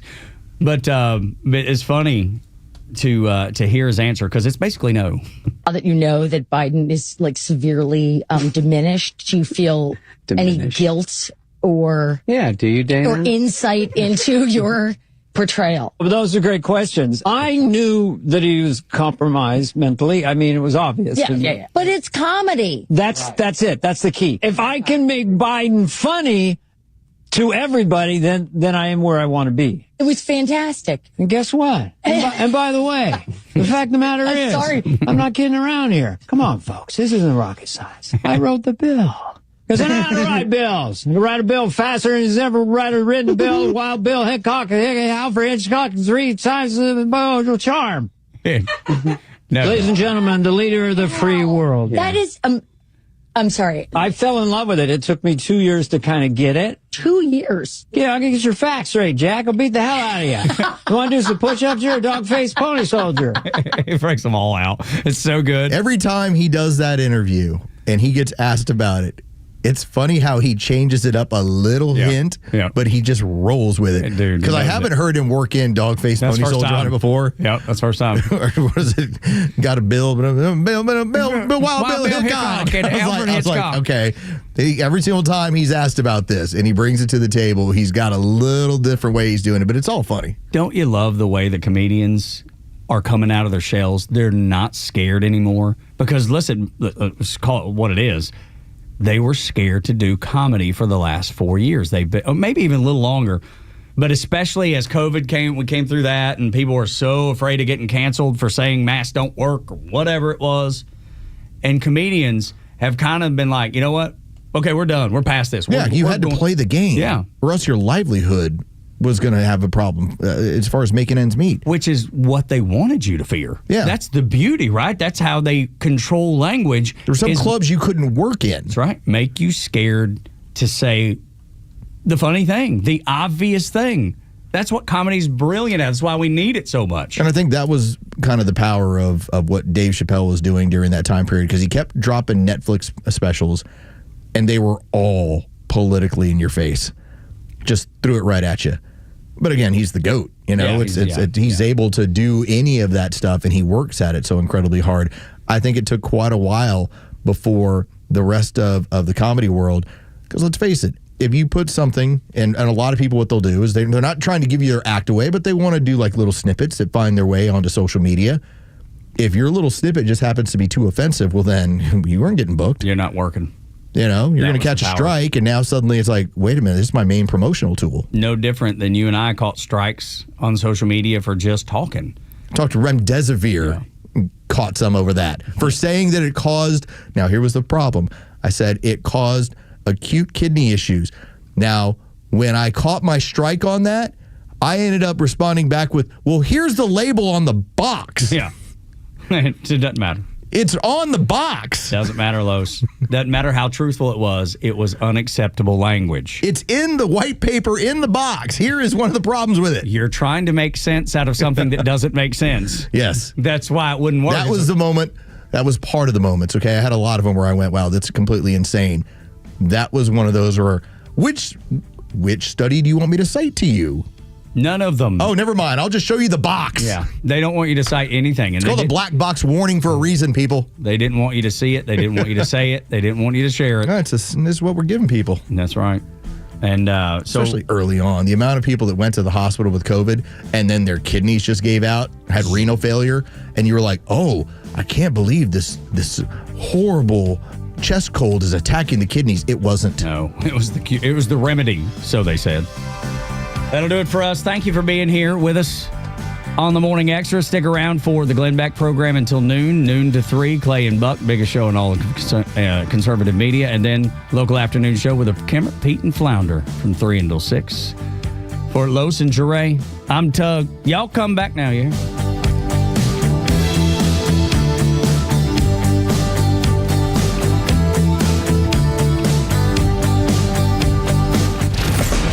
Live and local news talk continues at 3 p.m. with Kimmer, Pete, and Flounder. It's the Kimmer Show, only on Extra 106.3 and the Extra app.